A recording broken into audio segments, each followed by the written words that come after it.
I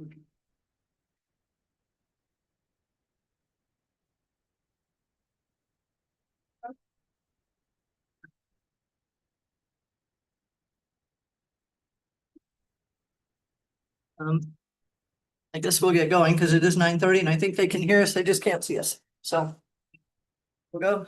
Zach, do you want to lead us in pledge today?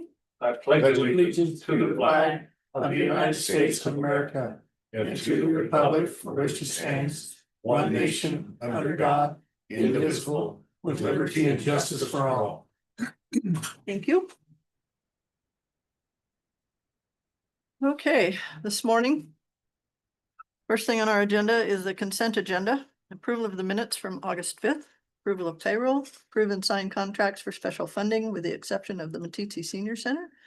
Approve vouchers, approve and sign monthly earnings and collection statements for the clerk, clerk of district court, and the sheriff.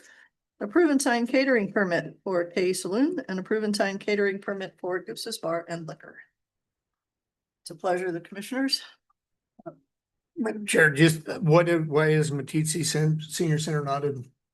I'm not sure we have their contract back yet. Okay, So we're waiting on their contract, so it'll come up later as soon as they get it. Yeah. Madam Chair, I move to approve the consent agenda as presented. Second. been moved and seconded to approve the consent agenda as listed. Any further discussion on the motion? Hearing none, all those in favor? Aye. Opposed? Motion passes. The next thing on our agenda is the DSR update. DSR 1, we will be working on today, starting at 1:15. I think it's 1:15, 1:30. Here in the commissioners' chambers, going over the information that we received from the public hearing 2 weeks ago, public comment.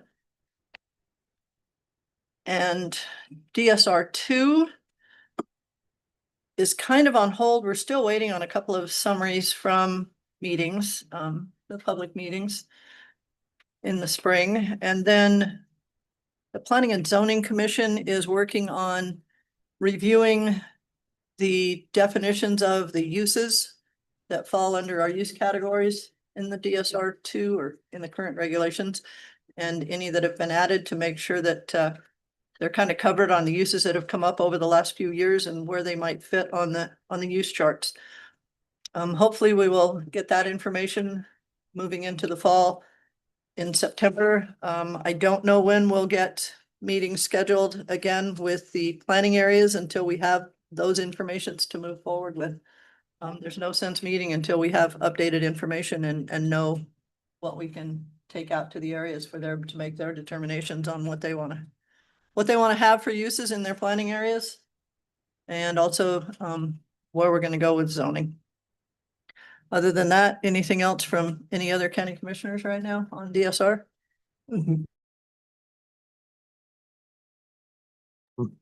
I don't know whether it's been discussed yet in depth, but I really think moving forward as far as VRBO, short-term rental, vacation home, those type. My belief is that needs to be a standalone use. Incorporating it into some other thing is nothing but complicated, and I think for that a specific use. I mean, we have a specific use for a golf course or a movie theater or a drive-in theater, separate standalone uses. And at the very least, I mean, we don't even have some of the things that we have specific definitions for, and there's many of those which we know, and I think it'd be a lot easier to address that if it had its own standalone use. That could be true. We've been trying to fit it under the transient lodging because that's the only thing that we had in our regulations. And that's one of the reasons planning and zoning is working through these definitions, is to clarify what some of those issues may be. So yes, moving forward, and we'll certainly have the opportunity to take a look at that. If in fact P&Z does not sort that out separately, we always have the opportunity as we move forward. Anything else on DSR? Okay. So the next thing on our agenda, we've got about 5 minutes before we have a first public hearing of the morning. So take a break for about 5 minutes and then we'll be ready to go.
From the Planning and Building Office. Thank you, Madam Chair. I have the application of Wyoming Game and Fish Department. The project will be occurring on Grizzly Peak LLC property.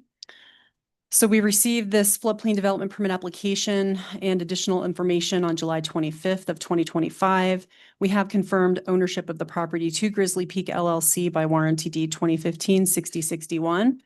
The applicant is requesting approval to one, remove a failing gabion basket diversion dam and install a fish barrier and new head gate in the Dick Creek, stabilize stream bank along Dick Creek, and three, replace an aerial span irrigation pipe over the North Fork Dick Creek with a siphon. The regulations that apply are the 2015 Park County Development Standards and Regulations, Chapter 4, Section 5A for Floodplain Overlay District. We have some figures in the document that show the property is approximately 14 miles southwest of the town of Meeteetse. Again, the project site on the main channel of Dick Creek, but there's also a second site on the North Fork of the Dick Creek. According to the assessor's records, there's a residence and several accessory structures on the property, with the nearest structure being about 400 feet from the nearest project site. In 2017, the landowner had obtained a floodplain permit to conduct gravel removal on the property. It was amended in 2018 to allow material to be moved off-site. In 2019, the landowner obtained a floodplain development permit to conduct road repairs on the northeast of the project sites. And there's a special use permit approved in 2018 for a rock products mine on the property. Madam Chair, we provided some maps for you as mentioned. The land in this project area has substantial changes in elevation. Generally, elevation decreases from west to east. The main tributary of Dick Creek passes through the property, and several miles to the east of the property lies the confluence of Dick Creek and Wood River. There is some elevation profile or elevation information on the topographic map. Neighboring uses in the area are primarily for agricultural purposes. There are properties with varying uses within the town of Meeteetse nearby to the northeast, lands managed by the Forest Service border the property to the west, and then we've got exempt lands to northeast as well from the state of Wyoming lands. So project details, just in short, the Dick Creek diversion and fish barrier improvements. The 20-foot section of the bank has experienced erosion, leading to the failure of previously installed gabion baskets, which were originally placed for stabilization. The bank will be resloped and stabilized using topsoil. The existing failing gabion basket diversion dam will be replaced by a new head gate and fish barrier. In addition, a new plastic irrigation pipe will be installed and connected to the head gate.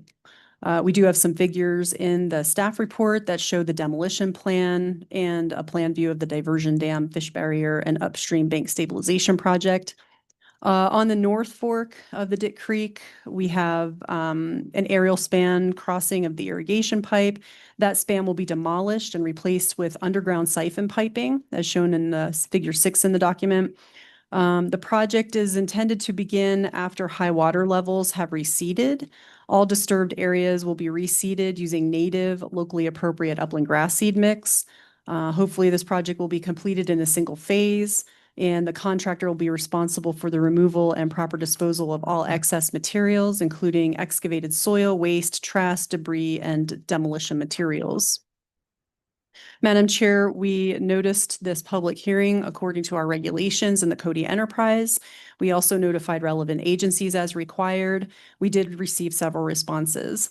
In a letter dated January 15th, 2025, Department of Environmental Quality stated that certification is granted for the core permit that was granted for this project.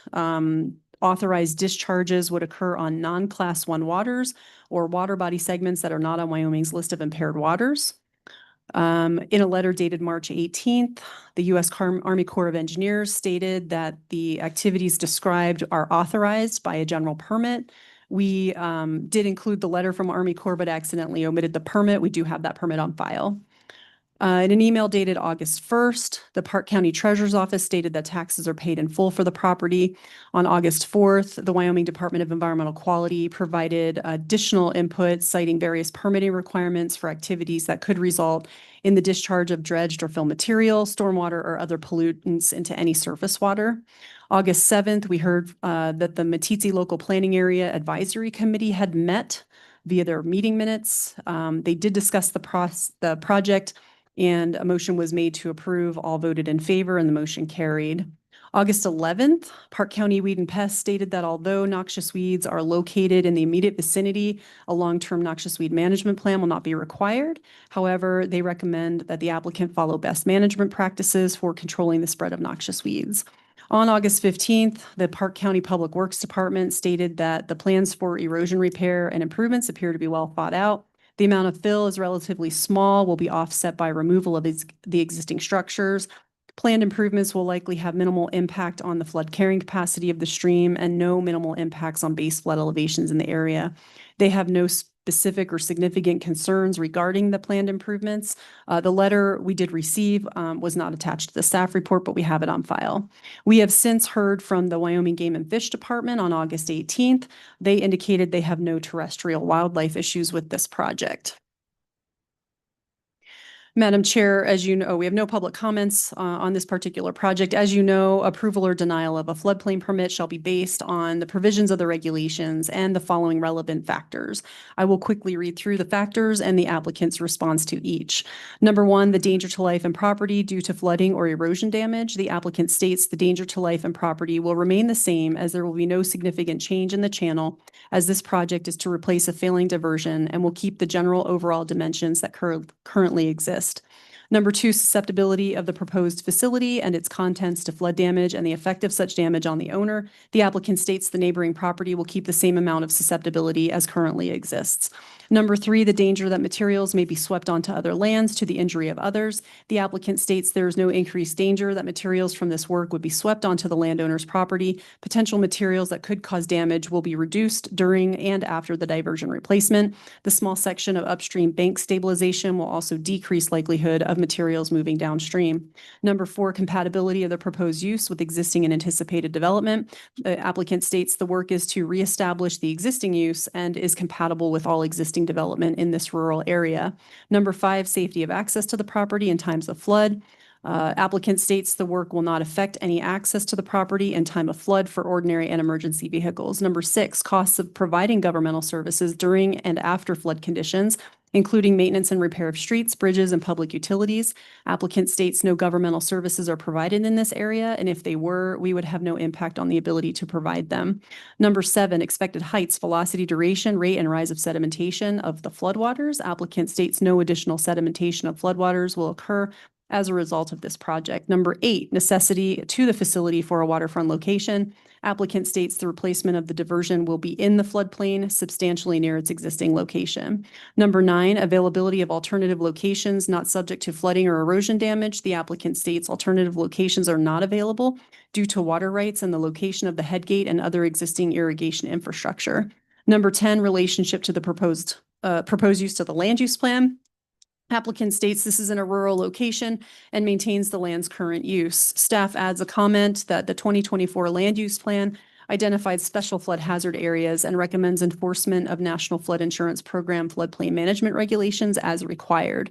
Regulation and enforcement of existing laws of the floodplain are met with this permit. The county's review is intended to balance impact on property, human need, and the environmental protection. Number 11, certification from an engineer if alteration of the water course is proposed, and applicant's response is this project is certified in the plans that were provided. Madam Chair, staff would recommend approval of this floodplain permit number 4-25 with the following conditions. Number one, the floodplain development permit applies only to one, removal of a failing gabion basket, diversion dam, and installation of a fish barrier and new headgate.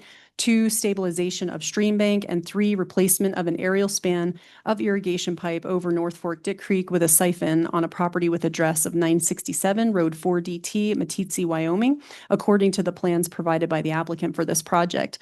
Number 2, the approval of this floodplain development permit shall expire 1 year after issuance unless the permitted activity has been substantially begun and is thereafter pursued to completion. The planning director may extend the date of expiration up to 6 additional months for good cause shown.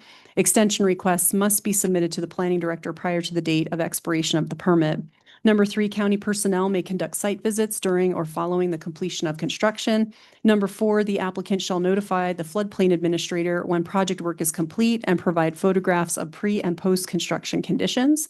Number 5, any changes to the proposed project or development in the floodplain that are not expressly addressed by this permit shall require a separate floodplain development permit. And number 6, the applicant shall otherwise comply with the Park County, Wyoming 2015 development standards and regulations and any applicable state or federal laws. Madam Chair, I stand for questions. Any questions for commissioners, from commissioners at this time? Okay, this is a public hearing, so I would ask if there was anyone in the public that would like to speak to this requested floodplain permit. Anyone that would like to speak regarding this permit? For the third time, any public input regarding the request for this floodplain permit? Madam Chair, I move to close the public hearing. Second. Been moved and seconded to close the public hearing portion of this application. Any further discussion on the motion? Hearing none, all those in favor? Aye. Anyone opposed? Public hearing is closed. It's the pleasure of the board. Madam Chair, I do have a question on, we don't have a game and fish person here. We do? Yeah. We do.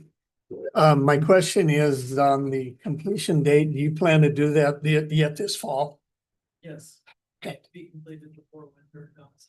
I know that in the applicant, it's once water is receded, and I'm assuming we're there now, and I didn't know how fast you guys were ready to put shovels out because if you need it, but if you plan on completing it yet this fall, then I'm good. If you're good, I'm good. I just was concerned that if you didn't get this done, you can't do it in the middle of the winter very easy.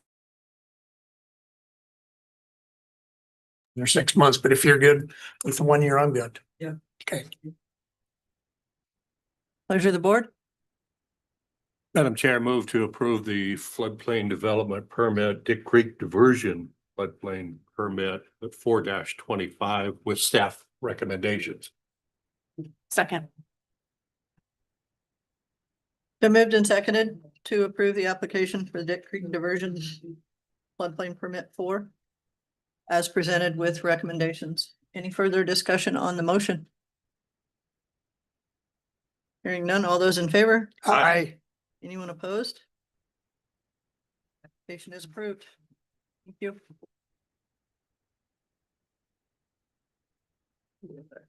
That would be 2025-58. Thank you. Thank you. Wait, no, 15. Oh. 59. Sorry. Thank you. Madam Chair, Kim's going to take over the next one. I'll sit here until I have to leave about 10:10. No problem. The next is not a public hearing and we're close enough, so we'll keep moving. All right. So the next thing on our agenda is consideration of de-annexation petition from the city of Powell. Kim Delvin. All right, thank you, Madam Chair. So what we've provided to you and what I'm going to summarize is what we consider to be our county impact report to the city of Powell for the potential de-annexation of these two Dash Enterprise properties. So on July 15th of this year, the Park County Board of County Commissioners received notice of a de-annexation petition from Dash Enterprises. We shared that with you. And the petitioner is seeking approval to remove two properties. Those are shown in Figure 1 from the city of Powell. And it's pursuant to Wyoming Statute 151421, municipal de-annexation. And in that, you can see on our first page, we have a paragraph of that statute. It talks about any landowner within a city or town may petition the governing body to remove de-annexation a portion of the city or town. So their land is outside city boundaries. So the underlined part, I'll just read that quickly. The county commissioner shall within 60 days prepare a report on the impact of the de-annexation. The affected city or town may not take action on any petition for de-annexation until after the 60-day period. The commissioners may establish rules and regulations for the area to be de-annexed, which are consistent with the county plan use plans and zoning ordinance.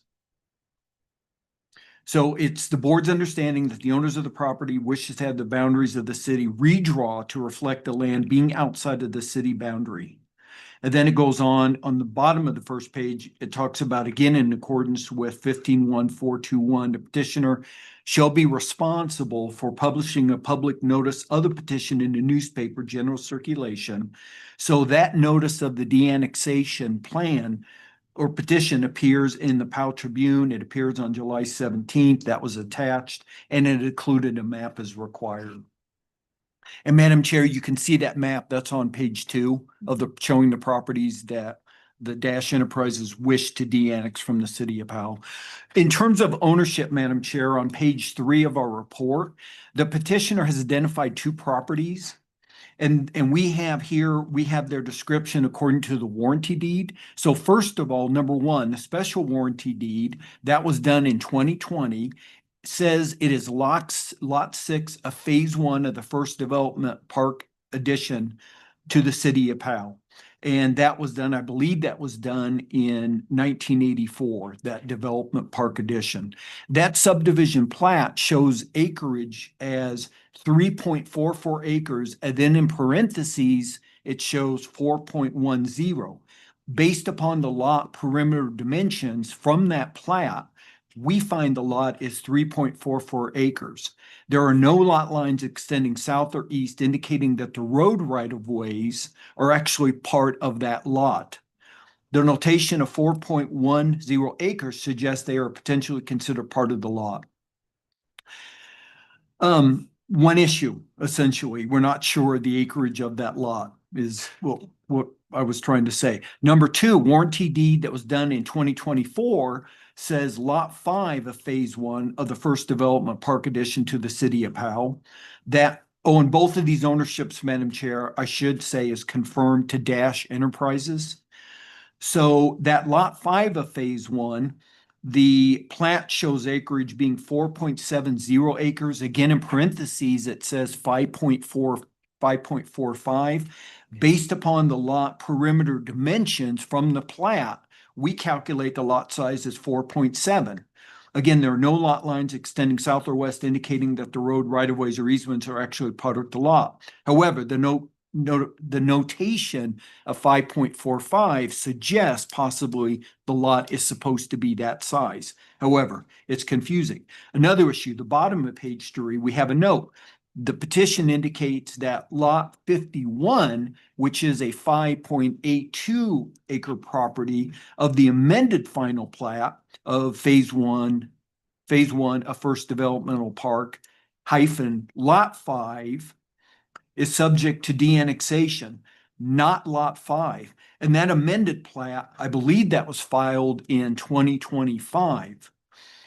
So again, it says that lot 51 is subject to de-annexation, not lot 5, as shown on the original subdivision plat and what we have for deed. So Madam Chair, we are unable to locate a deed which transfers ownership of the entirety of lot 51 to the petitioner. So a couple issues, Madam Chair. We're not sure about the lot sizes, and according to the petition, it talks about lot 51. We do not have a deed for that. We have a deed for lot 5 and lot 6, which were in the original plat. Okay. Madam Chair, on page 4, we have a diagram. So parcel 1 is lot 6 of phase 1. Again, either 3.44 acres or 4.10. We have this, we have the existing development.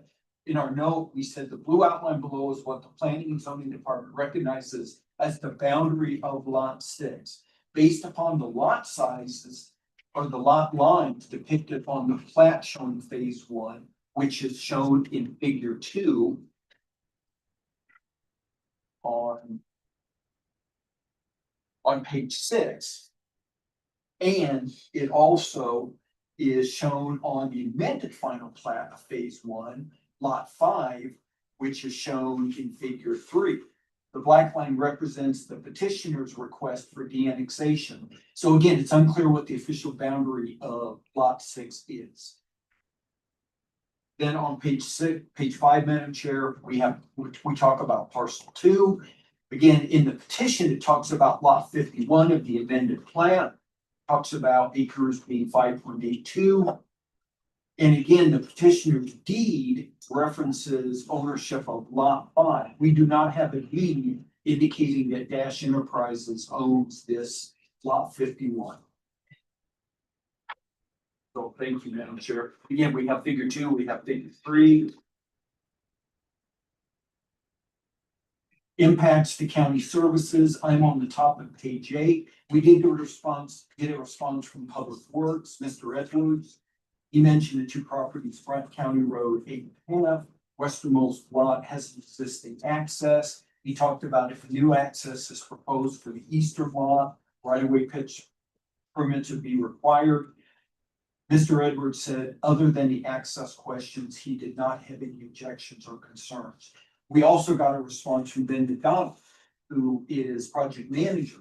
He said that he believes that the de-annexation of the property, roadways, right-of-ways, and so on should revert back to the original subdivision conditions.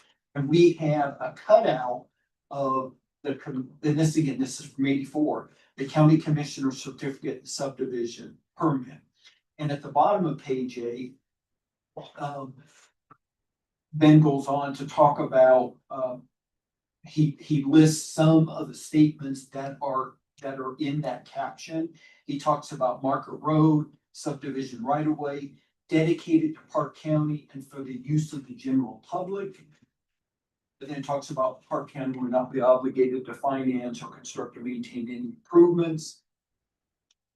At the bottom, where it starts in this case, Ben says Market Road has not been constructed with the existing right of way. And any future use of the right of way and establishment of a road within the right of way shall be done in accordance with our road and bridge standards. And as you know, you've seen from the map, essentially that Market Road has been moved basically between lot 5 and lot 6 over to the east. So anyhow, those are comments from Ben. We also received a comment from Daryl Stewart, the county sheriff. He said he sees little impact resulting from proposed de-annexation, other than possibly calls to whatever businesses might be developed. We got a response from the assessor. That information is shown on the top of page 9. At the bottom of page 9, Madam Chair, we have county land use considerations. We talk about this property located in the Powell local planning area. Should it be de-annexed? Where these lots are located on east side of Powell, future land development is designated for a mix of commercial and residential. However, topographical challenges make it cost prohibitive for the city to extend its infrastructure. The county would generally maintain larger lot sizes, fire acre minimum in this area to limit fragmentation in the near future. Again, that's from the county land use. In terms of land suitability, it's identified as moderately suitable for development. In terms of future land use, planning area suggests these properties will be located in rural residential land use classification. And there's some other language at the bottom of page 9.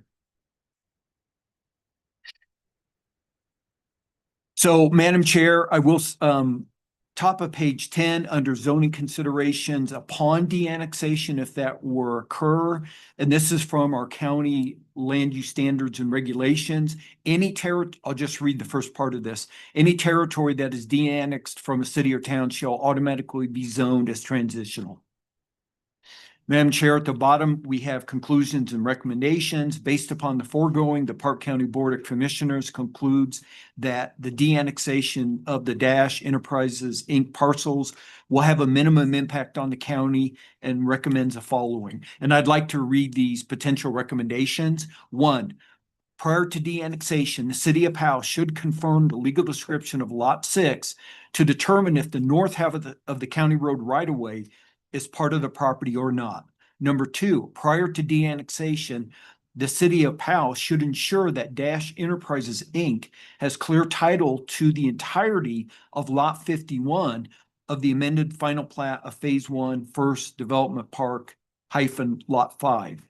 Number 3, prior to annexation, the city of Powell should ensure that any necessary easements for access, utilities, irrigation, etc., to serve the parcels be recorded in the office of the Park County Clerk and Recorder if they are not already secured. And number 4, following de-annexation of the parcels, the county shall return the parcels to the transition T zoning district designation. Thank you, Madam Chair, and we're happy to answer any questions you might have. Thank you, Mr. Dillman. Any questions? Yes.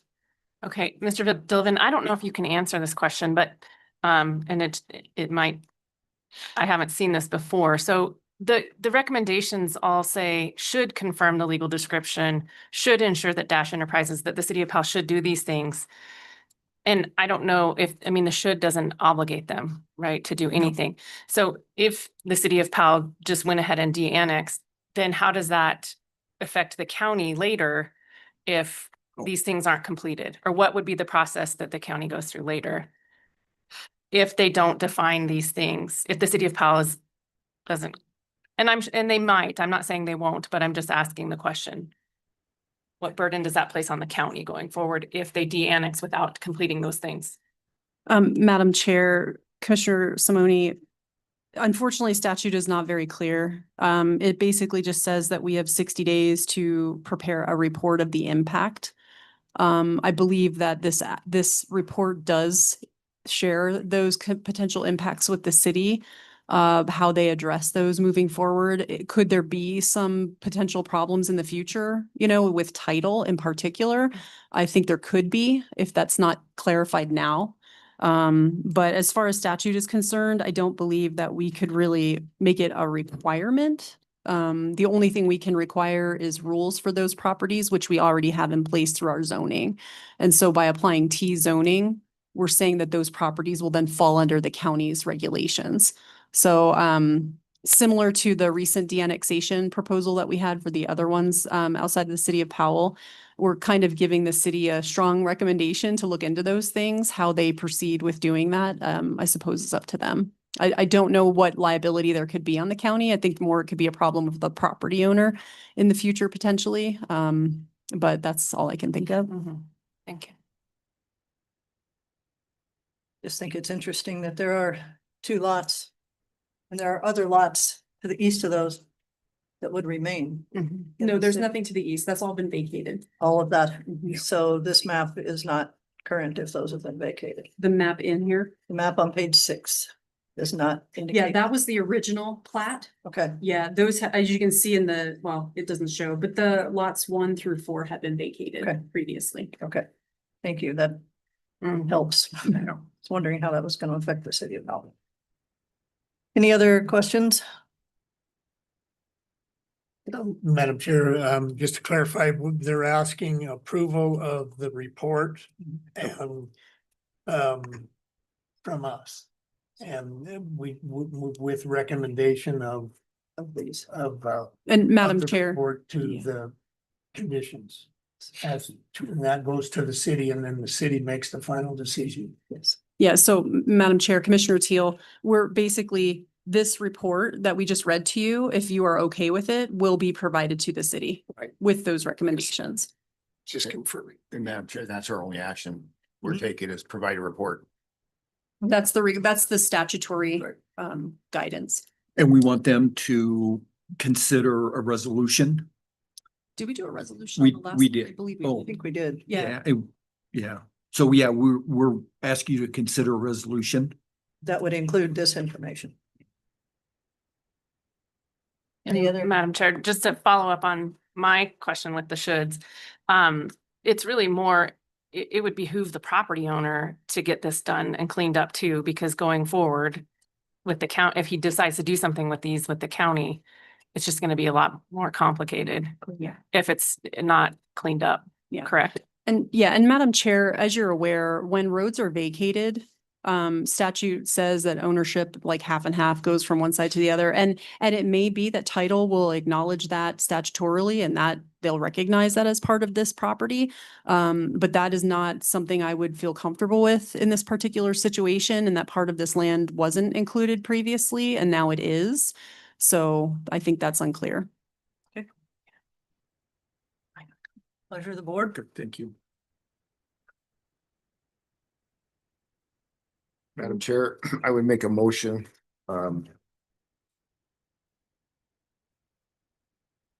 That we go ahead and have a resolution and submit to the city of Powell the report that was just presented.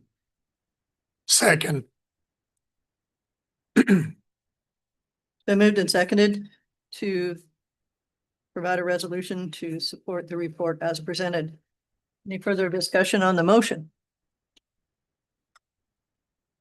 Hearing none, all those in favor? Aye. Unopposed? Motion passes. Thank you. Thank you, Madam Chair. 560. Thank you. Yeah, thank you, Madam Chair. Thank you, commissioners. Thanks. You said 60. 60, yeah. Great, thank you.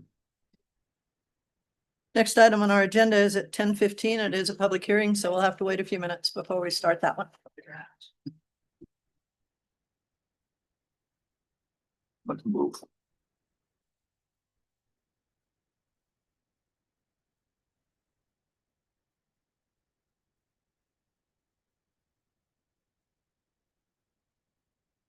Open that back door so people can come in and out that way instead of this.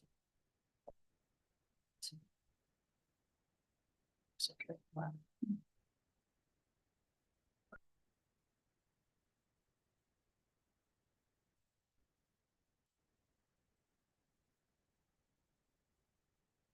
These other lots are not, and these are all in the county. No, Well, these are the ones that the city of Pell can serve. they can't serve this. They can't. They can't.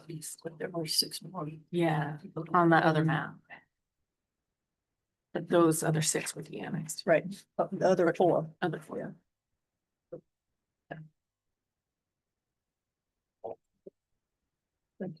Didn't make sense.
I think we're close enough. So the next thing on our agenda is a public hearing for Kleiner minor subdivision number 92 sketch plan. Erica Decker and Kim Delvin with Planning and Zoning Office. Thank you, Madam Chair.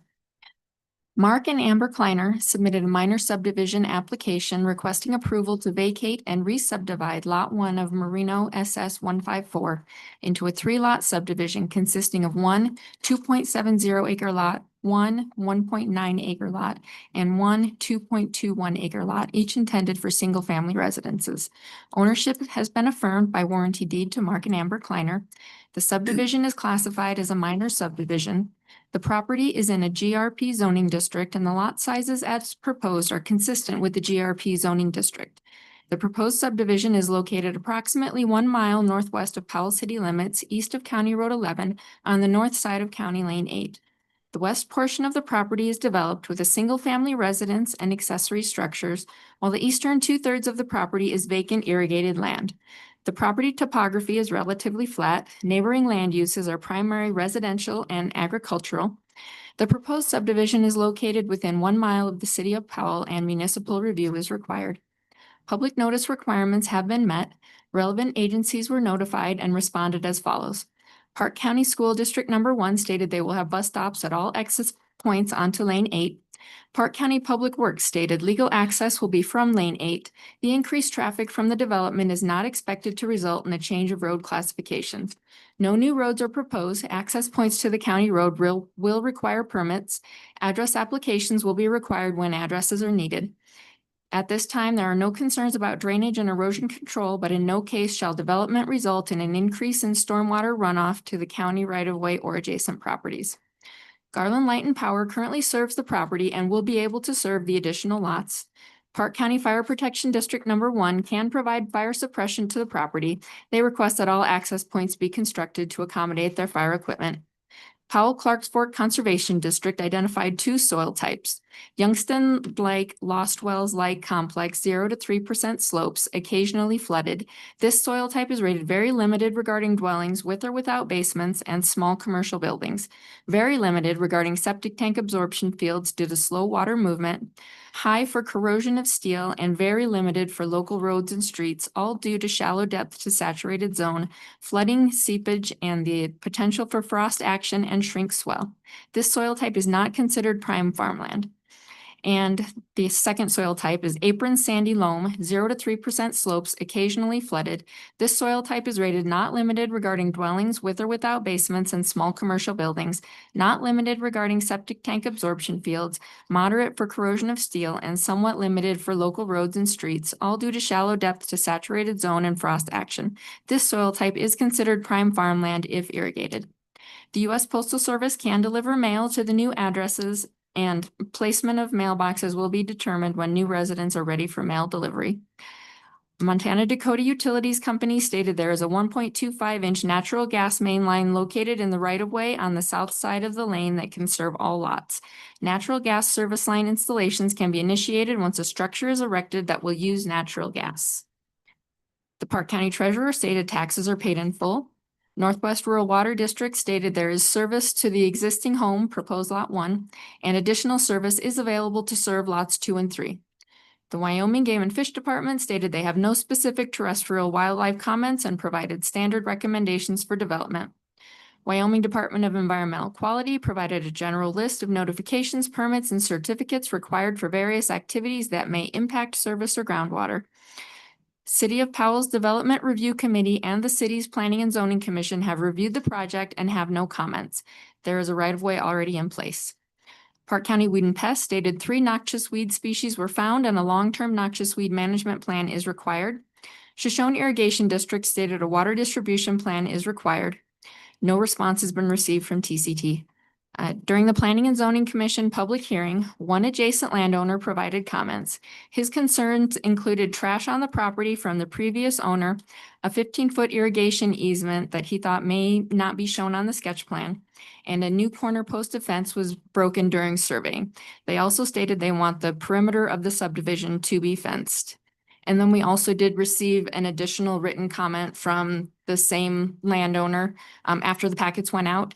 And he just addressed more of his fencing concerns, that there needs to be a fence on the north boundary, that he agrees that the, let's see here. they need the west boundary to be confirmed, and they don't have any concern with the east boundary as there is a irrigation ditch and a roadway that would not need fence. A title report has been received. No new roads or driveways are proposed. Solid waste disposal services are available through private companies. No known landslides, steep slopes, rock falls, or other hazardous features are known to exist on the property. Access to each lot will be directly from County Lane 8. Application submission requirements for sketch plan have been met. Percolation tests were completed on proposed lots 2 and 3 on June 4th of 2025. The percolation rates were 10 MPI and 13 MPI respectively. On June 4th, 2025, groundwater exploration cuts were made on proposed lots 2 and 3, and groundwater was found at depths of approximately 6 feet 10 inches and 9 feet respectively. Engineered septic systems may be required due to high groundwater. Domestic water is proposed from NRWD. There is one existing tap, and our NRWD is expected to serve the new lots. Any on-site wells must comply with requirements of the Wyoming State Engineer's Office. Domestic water requirements pertaining to sketch plan review have been met, except that an agreement has not been made with NRWD for the 2 additional taps. Applicants will be required to comply with the recommendations of County Weed and Pest regarding the control of weeds. The subdivision with existing and future residential uses is not expected to cause further disturbances of weed development, pests, and litter, or domestic pets. This parcel is not located within an agricultural overlay district, but ag impacts have been addressed. The proposed subdivision is within the Shoshone Irrigation District. The applicants will be required to comply with the recommendations of the district. No stream or river is within or adjacent to the proposed subdivision. All water right requirements pertaining to sketch plan have been met. Underground power to serve each lot will need to be installed. Natural gas is available from a 1.25-inch natural gas main located in the right-of-way on the south side of County Lane 8. Utility requirements pertaining to sketch plan review have been met with the exception that power service is not adjacent to each lot. Therefore, a subdivision improvements agreement will be required. Lot standards have been met. Common maintenance of facilities is not proposed. No sidewalks, street lighting, alleys, or open spaces are proposed. An HOA will not be required unless common facilities maintained by lot owners are proposed. It appears that livestock can legally run at large on lands adjacent to the proposed subdivision, and the subdivision is subject to Wyoming Statute 18-5-319. The applicants will be required to provide evidence of an existing legal perimeter fence as prescribed by Wyoming Statute 11-28-102. Written consent from all adjacent landowners. A perimeter fence is not necessary, or plans to construct a perimeter fence as required by statute and in accordance with Wyoming Statute 18-5-306A13. The proposed lots appear to be adequately sized to allow for development. No open spaces, natural areas, schools, or parks are proposed or required. And all approval standards requirements pertaining to sketch plan review have been met. The planning and zoning staff recommends the following conditions. Condition 1, the applicant shall provide all easements as requested by applicable utilities and special districts, irrigation districts, or public agencies providing services. The width of any utility easement shall be sufficient to allow adequate maintenance of the system, but in no case shall such utility easement be less than 20 feet in width. Easements must be identified on the final plat. I would like to add an extra condition. I forgot to add in the expiration condition that we've started adding. So new condition 2 would be the approval of this sketch plan shall expire after 12 months unless the applicant submits an application for final plat. Upon written request in advance of the date of expiration and for good cause shown, the board may grant one extension of time for a period not to exceed 6 months. Condition 3, prior to final plat review by the Board of County Commissioners, the applicants shall provide a water distribution plan that has been reviewed and approved by the Shoshone Irrigation District to the Planning and Zoning Department. Condition 4, prior to final plat review by the Board of County Commissioners, the applicant shall place the following note on the final plat. High groundwater may be present and engineered systems may be required.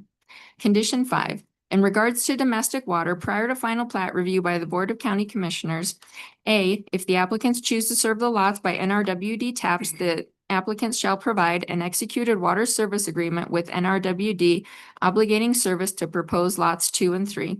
Or B, if the applicants choose to serve lots 2 and 3 by wells, the applicant shall provide a water analysis from a well within 1/2 mile of the subdivision. Condition 6, prior to final plat review by the Board of County Commissioners, the applicant shall provide evidence of 1, an existing legal perimeter fence as prescribed by Wyoming Statute 11-28-102. 2, written consent from all adjacent landowners a perimeter fence is not necessary. Or 3, plans to construct a perimeter fence as required by statute and in accordance with Wyoming Statute 18-5-306A13. Condition 7, prior to final plat review by the Board of County Commissioners, the applicant shall submit an appropriate subdivision improvements agreement, if applicable, addressing all applicable required improvements, for example, utilities, water taps, fencing, irrigation, etc., for review by staff and approval as to form by the county attorney and approval of the board. Condition 8, prior to final plat review by the Board of County Commissioners, the applicants shall place the following note on the final plat. Any proposed water wells on these subdivision lots shall be permitted by the Wyoming State Engineer's Office prior to installation. Condition 9, prior to final plat review by the Board of County Commissioners, the applicant shall place a note of the Wyoming Right to Farm and Ranch Act of 1991 on the plat. Condition 10, prior to recording the final plat, the applicant shall place an approved long-term noxious weed management plan to the Planning and Zoning Department. And condition 11, the applicants shall otherwise comply with the standards in the Park County Development Regulations and the minimum subdivision requirements as set forth in Wyoming Statute 18-5-306. We stand by for questions. Questions for staff at this time?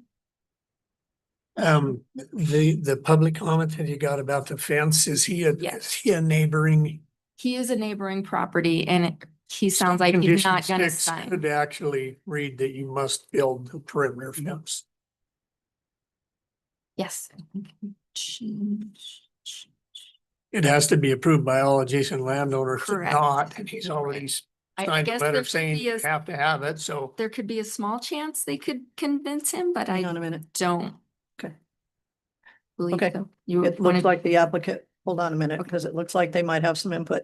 okay. Any other questions right now, commissioners? Okay. So I would open this up for public hearing, and that includes the applicant or their representative. Oh,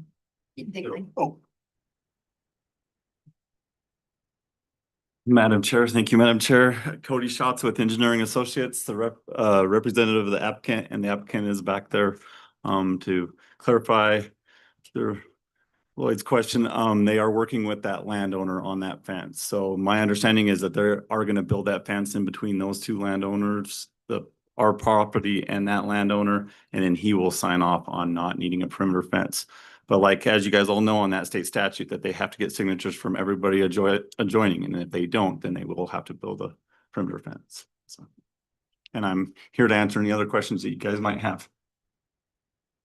Madam Chair, the question, the additional condition of number 2 is a year. I mean, I don't know where this is coming from, I guess so we don't just have a whole bunch of subdivisions stacked out there, but is that adequate time and to get to final plat? If you're, Madam Chair, if your county attorney reviews those SIA agreements and under that time frame, yes, it would work just fine. I think it's part of the rules and regs. It's always been in the rules and regs for a year. I think it's always been there. I think one of the hangups used to be the irrigation plans used to take forever to get through the state. So we were hung up on some subdivisions not having that, but that has gotten better. So. Correct. And that usually happens when it's a major subdivision. You have to go through the state. Right. On simples and minors, it's just through the irrigation district. Okay. That is correct. Okay, this is a public hearing, so I will ask if there's anyone else that has any public comments regarding minor subdivision sketch plan.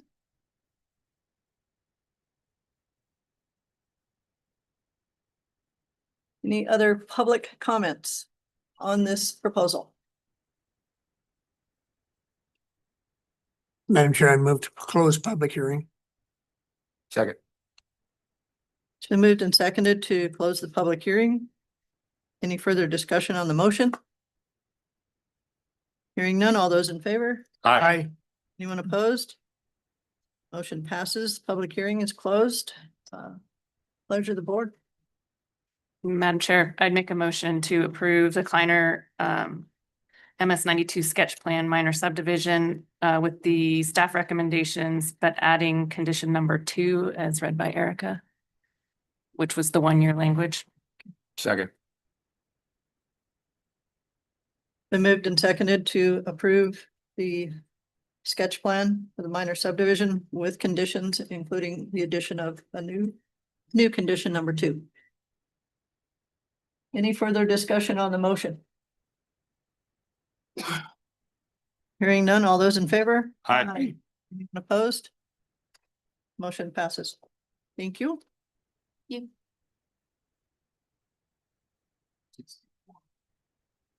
you. Thank you. You're welcome. Next, 10:30. Public hearing. That's, Close. that's okay. It's up to Yeah. you. You don't have to. Our next public hearing is Duke's floodplain permit application, and it looks like that will be with Mr. Delavan, planning and zoning. Thank you, Madam Chair. So yes, what you have before you and what you've seen is it's Duke's Shop Building, and it's a floodplain development permit request. So the applicant is Vicky Dukes. This water course that she's adjacent to is the South Fork.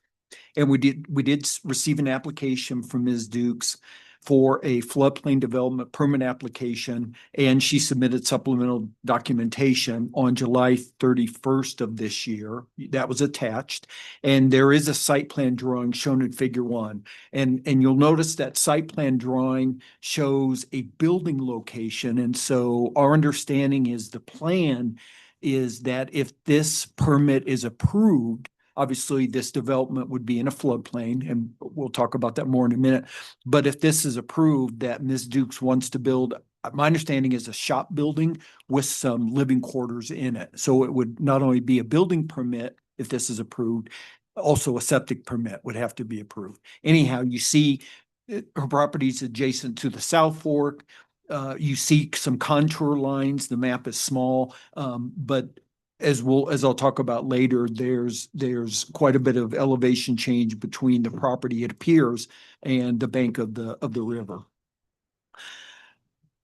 So ownership is affirmed by warranty deed to Ms. Dukes. We did share that with you. The project overview is the applicant requests approval to construct a shop building with living quarters and a small wastewater system in this special flood hazard area.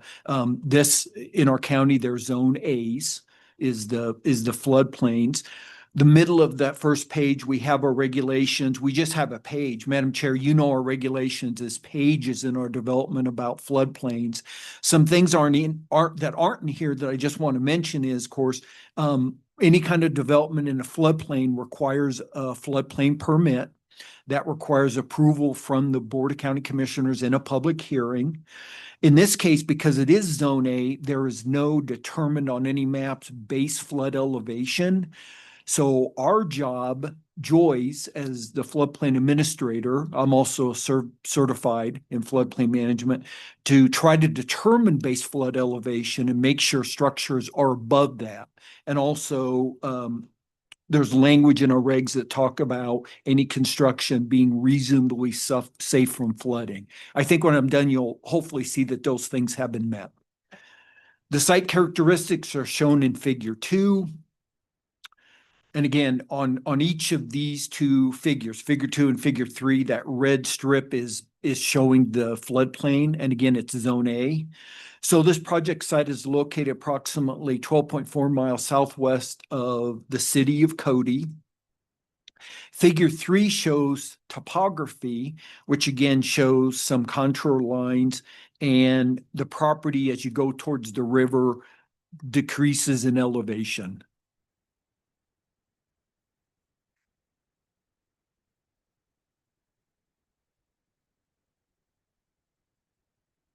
Madam Chair, Figure 4 shows neighboring uses.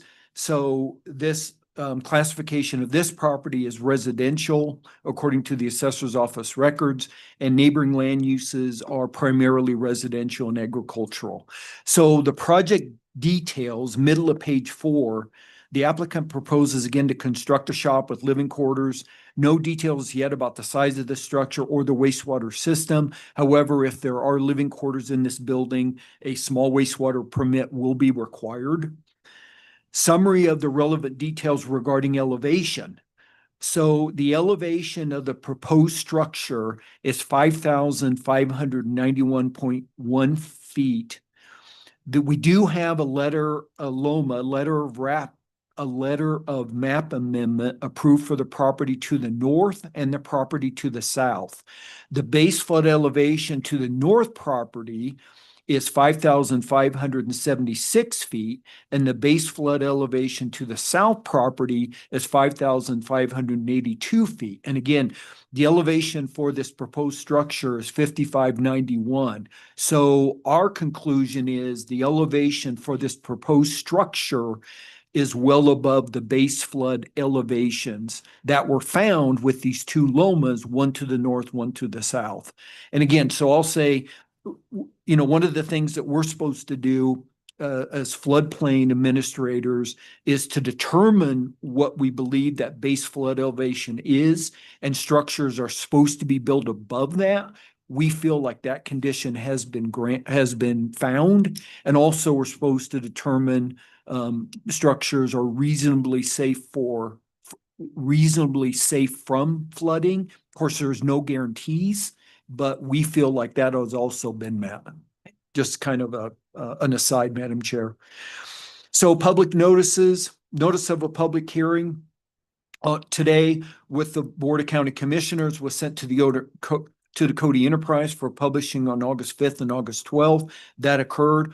Neighbor notices were sent on August 1st of this year to all landowners within 660 feet of the property boundary. Agency notices were sent out on August 1st. And you saw on the top page 5 a list of the agencies that we notified. We did get some responses. In an email dated August 1, Park County Fire District 2 said they would respond should there be an emergency. They said in case of an accident. In an email also dated August 1, Park County Treasurer confirmed that taxes are paid for this parcel, fully paid. In an email dated August 4th, we had a response from DEQ, and again, they just summarized any permits that would be required essentially for any fill or backfill or dredge or fill activities in a body of water. So to me, really in this case, that does not apply. In a letter dated August 11th, Weed and Pest indicated the presence of noxious weeds. However, Mary thought that a long-term noxious weed management plan would not be required. However, she's recommending the applicant follow best management practices. In an email dated August 11th, the county engineer stated it appears that the property is above the 1% change of exceedance elevation, and he said the potential for flooding is minimal, which we agree with. And Brian said he has no concerns regarding this application. In our staff report in middle page 5, we said we had not received a response from Game and Fish or the Army Corps. We have, Madam Chair. I would like to summarize though. I'll start with the Army Corps. They said in this email, again, it was dated August 12th, they have no concerns regarding the proposed project. And again, they said, however, should there ever be any activities associated with discharge, dredged or filled material, they would have to get permits. Game and Fish responded, and they said they do have wildlife concerns with this project. They said this proposed project is located entirely within crucial mule deer winter range. And they said typically they recommend the following stipulations: avoid human activity in these crucial winter range areas from November 15th through April 30th. And they said for this project, while there won't be any permanent structures resulting from the project is focused within riparian habitats important for deer during the winter season. So anyhow, yeah, they recommend no human activity from November 15th through April 30th of each year. And that's from the That's from the Game and Fish. Madam Chair, we've not received any public comments. Standards of evaluation and analysis. So we have these 10 things that would it be okay if I read those and the applicant's response? And these are 10 that are in requirements for you granting a permit. One is the danger to life and property due to flooding or erosion damage. Applicant's response: the project is located well above the BFE. Danger to life and property due to flooding or erosion damage is not expected to be increased. Number two, the susceptibility of the proposed facility and its contents to flood damage and the effect of such damage on the owner. And again, these are questions that the applicant is required to respond to. The applicant's response: due to its elevation, it is not expected to be susceptible to flood damage caused by the South Fork of the Shoshone River. The third response needed, or third answer needed, is to the question: the danger that materials may be swept into other lands to the injury of others. Applicant responded: due to the distance of the proposed structure from the river's edge, there is minimal danger of materials being swept onto other lands due to flooding in the South Fork River. Number four, the compatibility of the proposed use with existing and anticipated development. The applicant said the use of the property is not changing and the compatibility with existing and anticipated development will remain as it is currently. Number five, the safety of access to the property in times of flood for ordinary and emergency vehicles. Applicant said access to the property is located above the BFE. Number six, the costs of providing governmental service during and after the flood conditions, including maintenance and repair of streets, bridges, and public utilities and facilities. The applicant said the project will not influence the cost of providing governmental services. No public infrastructure exists which requires access through the project area. Number seven, the expected heights, velocity, duration, rate of rise, and sedimentation of the floodwaters. The applicant said this project will not affect sedimentation of the floodwaters. Number eight, the necessity to the facility for a waterfront location. The applicant said due to its elevation and distance from the edge of the river, the project is not considered a waterfront location. Number nine, the availability of alternative locations not subject to flooding or erosion damage. The applicant said the site should not be subject to flooding or erosion damage due to its lowest adjacent grade being well above the base flood elevation for two adjacent properties. And number 10, the relationship of the proposed use to the land use plan. Applicant said the 2024 Park County Land Use Plan identifies special flood hazard areas and recommends enforcement of the National Flood Insurance Program floodplain management regulations as required. Regulations and enforcement of existing laws of the floodplain are met with this permit. The county's review is intended to balance impact on property, human need, and environmental protection. And then 11 is certification from an engineer certified or other qualified professional that flood carrying capacity is maintained if alteration or relocation of a watercourse is proposed. And so the applicant said no alteration or relocation of the watercourse is proposed. So, Madam Chair, our recommendations, we recommend the following conditions, and I would like to read those if indeed you do approve this floodplain permit. One is, and again, these are recommended conditions. This floodplain development permit applies only to the construction of a shop building with living quarters, we call it a residence, and an accompanying small wastewater system. The approval of this floodplain development permit shall expire 1 year after issuance unless the permitted activity has been substantially begun and is therefore pursued to completion. The planning director may extend the date of expiration up to 6 additional months for good cause shown.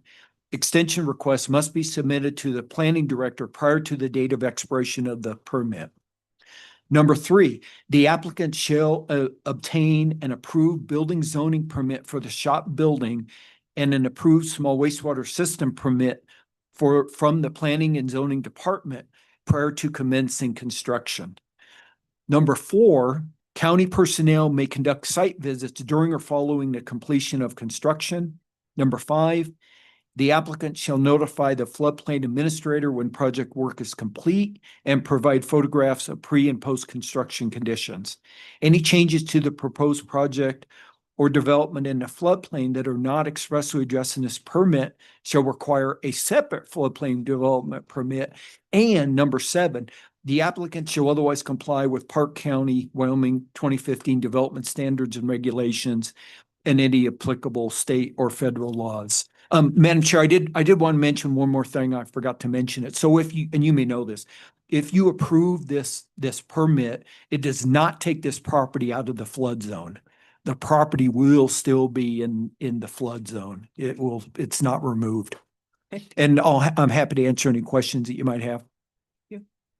Madam Chair. Questions at this point?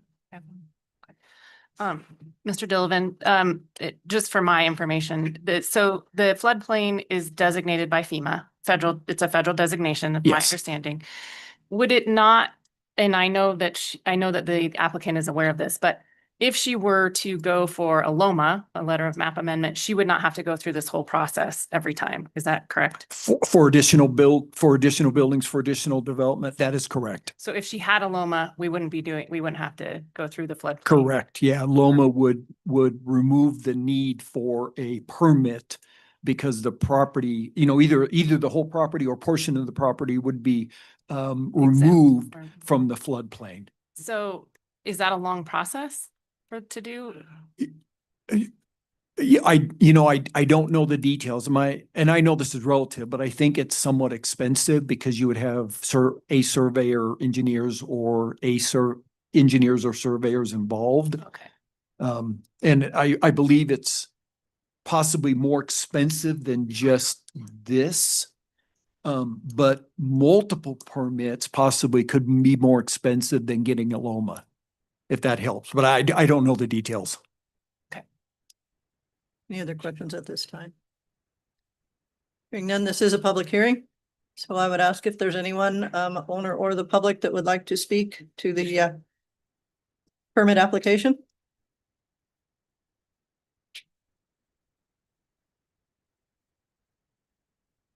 Is there anyone here that would like to speak regarding this application? And for the third time, is there anyone from the public that would like to make any comments or speak to this application? Madam Chair, move to close the public hearing. Second. Been moved and seconded to close the public hearing. Any discussion on the motion? Hearing none, all those in favor? Aye. Anyone opposed? Public hearing is closed. Pleasure of the board. Madam Chair, I have a question. Go ahead. Madam Chair, Mr. Dillon, I don't know if you can answer this and I don't know if the applicant's here, but the second question I had is the game and fish recommendation. Do we know if the intention of the applicant is to build during those months, November 15th to April 30th? Do you know that plan? Yeah, Commissioner, Madam Chair, I do not know. I don't know their plans on construction. Mr. Dillon, is that advice from the Game and Fish passed on to the applicant, or it's not in conditions? I understand that part, but is the advice from the Game and Fish passed on to the applicant? Madam Chair, so we received that notice just a few days ago. It was Right. dated the 18th. I don't know if the applicant has received that information or not. Okay. But of course, if the applicant is here, Okay. she will have heard that and Okay. we can share that with her. Okay, well, I guess that was my question. She says she did not hear from them yet, but if we'll just share it, I think it, Yeah. it's not in conditions and that's fine, but just for the knowledge that that's their Sure. desire. Come on up if you'd like. I know we can close the public hearing. Okay, Thank you. Yeah. I do live there year round, okay. so there will be a community there. During that time frame. And there will be human activity Some because it's you're, limited, but with that human. Yeah, I think we all understand their intent is, big equipment and construction noise and all those kinds of things during that time frame. But certainly you're now aware of their comments. Okay, thank you. I have not received, so. okay, Yeah. all right, thank you. Madam Chair, I move to approve floodplain permit 5-25 as presented with staff recommendations. Second. It's been moved and seconded to approve the floodplain permit with recommendations as listed. Any discussion on the motion? Hearing none, all those in favor? Aye. Anyone opposed? Motion passes. Okay, thank you. 6-2. Thank you. Thank you. Thank you, Madam Chair. Thank you, commissioners. Thank you.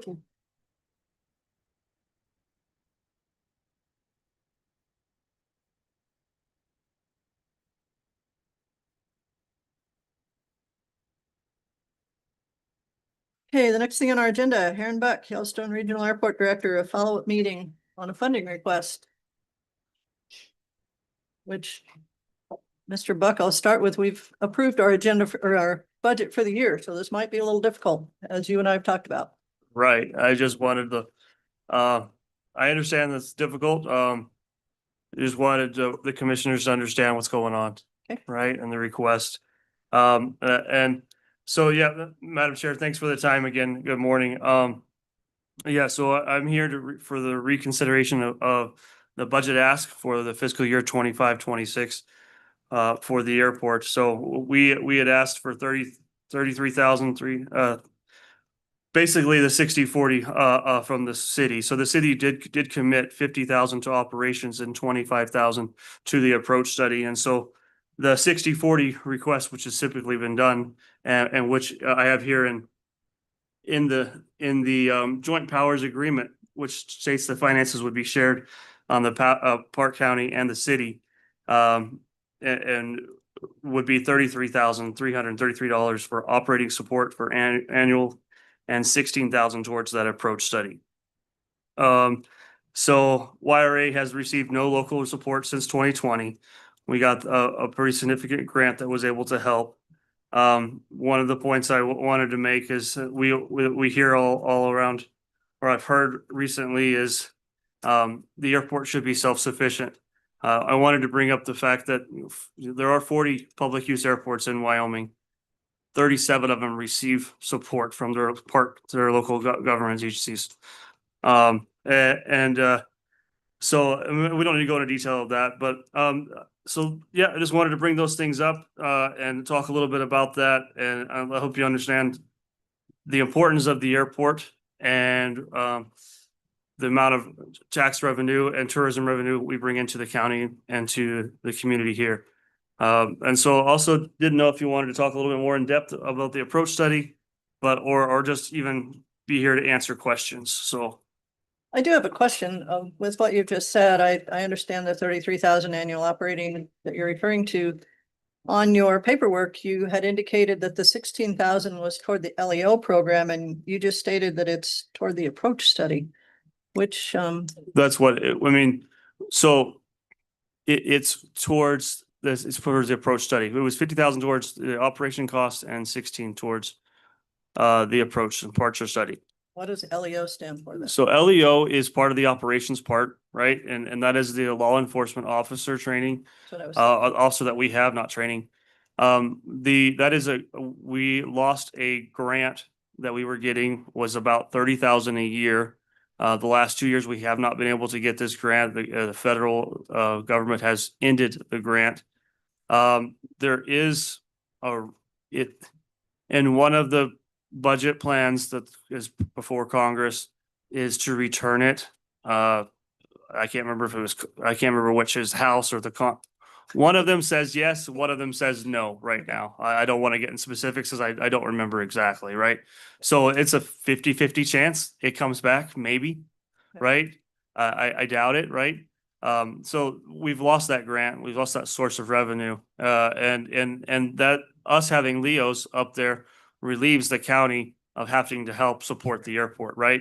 If we had to depend wholly on you, you probably would have to hire a whole new Leo. That'd cost you a lot more than the 25,000 or 50,000 that we're asking for, right? And so, I mean, I guess one of the things I wanted to bring up and point out is this year we're going to lose about $300,000, and that's all coming out of reserve funds, right? How are you losing that? And so there's there's $60,000 in the air and just the building maintenance that has to come up. We've got a lot of heat pumps that are going out. And so it's just that there's $100,000 in this approach study, right? Those are just some of the big ticket items, right? And so if we continue to lose that much a year, the buildup that some people say that we have will last us less than 4 years, right? And so asking for a little bit is so that we can maintain the money in the bank, so it continues to make interest, so it continues to help offset that deficit, right? And so that we can do these projects to maintain the building, which the county invested into a long time ago, 11 years ago. And so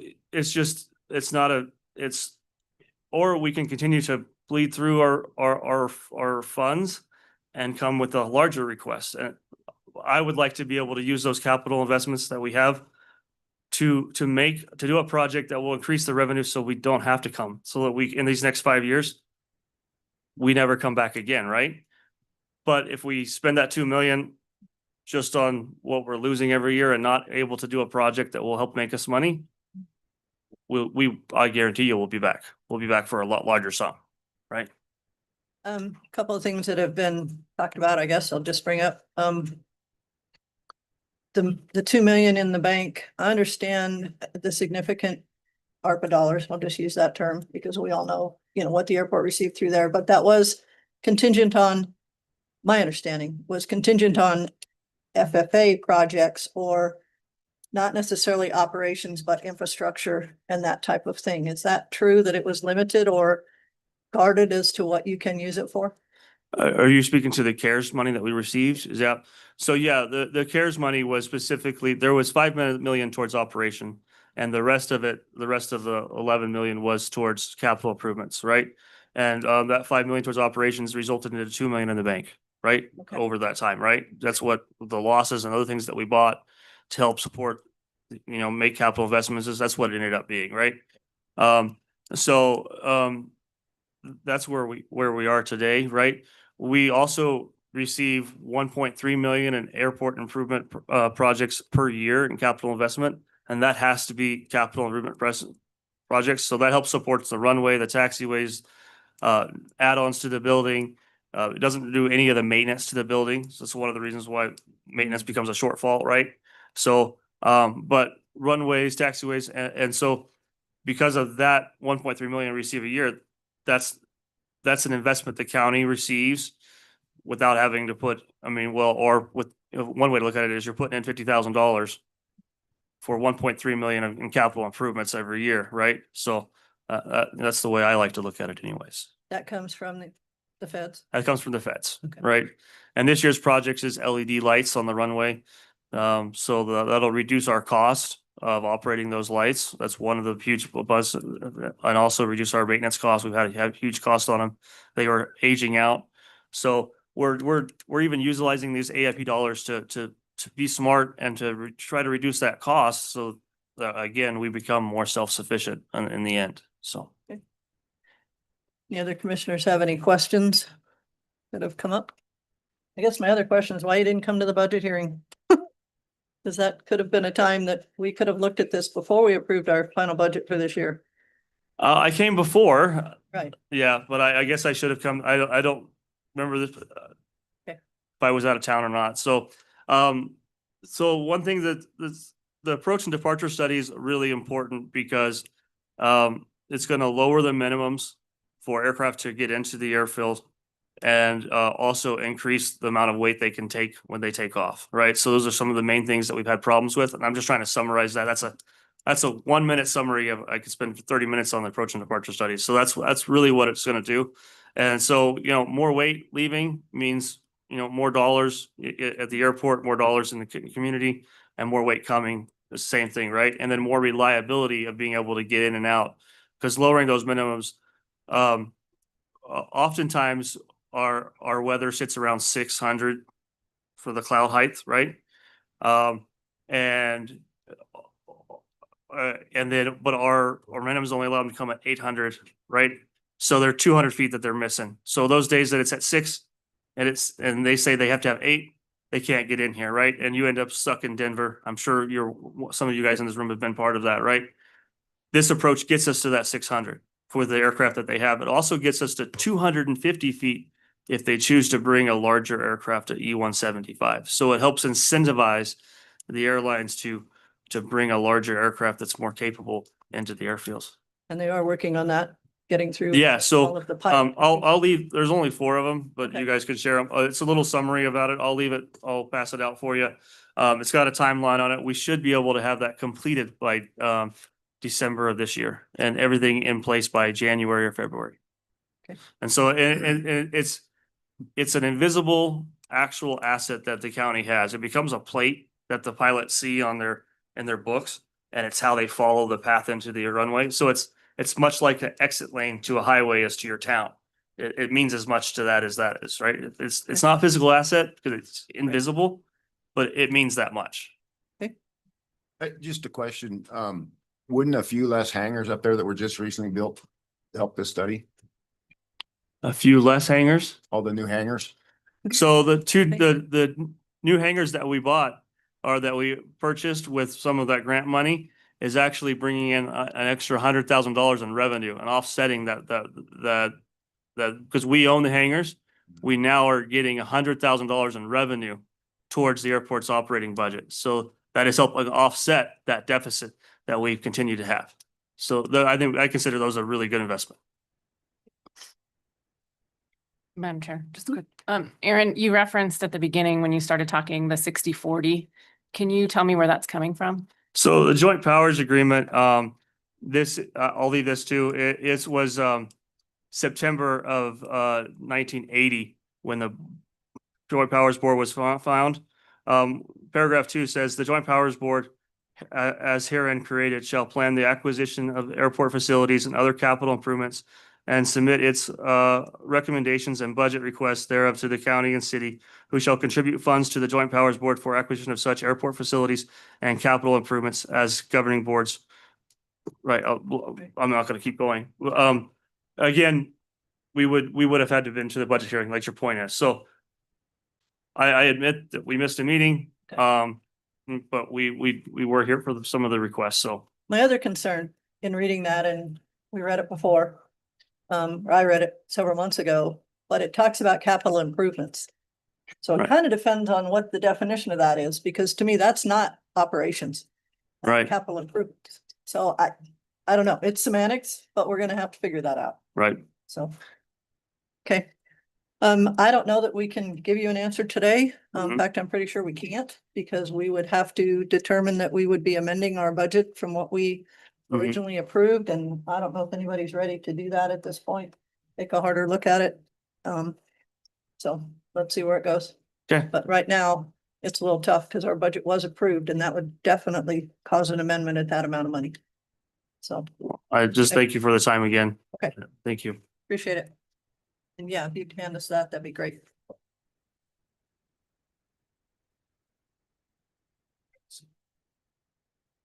Thank you. Thank you. Have a little bit of a break until 11:15.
Okay.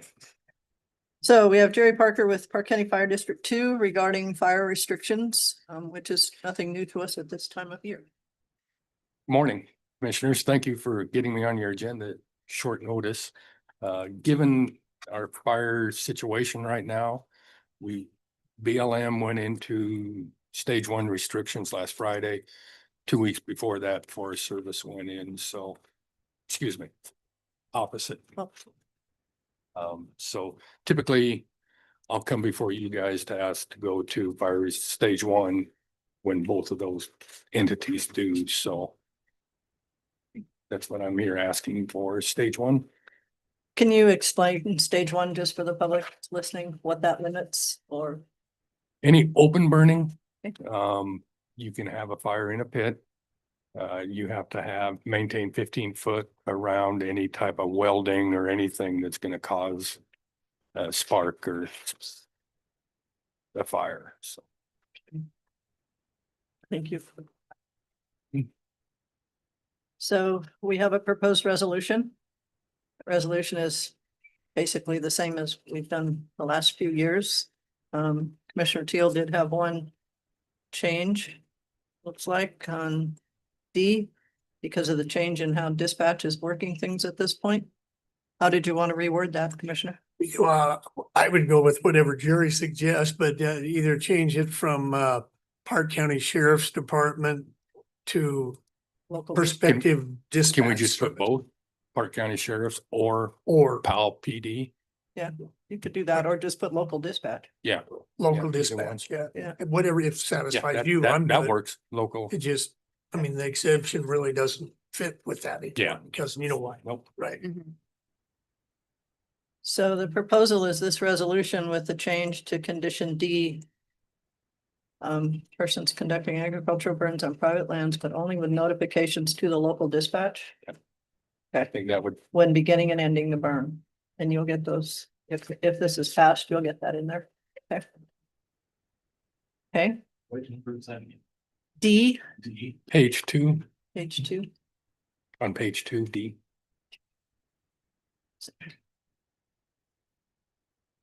Anything else that we need to know before we Do a rain dance. do a rain dance?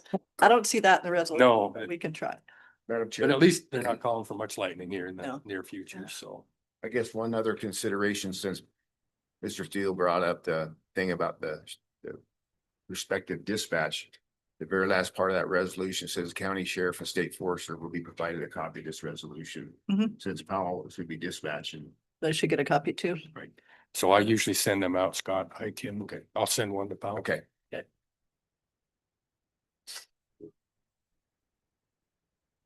I don't know if we need to, if the sheriff's gonna let all of his.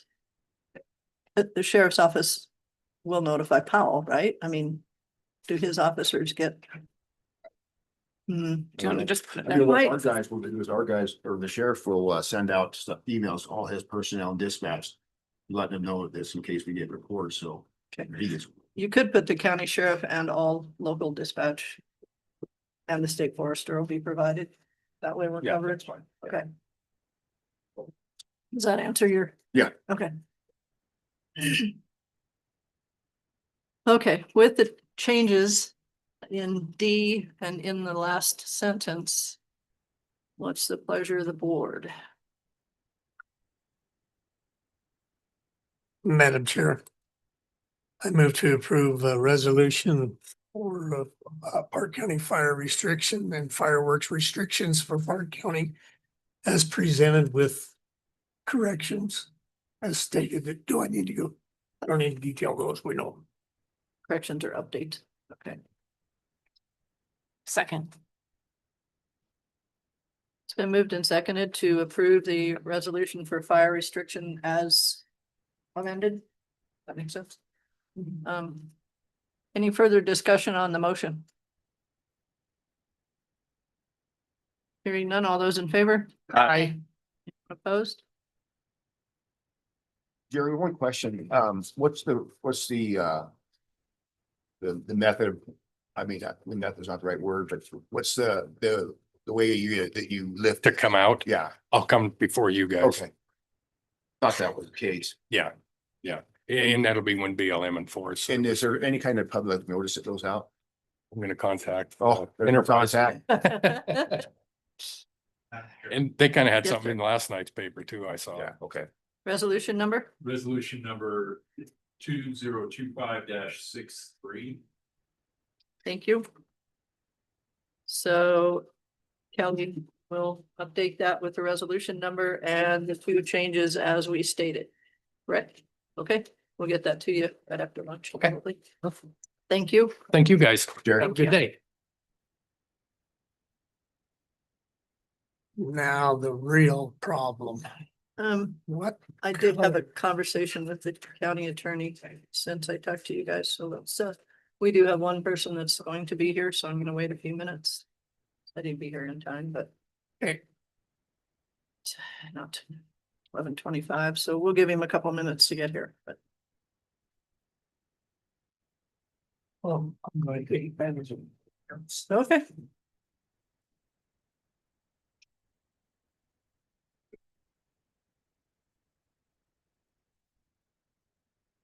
Let me just pass them that way, or do you want me to get a call file? No, I'll just wait for the whole file.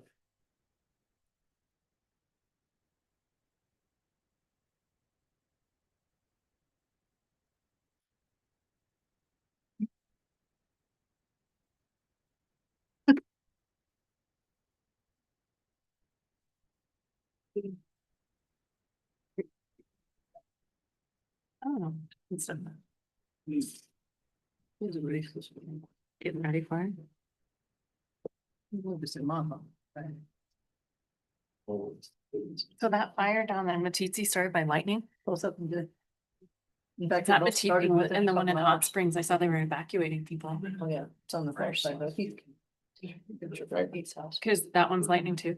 Really? They both started about the same Wednesday. You know what's funny is they. That's from. And it's only They 28%. based their grizzly bears, 43 of these moths built in. I saw there were like a bunch of ranchers were trying to move cows. and That's stuff. one that they count them. Not every bear goes on a moth field. One person that did lose it. There's some sort of. There's some sort of. It's hard. Bound to be about it, we'll say that instead of you say, all right, so this is good. This much density here. Well, you know, when we took we took the Prince of Monaco on a pack trip one time, not a pack trip, then we you know, Mark,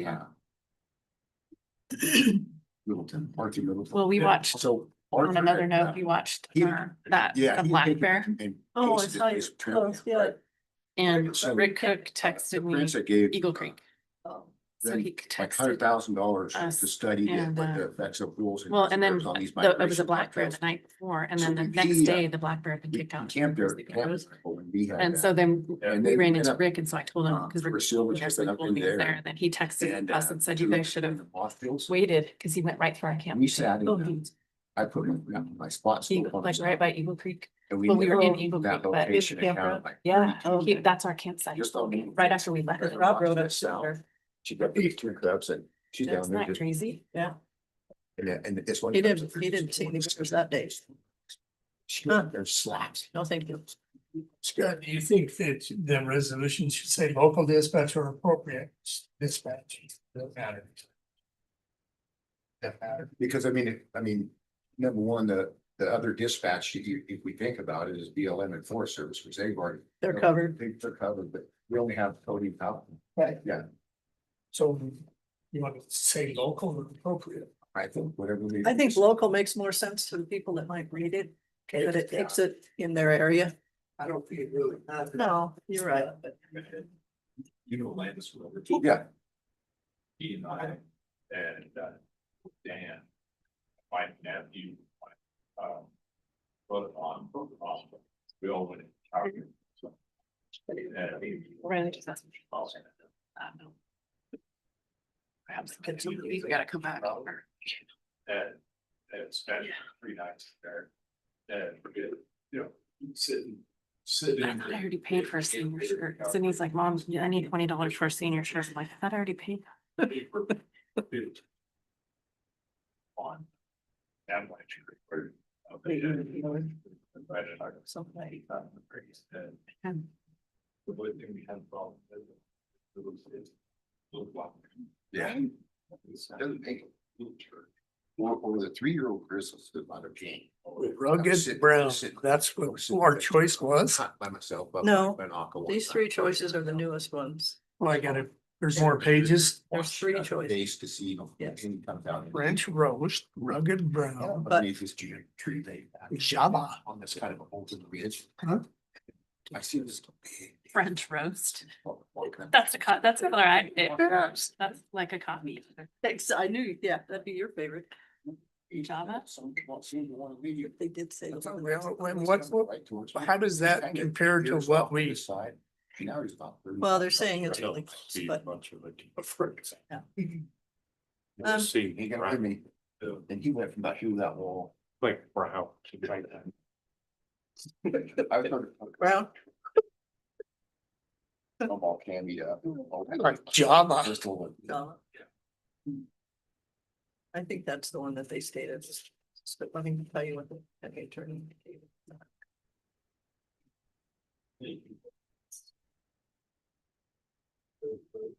Which one do you like, Lloyd? Java. Java. Is it brown?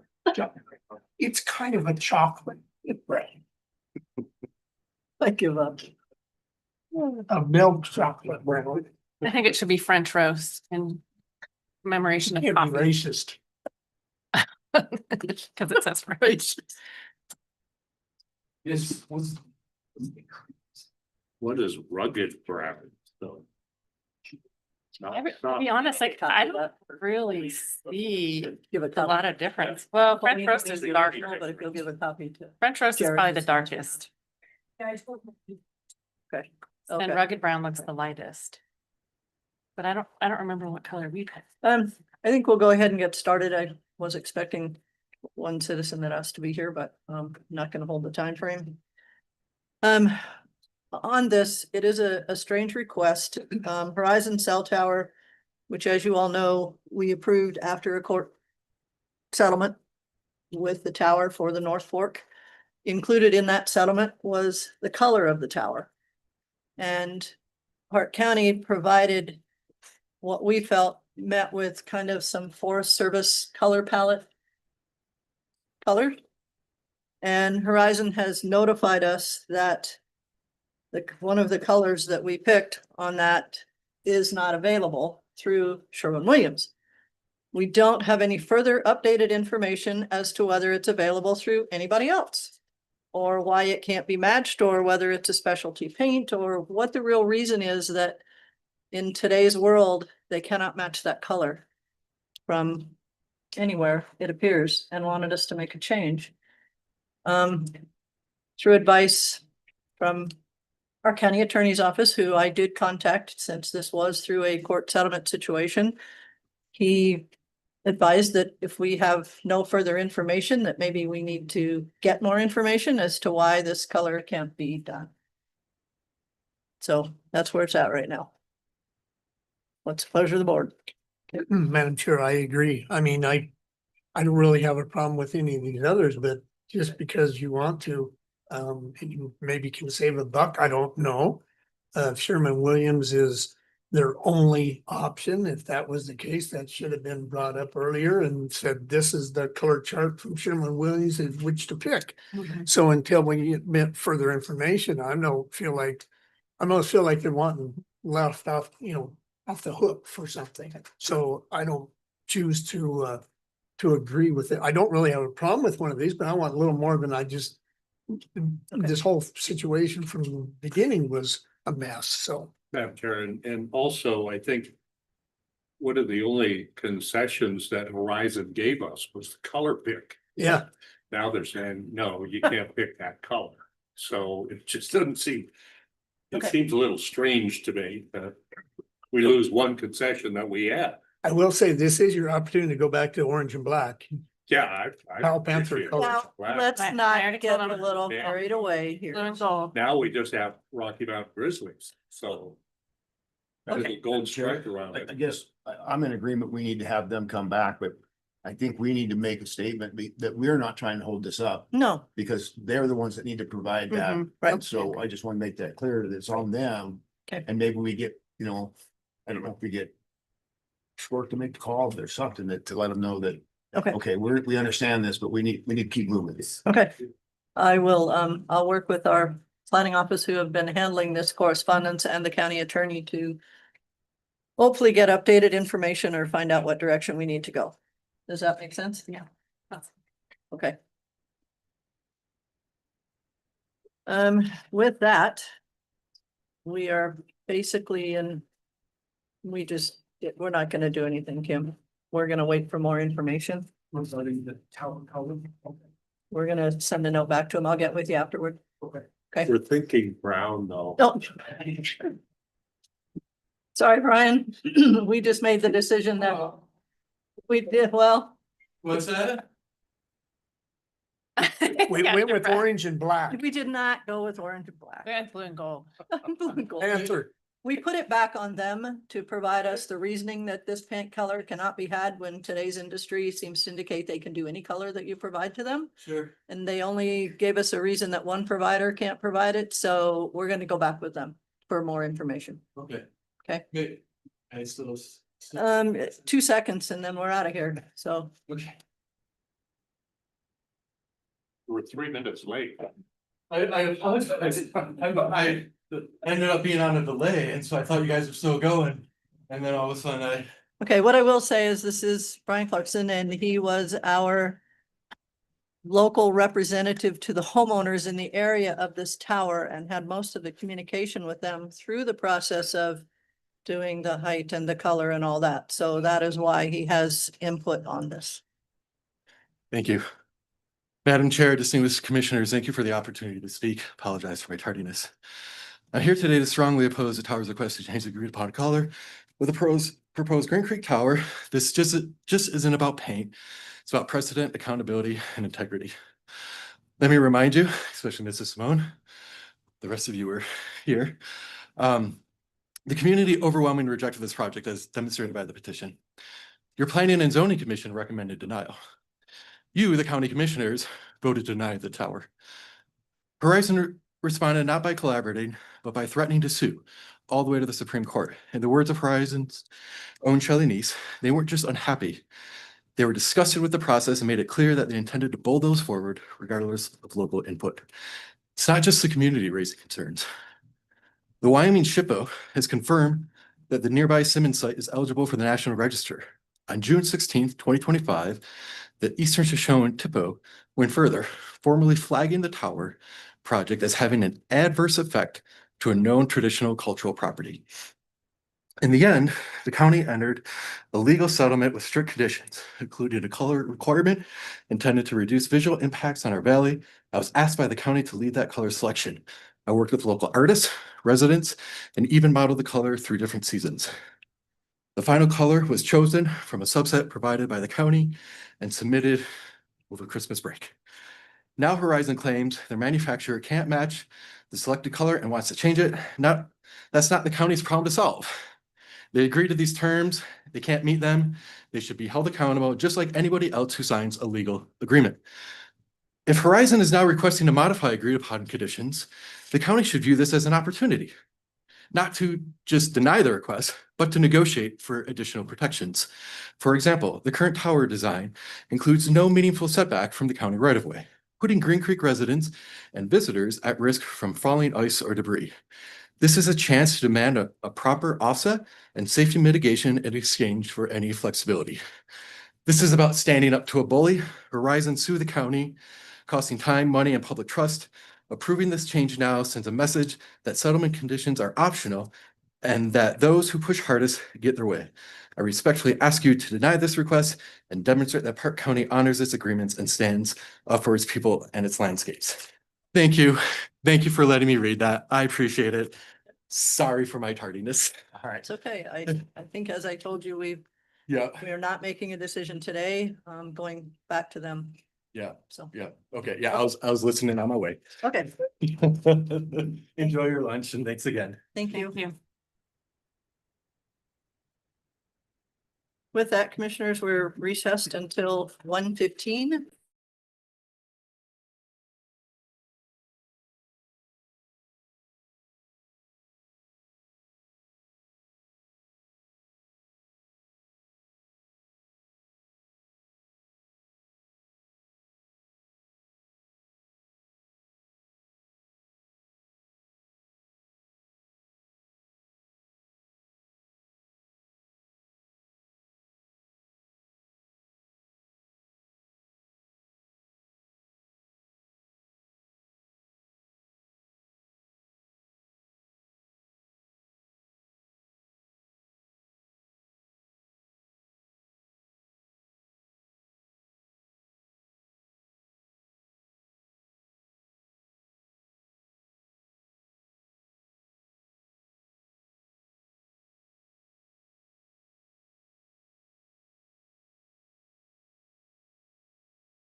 Okay, I think we're close enough, 1:15.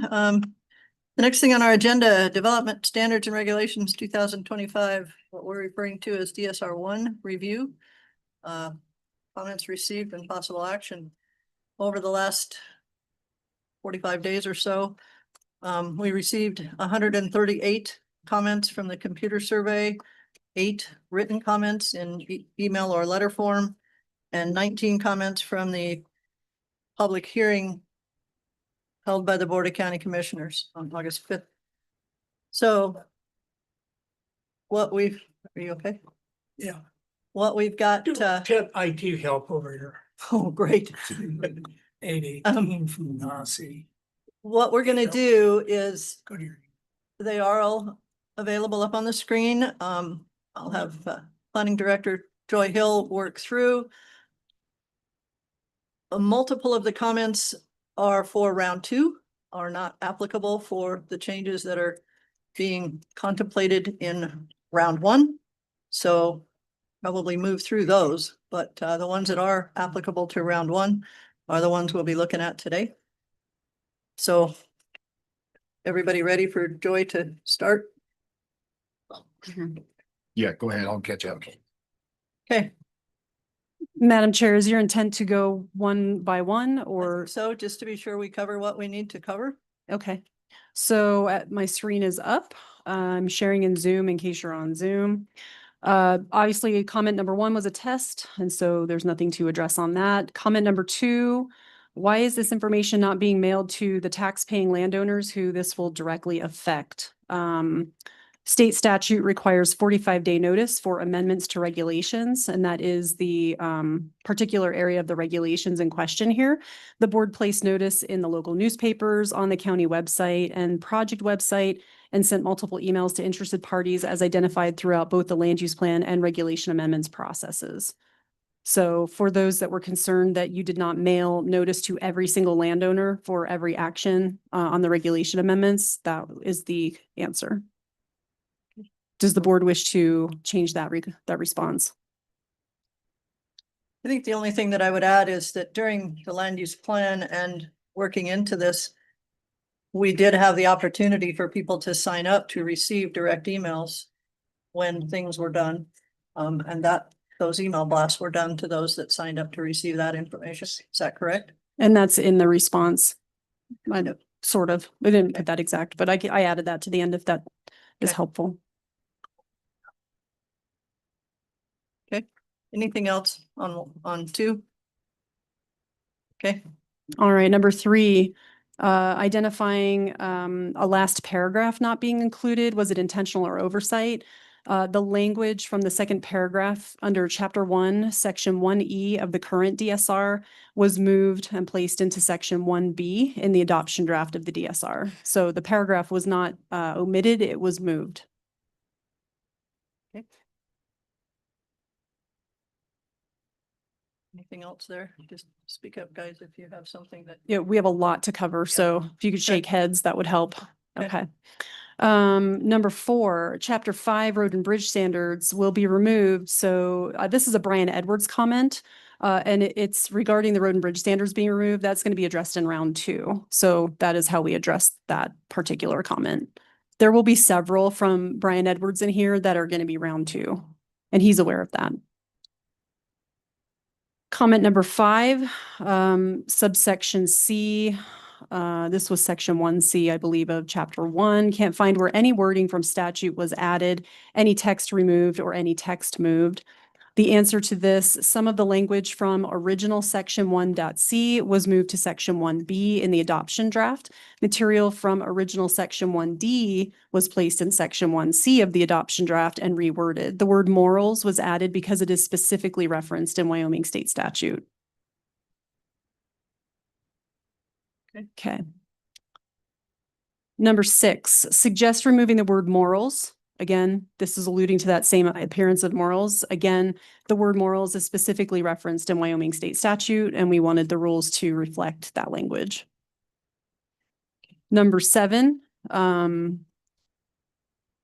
this is a comment from Brian Edwards regarding whether we should be regulating development on state and federal land. not being in the jurisdiction of Park County. The response is certain federal and state rules provide that local zoning regulations may be enforced on public lands. And that was confirmed by the county attorney's office. Okay. Number 8, balancing rights of property owners and protection of public welfare only plays out that the rights of property owners are sacrificed. It never goes the other way. Property rights are the only thing making the USA different from other countries. It is the one key ingredient. Stop eroding property rights. The response was, thank you for your comment. There were no specific changes recommended in that particular comment. Number 9, again, this is Brian Edwards. It seems odd that local zoning regulations would apply to state and federal lands. We already answered this question again. Certain state and federal rules provide that local zoning regulations can be enforced on public lands, and the county is authorized to conduct permitting reviews. Number 10, this is a comment. What does this mean? This is regarding existing uses and non-conforming. The county is going to go after anything that is non-conforming. Our taxpayer dollars and additional staff going to be utilized to enforce non-conforming to be conforming. So clarification under the response, any existing use that was permitted under a previous rule that would be considered non-conforming or not allowed under the current rule would be allowed to remain as a grandfathered use. In other words, if someone was granted a permit for a use under an old rule, but the new rule wouldn't allow for that same use, the use may continue to operate under the new rule. So it was providing an explanation of what grandfathering and the non-conforming piece means. Number 11, Brian Edwards changed his mind. And so we just said, thank you for your comment. Number 11 here, disregard this comment. So Brian made multiple comments on his own comments. And so he said disregard. So we just put thank you. Number 11, also Brian again, one would think that every person on the PZ Commission should reside in the unincorporated areas of the county. The DSR has jurisdiction and standing for these areas only and not the incorporated areas. The people reviewing and commenting on use and development as it relates to unincorporated Park County should live in unincorporated Park County. So the response, Wyoming Statute 185202A sets forth that the board may create a planning and zoning commission. It shall be composed of 5 members, at least 3 of whom shall reside in the unincorporated area. It really is the board's discretion if you wish to have all 5 members from the unincorporated area. At this time, you have shown a mix over the years of always 3 in the unincorporated, and sometimes the other 2 are a mix, or right now everybody's out in the county that I think except for maybe 1, but I can't remember. Number 12, what law comes into play prohibiting the public from inspection of records? Wyoming State Statute 16.4-203 addresses public records and grounds for denial of inspection. So if there is a record that may be denied, it is identified in that statute. Can you think of a reason why? Confidential material, personnel material. I'm sure there's others. Okay, I was just thinking about land use things. Okay. Yeah, very little, unless it was more confidential. And in our purposes, that would be a legal file. I can't think of anything. Thank you. Number 13, I don't like the idea of a P&Z member living someplace other than Park County. They should have to live with their decisions. Also, they could be a paid employee of an NGO or have other negative intentions towards Park County. Again, WS 185202A sets forth that the board may create a planning and zoning commission. It shall be composed of 5 members, at least 3 of whom shall reside in the unincorporated area. Does the board wish to require all members to live in the unincorporated area? I guess that's why this is in yellow. If you wish to change anything about that, or leave it as it currently is, matching statute. Madam Chair. Well, the way that I read this comment is that the statute doesn't even require that they be from Park County. Is that right? The way that I read the comment is. So, does the statute say? It says at least 3 have to reside in the unincorporated area. It doesn't say anything about the other 2 members. Like of their county, of the county they reside in? I assume that's what it means, since you as a board represent your unincorporated area. Yeah, I mean, I tend to agree that the people that are representing planning and zoning on the Planning and Zoning Commission should live in the unincorporated area and live in Park County. So I'd want this, yeah, they should be both. I don't think someone in Natrona County should be able to be on Park County Planning and Zoning Commission. So is it the board's intent to make a language change to your rule that would clarify that members of the Planning and Zoning Commission all need to be residents of the unincorporated area? And additionally, that it needs to be the Park County unincorporated area? I would feel comfortable with that. Trying to pull up where it is in the regulations. Page 8 in the draft, if it helps. And that's the 8th page of the PDF. Page 8. Do you know what paragraph that's in? Mine doesn't have. Probably P and Z Commission. Composition, maybe. I can't remember the name.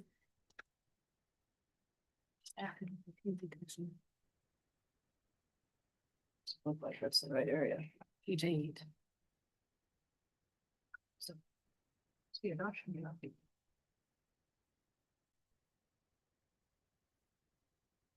Let me just open update.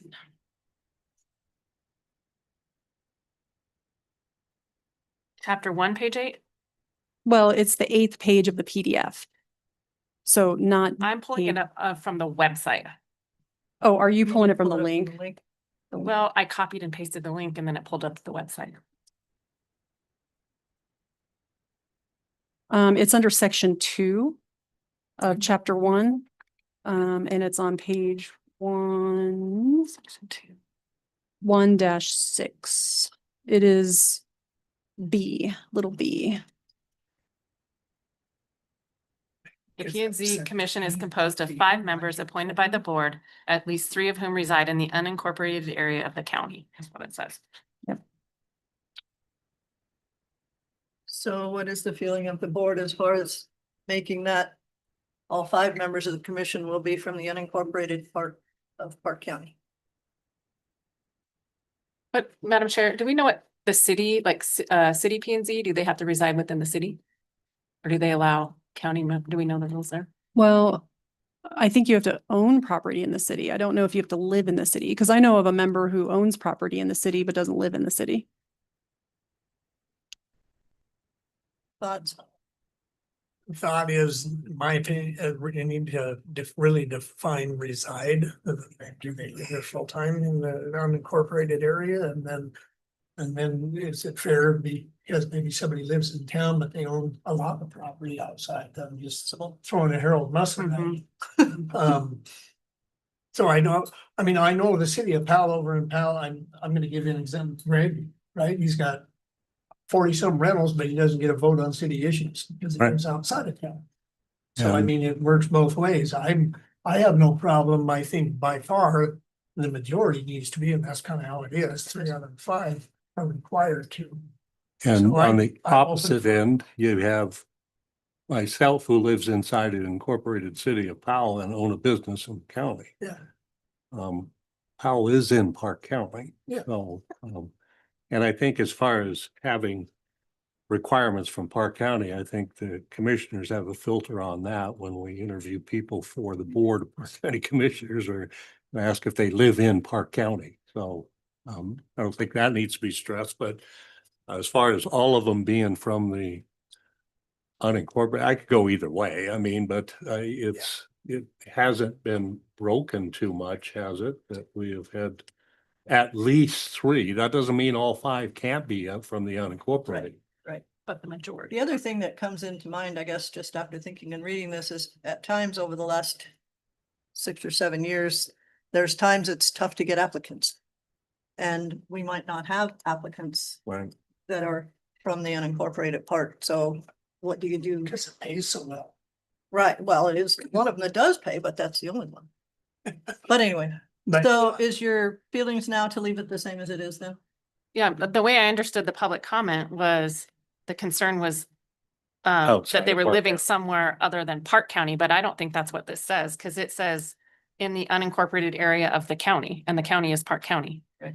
So I don't think that concern, the wording the way I read that is that they have to live in Park County. And I think if there's 3 of them, that's the majority, that's a quorum of that 5-member board. And they have to come from the unincorporated area.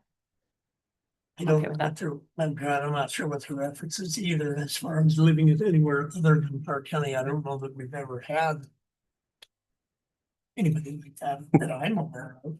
Me neither. Uh, So is there anything that you would change in that response or in the wording of that regulation? That comment might just needed clarification that the language as it currently stands doesn't allow someone outside the county to serve on that board. It doesn't allow 3 of them, it says. 3 of the members have to live in the unincorporated area of the county. It doesn't talk about the other 2. But what I'm saying is the public comment says, I don't like the idea of the P and Z member living someplace other than Park County. Right, But the regulations don't permit that. but your rule right now says 5 members, 3 of whom have to live in the unincorporated area in the county. It doesn't for say the the other other 2. 2. Yes. I see what you're saying. If you added a sentence that just said all members must reside in Park County. Well, then the question becomes, if you don't reside in the county, but you own property in the county, then do you not get to sit on that board? If they're from Teton County and they own property over here, they could sit on our P and Z board. No. So what I'm saying is, if you have someone that lives in Powell, they live in Powell, They but live they, in Park County. That's my okay, point. but, Yeah. okay, so you're saying live in Park County, Period. period, not in the unincorporated Right. area. That's what the comment Yeah. says too. Right. So, They all but- must so live you want to within Park add that County. sentence. If that clarifies anything, doesn't make it worse. Madam Chair, I think the other thing you got to think about if you add that in there, that means all 5 could be from in the city of Powell. No, I would leave this here and then just add that to the end. Okay. All members must be residents of Park County. Right. To just say that nobody from And outside of at Park least- County. and at least 3 must reside. Right. Yeah. Okay. I got it. Okay. Thank you. Number 14, can the Wyoming Administrative Procedure Act be an exhibit? The response, due to potential state statute changes, the best practice is to incorporate by reference rather than include full text. And that was the approach we took on the entirety of the regulations. Number 15, why do we need to charge fees? Will the fees also be up for public discussion? The response, Park County charges reasonable fees to cover a portion of the costs associated with processing, inspecting, and reviewing applications to ensure projects meet regulatory requirements. At such time as the board chooses to amend its fee schedule, the discussion is placed on the board's meeting agenda. Okay.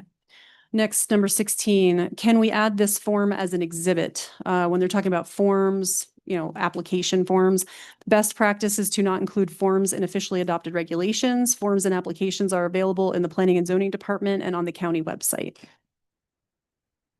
The reason there is the changes that have to happen at times. It's easier than, otherwise it would have to go through the whole. Oh, you'd have to go through a process. complete Okay. regulatory process. Yeah. Okay. Number 17, now any interested person can petition board. You should keep the old wording. Any resident or property owner in Park County may propose changes. Living here and owning property here should be the only public that should have this right. The response, as cited, Wyoming Statute 163106 provides that any interested person may petition an agency requesting the promulgation, amendment, or repeal of any rule. That language comes directly from statute. Number 18 was a recommended text change for a subsection or paragraph number. The citation as it is correct. Number 19 suggests striking in conjunction with public works staff. Commissioners, this is a reference to Chapter 5. Chapter 5 is still in the regulations. It's the Public Works Road and Bridge Standards. Brian's asking to start changing the language for these to reflect something more generic.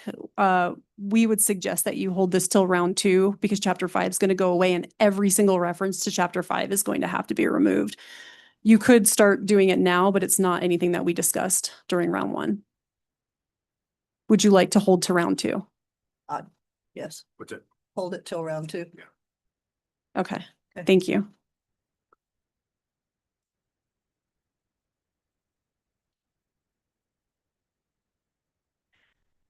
All right, number 20, same question as before. Can we add form as an exhibit? Again, best practice is not to include forms in adopted regulations. Number 21, suggest editing this paragraph to remove public works. This is on application review or applications, checking applications for completeness. Public Works is not involved in the process of determining whether or not an application is complete. The response, Public Works often determines whether the appropriate construction drawings, erosion control plans, or similar materials have been provided in a complete state. As such, planning and zoning will hold an application if Public Works indicates those materials are not adequate. So it would be our recommendation that that not be stricken at this time because we do defer to them on those matters. We will hold an application if the public works requirements are incomplete. So in that regard, the public works does have the ability to hold up an application to determine if it's complete or not. Okay. Any change on that? Okay. Number 22, section 3C. This is in chapter 1, states action of the board is final and not subject to review or approval. Are these two sections not referring to the same thing? Please explain. Chapter 1, section 3C of the draft pertains to petitions for amendments to the regulations. The language relating to the board's action being final is directly out of statute, WS 163106. Chapter 1, Section 5 specifically addresses appeals of decisions made by the Planning and Zoning Commission, P&Z Director, or the County Engineer, which is a different subject or process. So they are not referring to the same thing. 23. Again, Brian Edwards referencing Chapter 5. We recommend that we hold all the Chapter 5 references to round 2. Are you okay with that? I am. Okay, I Because see. We know what the plan is. Yeah, okay. We can make all the reference changes when we get to that. All right, number 24. What is a discretionary application? So not all applications that are denied can be resubmitted after a year. The response, see definition 104 on page 2-13. This comment will otherwise be considered in round 2 relating to the denial of non-discretionary applications. Madam Chair, we did not discuss, but it is a good question. So for instance, a building permit is not a discretionary application. It is up for staff review and approval. A discretionary application has to be approved by the board. If I deny a building permit, we don't say that you can't come back. And in my understanding then is that if I deny one, they could turn around and bring another one in, potentially fixing something or making it more reasonable. So at this time, our interpretation is that non-discretionary applications could be turned in again. They wouldn't have to wait a year, but discretionary have expressly been said by the board in the regulations that they cannot come back for a year if denied by you. By us. Yes. We don't approve discretionary, you do. Any thoughts there? We've seen a few. Madam Chair, just so Joy, just to clarify, it's not clearly delineated between the two and right now? So you specifically in the regulations say that if a discretionary permit is denied by the board, that an applicant cannot reapply for that thing for a year.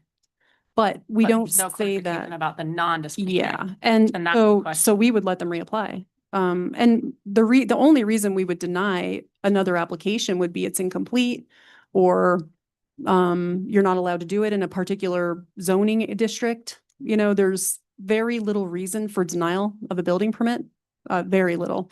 Maybe they didn't get their septic approved, which they could come back in and get their septic approved. So there's very little that leads to a denial of an administrative permit. They're pretty straightforward. Can your denial also be appealed? Yes. So, Madam Chair, help me understand why we have the 1 year on discretionary applications. I mean, if there's a specific issue with reason for denial and that is remedied. I mean, I just seen, I guess, I know we just don't want to have, we can want to see the same thing over and over, request on the agenda, but I'm thinking of somebody that has a legitimate, say, oh, you Right. may have, we all may have an issue and we deny it. Well, if he goes and fixes or she or whatever that issue is, should he have Is to it- be wait a year? What's the reason for that? That's not backed up by the statute. Is it possible to take this one, as it said, reconsidered in round two? Because I'd like to hear from P and Z the kinds of things that they have seen or any repeat things or reasoning behind some of that. And Madam Chair, again, discretionary, you may recall just how few applications you have even denied in your time here. It's very small.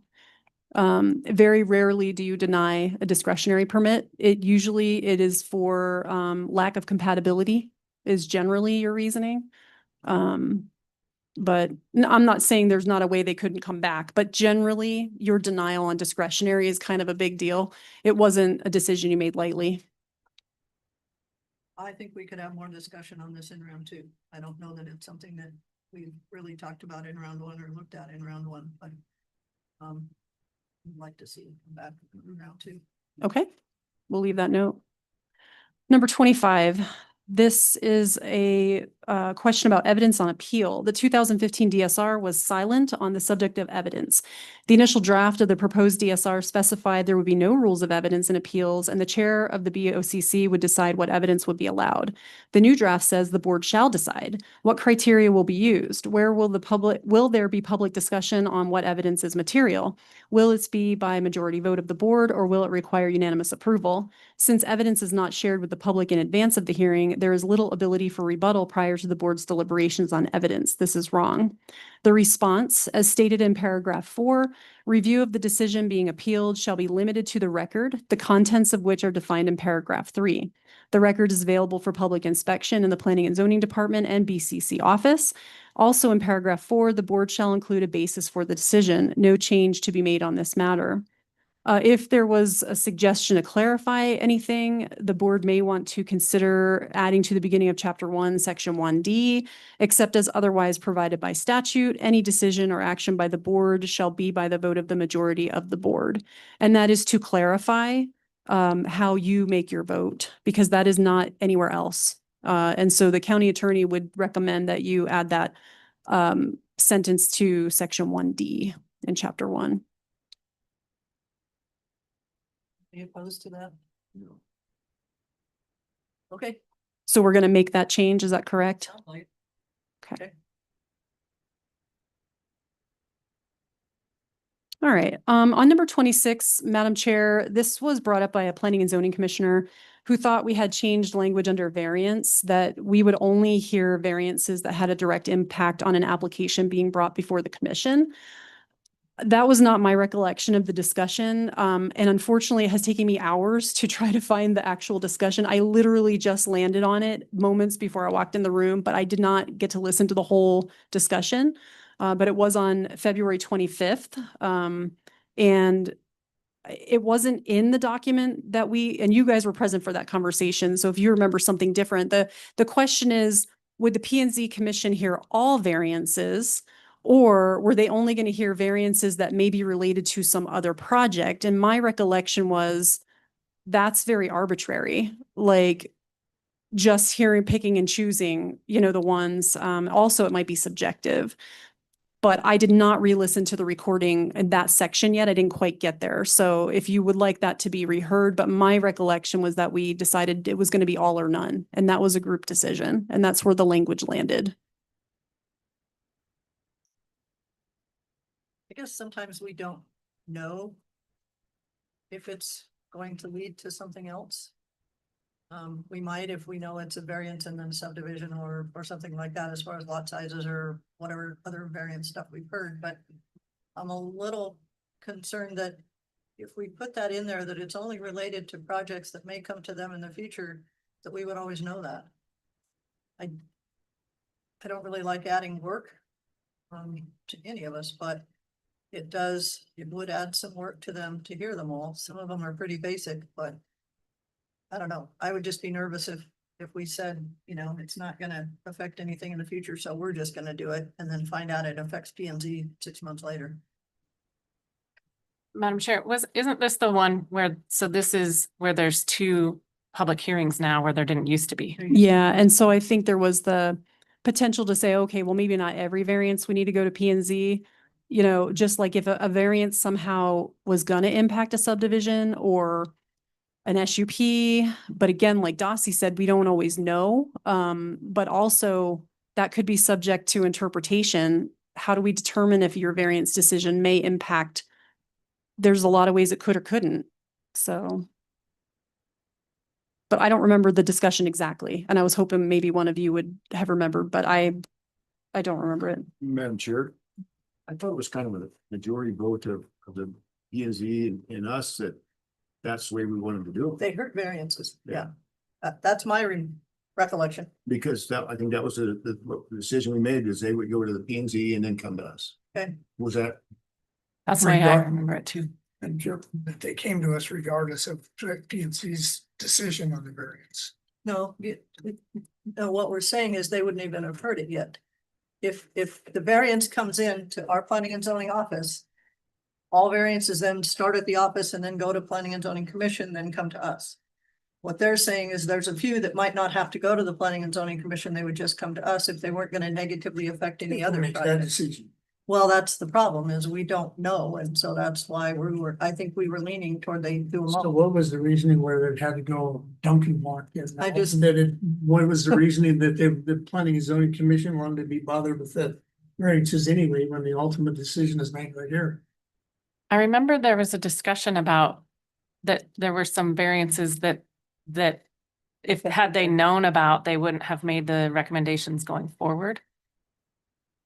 Duncan, I'm gonna To put you on the us. spot. You wanna come up here? A little ways? Sorry, but,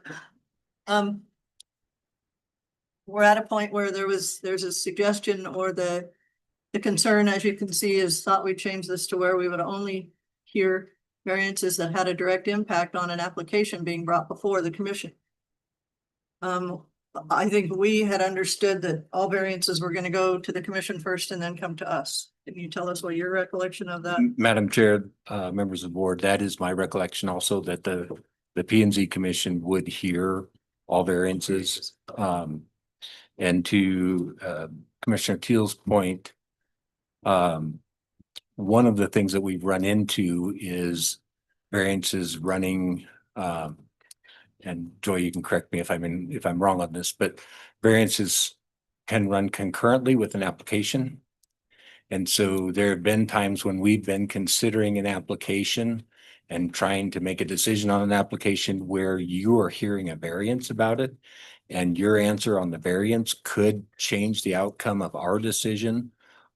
And so in those situations, it would be better if we were hearing the variance, because if it's an issue where the variance is a no, or either way, then that can have a dramatic effect on whatever the application was. And so as a matter of being aware and involved, is my recollection that, yeah, the P and Z Commission would hear all variants.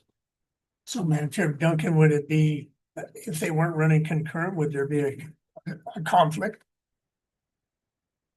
If they never ran concurrent? I think that's a pretty broad brush to be able to answer. I mean, that there's so many possible scenarios to try and answer like Have that. that many variances, so I don't think it's putting an undue, an extra amount of load on the commission, but I just. It puts an extra. It's an time load extra step on the general public that. And cost. and cost. Yeah, it could be, but a variance should be a significant, I mean, shouldn't be a small thing. I mean, if someone comes in seeking a variance from the regulation, that shouldn't be it. There should be a fairly high standard for a variance. And Yeah, I agree, but my point is, if they're running in conjunction, it's really no more problem, because they're gonna have to come with you, whatever that application is, before the commission, and at that point. right. You will be aware of the variance, but taking every variance before the commission when you don't really have other than a device, and it ultimately comes to us anyway, it really has no bearing on an application. I'm Well, not, that's, I guess, my answer to that is it depends on how much value you put in our opinion and our research. And the work that we do. Madam Chair, I think that's the issue at hand that I can think of is they do put all the work into it. We just get the staff report and, I mean, B and Z is, but I mean, to me, I think that was the discussion in the room that we wanted to shut these off before they got, and again, variances are very, they should be very strict. And I think that was discussion in the room is you guys hear them first. I mean, and then if whatever your decision is, they can appeal to us, I guess. no, they come to us anyway, Yeah. regardless. That's Okay. All right. Even if it's denied by them, it can still come to us, but we have their justification for denying it. Madam Chair, at this time, I placed, the board's recollection is that the commission and board agreed to allow all variances to be heard by both boards, regardless of the nature of the variance. Is that a suitable response? I think so. I think that's what we talked about. Madam Chair, I like what Commissioner Stewart was saying. We've got what we hope are people who have studied it quite a bit, and we do have, give us a filter on it to begin with. And if you even deny, you will give a reason to us for denying if there is an appeal. So I like them looking at it first. I know that when we first talked to the Logan Simpson people, they said we have an unusual amount of variances for Park County that other counties don't have. So I think this would help us out quite a bit if these people saw it first. Okay. Madam Chair, the only thing that I don't love about this though is that it's just an added hoop for the public. Oh, yeah. It's another public hearing. It's another fee to pay for advertising the public hearing. That's the part. I And it mean, depends on how important the variance is to you to move away from the regulations. does it happen that much, Duncan, that you think it's worth that added, those extra So- steps? Commissioner Simone, because the P and Z Commission hasn't heard any variances, I can't really speak to the relevance of the history. So the ones that you're aware of are, the reason this came up is because you're aware of some variances that have ran concurrently with an application that caused a conflict? How many times do you feel like that's happened? I think I can maybe only think of 2 or 3 in the last 6 or 7 years where there was a concurrent application. And Madam Chair, those applications would likely have been on utilities where they couldn't extend gas or they couldn't bring utilities to the lot lines. Those are generally the types of variances that are impacting a subdivision or, a variance for DEQ review, right? On a re-subdivision in a major that's called a major because it's in a major. Those are the types of variances that you would have granted in the past 4 or 5, 6 years that would have related to a subdivision. I'm trying to think of an SUP variance, but like a variance on an SUP, for instance, let's say somebody wanted to do a major industrial use in a zoning district that prohibited a major industrial use.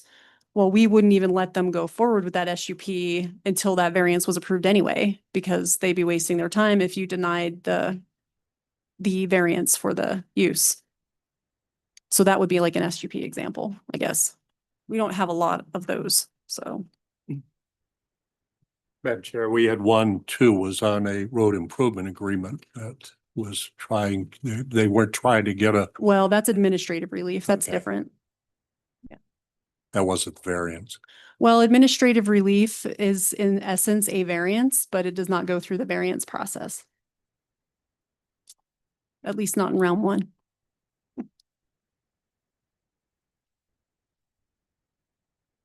What do you want to do? We keep both of them in.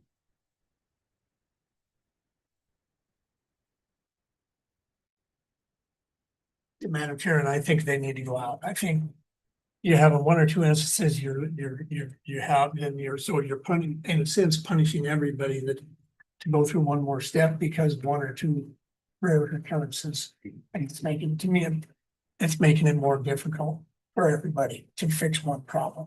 Madam And Chair, if there was a way to put it, word it to where if they were running in conjunction, then it would go before the commission, because then there's no more extra steps.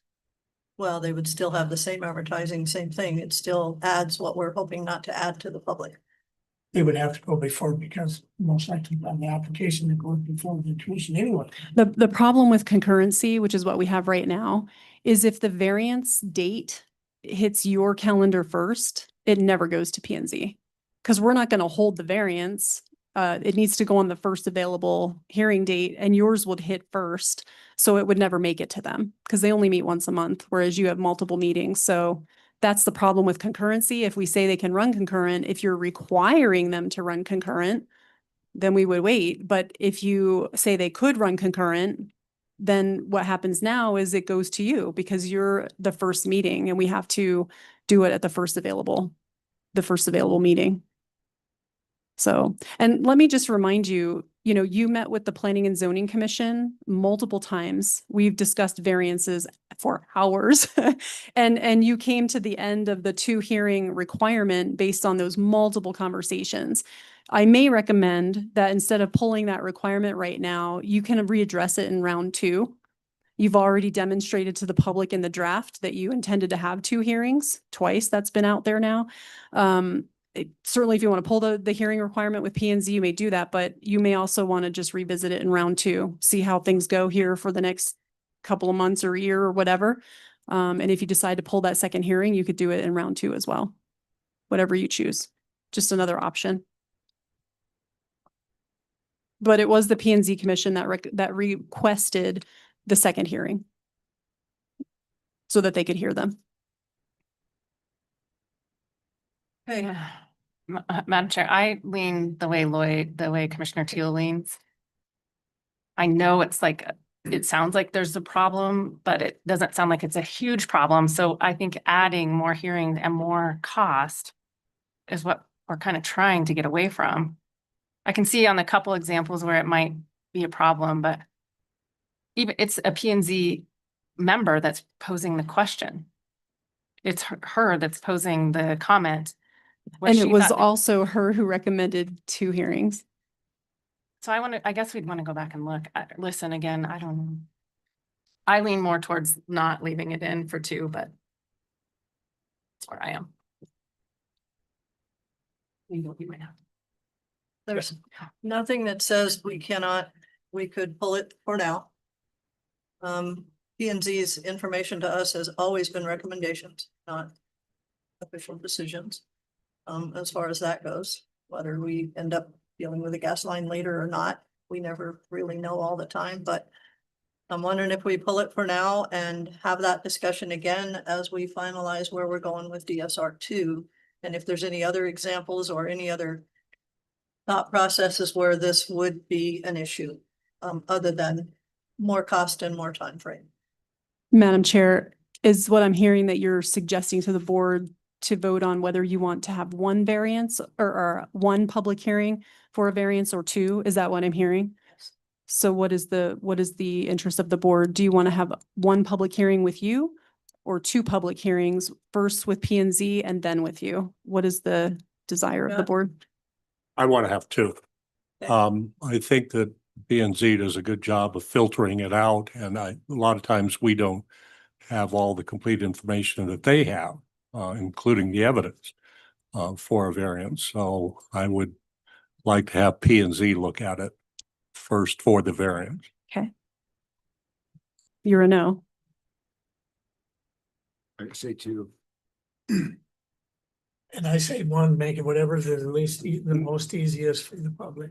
We're not here. Well, and I agrees with that. I'm not trying to put a burden on the public, but the variance should be a very serious thing. If we're gonna look at violate or, giving a variance for our rules and regulations, then like we said in that one meeting, we're doing that. We have the wrong rules and regulations. But Right. the fact of the matter is, I think we had 17 or how many we had?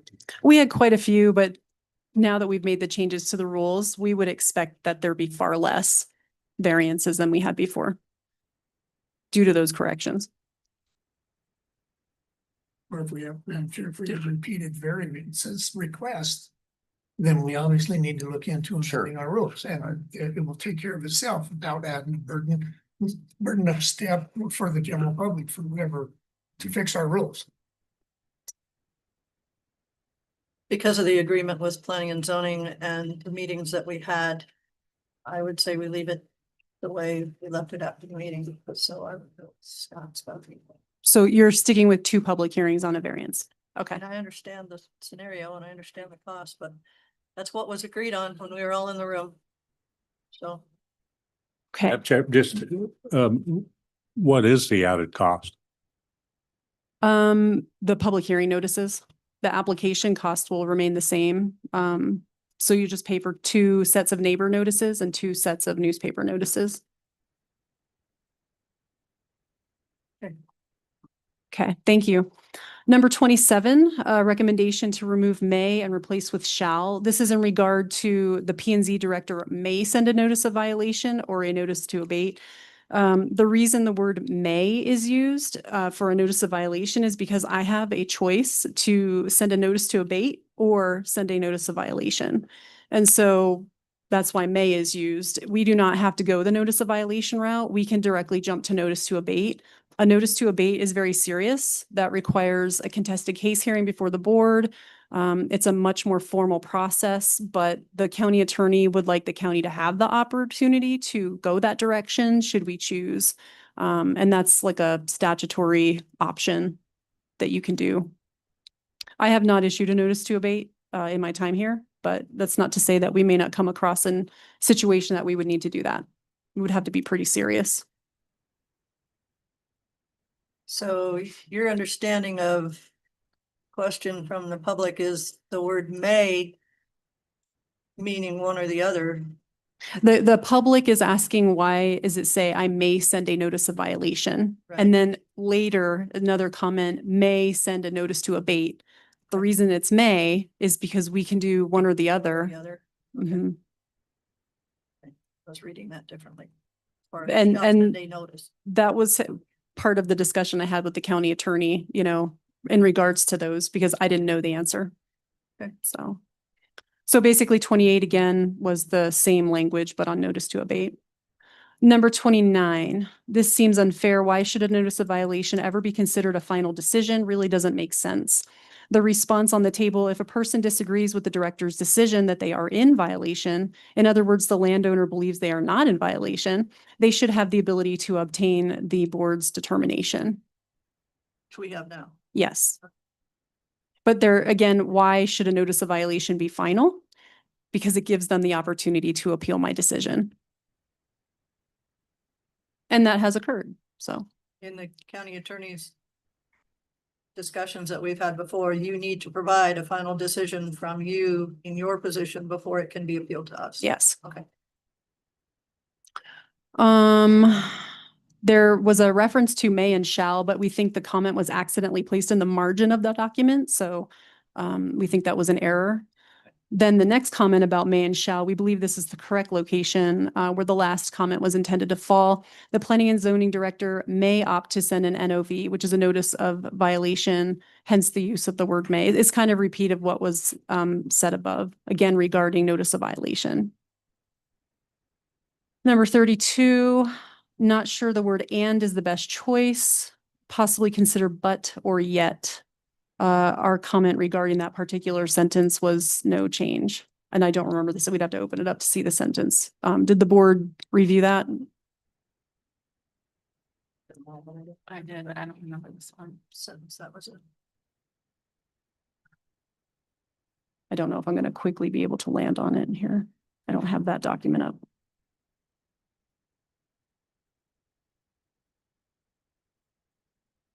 Kelly, do you have the one open with the comments on it? We've tried it. No, when I copy and paste, it's just taking me to the draft on, Yeah, me too. It's not taking me to the actual comment. I can open it in my email.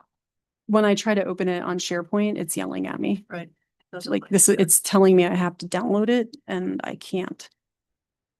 Oh, wait, there we go. I think it did actually finally get it. Let me go look at what comment where that was. 32. 32.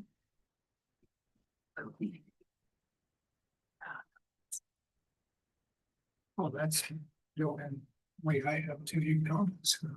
Sorry to. Okay, comment 32 is under, oh, there it was right there. Chapter. It's on page 1-18, Let's look that up. under board decision. 44. The board's decision is final Commissioner, and an appeal may be taken before the appropriate court. They were suggesting but the board's decision is final and an appeal may be taken before we felt that that language was adequate in its current state. would you read that one more time? The board's decision is final and an appeal may be taken before the appropriate court.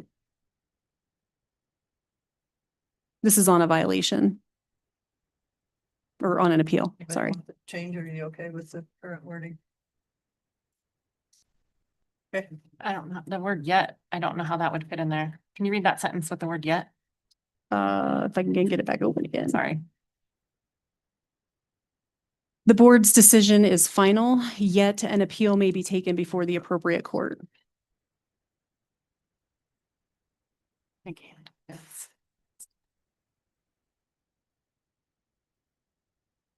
I'm good. Okay. we're okay.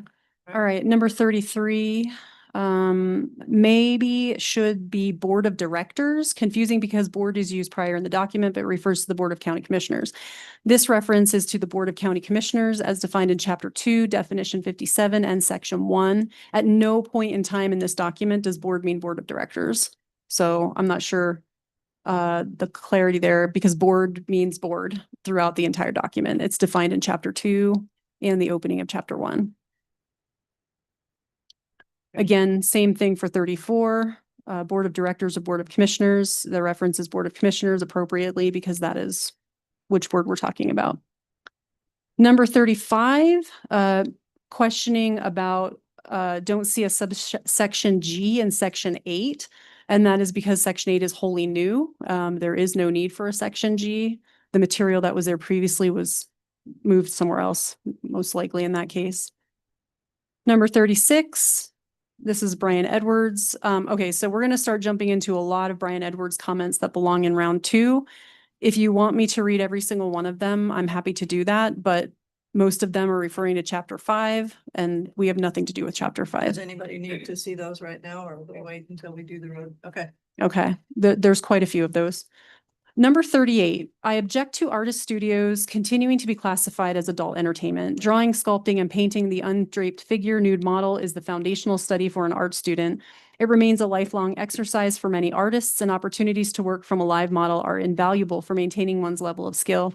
Posing as an artist model is hard work and concentration. Models deserve every penny they are paid for posing. Legislating what artists can do in their own private studios in Park County is ignorant and defeats the efforts that have gone into making us a hub for creativity in the region. The recommendation or the response, nude model studio appears under adult entertainment establishments under Chapter 2, Definitions 6 and 11, and on page 4-14 of the draft. The board may consider excluding nude model studios from the adult entertainment establishment use classification. Possible adjustments. Definition 6 state that the nude model studios are not considered adult entertainment uses. Definition 11, remove adult entertainment establishment, state that nude model studios are not considered adult entertainment uses, and move this definition in line alphabetically. And then adjust the entry on page 4-14 by removing nude model studios from the list. So if you wish to make this clarification so that nude model studios are not included as an adult entertainment use, those are the 3 changes that we're recommending that you make to address that concern. We did run those by the county attorney. We had heard of this early on, and I neglected to remember to bring this change up. Glad it came up again, so we have the opportunity to fix it. But I believe we should make those changes. It's not imperative that it stays under adult entertainment. Are you all okay with those changes? Yes. Okay. Okay, Madam Chair, it will be reflected in the document. Number 39, these are county regs. Streets are in town, roads are in the county. Suggests using roads instead of streets. Again, this is a definition that was not changed in round 1. The comment will be addressed in round 2. Number 40, we're dealing with county regs. Again, why using roads instead of streets? Again, the definition was not changed in round one. This comment will be addressed in round two. Number 41, strike this entire section 11. The county should not be in the business of outlawing artist studios and their professional activities. I believe we just addressed both comments 41 and 42 by the changes we made in 38 above. Number 43, my grandmother is blushing at your sexually explicit list. Thank you for your comment. Number 44, there was outrage at this. Oh dear, the word I tried to use here, I don't know what that is, was too dirty for your terms and conditions. Give me a break. Explicit list when it originally came to public attention. Why haven't you changed this? It would be easy enough to refer to the state statute that contains this list without posting it in full in our county document. The response on the table, while we understand the use of words describing anatomical parts may be uncomfortable for some, the use of this language is not dissimilar to that used in medical professions, other city and county ordinances and regulations, and state statute.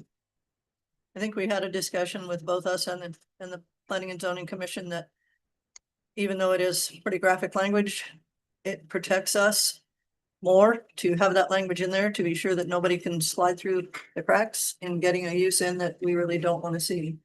And I think that's why we decided that the language needed to stay. Okay, thank you. Number 45, suggest adding including dust after particulate matter. Again, not a definition we addressed in round one, recommend addressing in round two.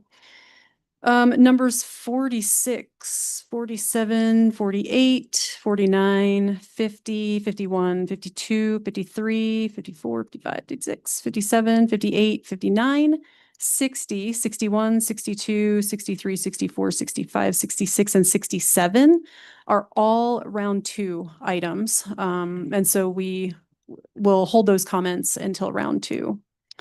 Number 67. There's a question about or solar panel array. I think the consultant indicated that we could make this addition to add clarification to that particular item.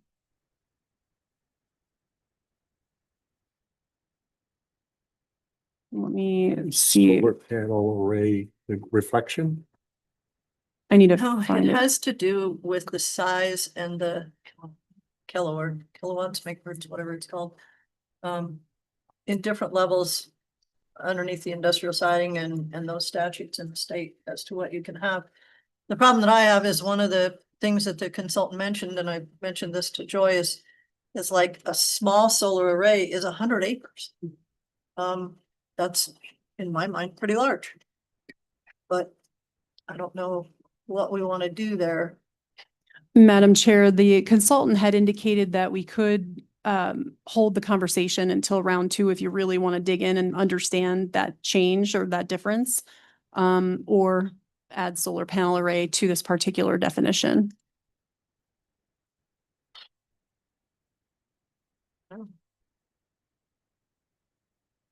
What are your thoughts? Do you think we need to look into that a little bit more? In round two, as far as. Yeah. Okay.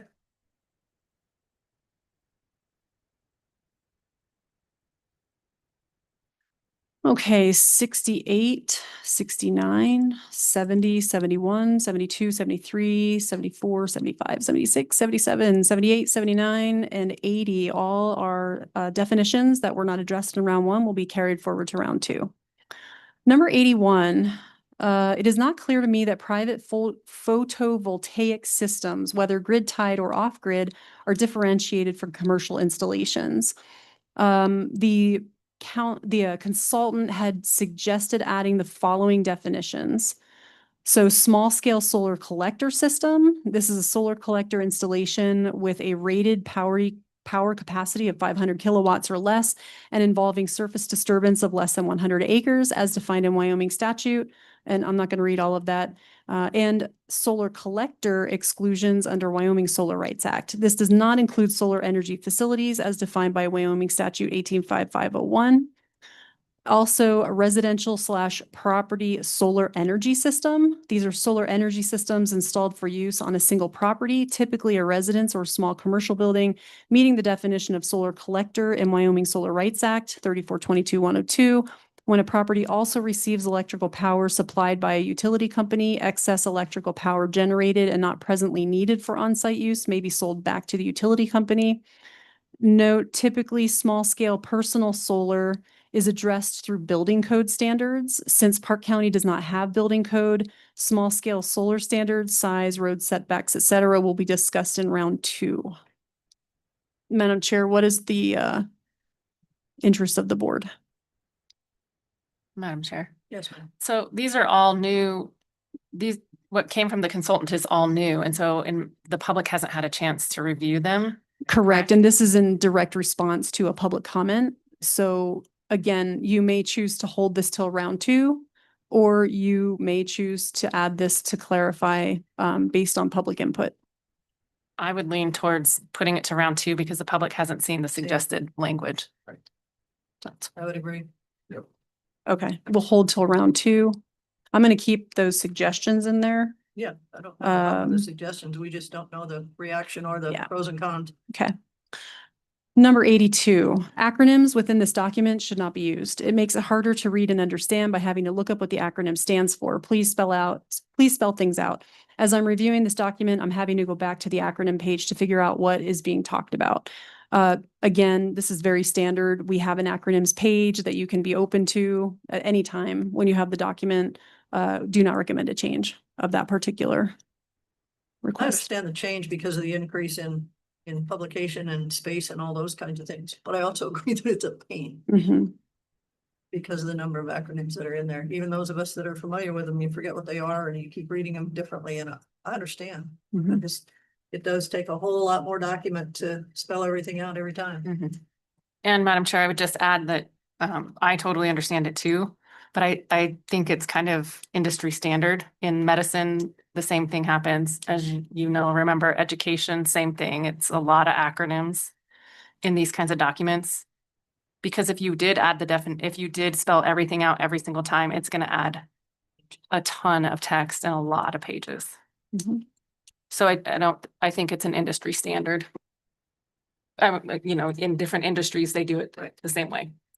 Oh, Madam Chair, I know we're saving space in the ink, but is there, I don't think it's really gonna have that many more pages than we've already added. And you know how difficult it is when you're new to something. We're reading this stuff on a regular basis. It is very difficult for people that aren't familiar with the acronym. So I think at the very least, we should have it acronym, what it is in each when it is mentioned in one section, then maybe through that section, you can continue with the acronym. I don't know, that may be more confusing, but my point is, I understand what they're doing, and it is, and we do use a lot of acronyms. It is very difficult to read this from the layman's side. I agree, but even if you look at like contracts, you look at any professional contract, it always like, it references it in the first paragraph, right? So there's one page in this document that has it, you know, in a contract, it'll say this person's name here and after and referred to as employee. And then the rest of the document reads, I think it's just kind of standard practice. I understand that it's difficult. I'm not saying it's not, but I And know Madam, it is difficult because I've had to do a lot of yeah, she's had to looking come at up to speed. myself. Yeah. Madam Chair, we do go above and beyond by putting the list of acronyms in the definitions chapter. So you could literally pull that page out and have it sitting right next to you as you read through the document to refer to those acronyms as well. That's one way to help keep that down. It would be a significant effort to go back and change all of those to spell out every single acronym. We would have to do that. I agree. If I'm looking at something like a police report, you know, reading a lot of those, they list the acronyms at the bottom of them. I know law enforcement sometimes use acronyms. And I think if you could just print it out, if you're filling out an application for through planning and zoning, you're gonna have to do a lot of printing to begin with. To already have that acronym page next to you is gonna help you quite a bit, but having it all through the document to either spelling it out each time you're going through it, that just adds to the document, adds lots more pages to it. We're trying to cut down on the thickness that that book is. And I think it doesn't hurt to have the acronyms posted right next to you so you understand it each time. I know we're trying to make this dummy proof, but it's not. It's not gonna happen. I guess my thought, because we don't know where we're gonna end up with round two and how much change there'll be or not be. I'm wondering if we don't flag this to discuss it one more time as we get to round two and the finalization of the document. And we'll know what length and where we are with the document and what that might do to us. I don't know that it's gonna Madam- change a lot. Madam Chair, my only concern with that is how many pages were added to this thing before then? I don't know And, that, and then we gotta go back and change them throughout the document. I don't know that we're adding a whole lot of pages. We moved some stuff around, but I think you will see a significant increase. We used acronyms everywhere. I mean, just P and Z director, no. Board what of I County mean is adding Commissioners. Pages to the old document. Have we added tons of pages with what we've done so far if we get through DSR one? I don't think I understand the question. I thought you were talking about acronyms adding pages. If we were to expand them. Yeah, Eventually. Madam Chair, my Yes. thing, that my concern is if we expand every Oh, yeah. acronym that's spelled out. Yeah. Then we got a ton of work to go back in, the stuff that's already done to change all that there. True. That's true. Said I don't like it, but I think it is Oh, yeah. today's world. You wanna leave them? For now? Okay, Madam Chair, I'm going to try to move quickly. I do need to leave at 3 o'clock and I apologize for that. But we're getting closer. We're over halfway, I think. The next comment, 83, there's a reference to the International Construction Code, or actually the IRC is referenced in the document. We did not address the first use of that acronym. It was missed in definition 221 and also on page 4-67. No, the IRC is not nested within a broader international construction code. They are both separate but related codes within the larger International Code Council framework, each addressing specific types of structures and construction activities. I think this is relating to the SIAs, the subdivision improvement agreements. So it doesn't really change anything. We just didn't spell it out, but we don't reference international construction code otherwise. But we may want to spell out the first instance of it because we do not do that right now. And it is in a definition and on page 467. it is in the definition. Yes. Definition 221. And so what is your recommendation? Just to spell out the first use in definition 21 or 221 and then on page 4-67. But the question was answered by the consultant otherwise. Pleasure of the board. You want to add that clarification? Yeah. Okay, Number 84, under the headline purpose, number 1 should be safeguard private property rights based on the original Constitution of the United States. Property rights are paramount to a free society and you have completely left them out. Also strike the words general welfare. This is a Marxist idea that is not in line with capitalism. The recommended response, thank you for your comments. General welfare is directly from statute.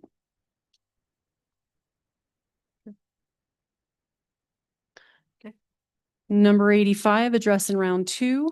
86, 87, and 88, all from Brian. These were recommendations about, let's see, 86, suggest changing last sentence. These were all things that were not addressed in round 1. So we recommend holding them till round 2. Because they were not brought before the public or the commission for consideration. Okay. Same with 89, 80 or 90. 91, why would the P&Z director have the authority to determine if something is a hazardous condition? Plan and zoning is just that, planning and zoning, not planning, zoning, and hazardous conditions expert. The recommended response, the paragraph identifies conditions which are generally considered hazardous, most of which do not require specialized expertise to identify. However, the board, through appointing the planning and zoning director, county engineer, and other similar department heads, acknowledges that these individuals require specialized experience, education, and/or expertise to carry out the responsibility of regulatory administration and enforcement.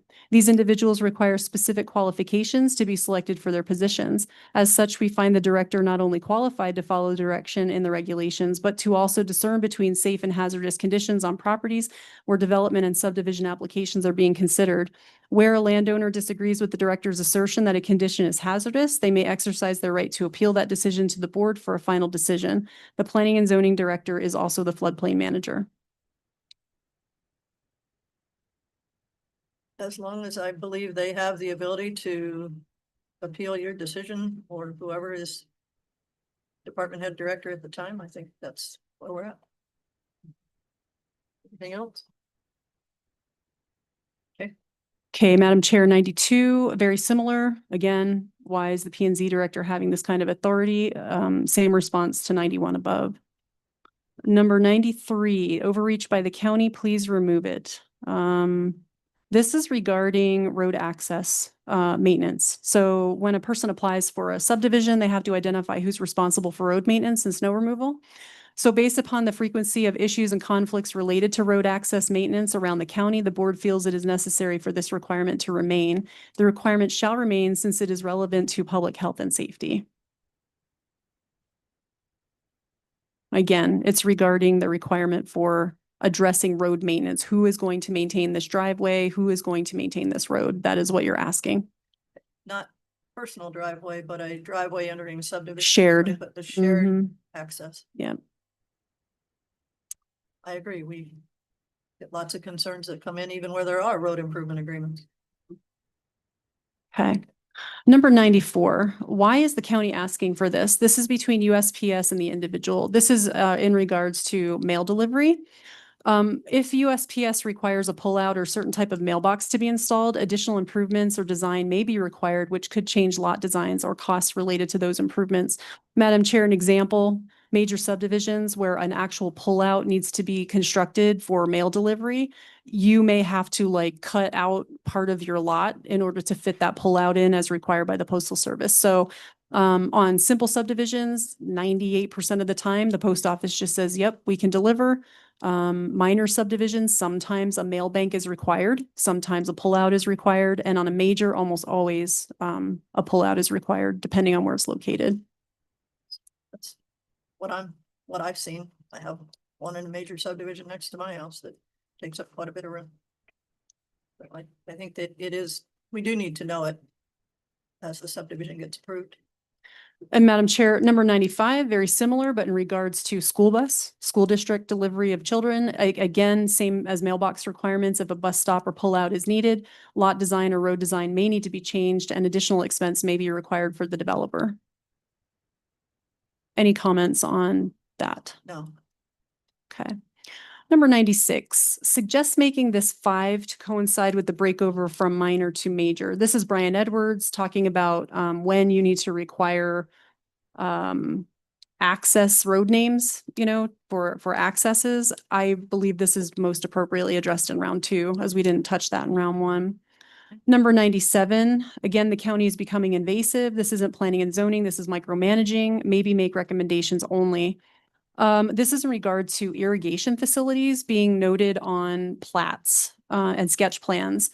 So irrigation facilities and easements often drastically impact lot design, access, et cetera, in subdivisions. It's important for the developer to take this infrastructure into consideration early in the design process. Madam Chair, as you're well aware, where people are not identified, they don't know that there's an irrigation drain potentially buried across their property, they may end up building their house over it. But this information being provided on the plat may not only notify a future lot owner, but it also may lead the subdivider to change the lot design so that houses wouldn't necessarily be built on top of the irrigation infrastructure. So that is one reason why we ask for that information to be identified.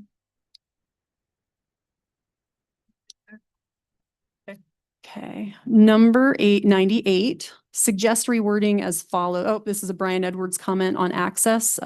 Recommend holding it to round 2. Number 99, good faith effort. That could easily, or that could be used very broadly. It is important that irrigation districts approve plans of water management as the responsibility of water falls on them. Madam Chair, good faith effort is part of the irrigation district or ditch company reviews on subdivisions. The intent of the language in that section is to give the applicant a path forward in the event that a district chooses not to respond timely.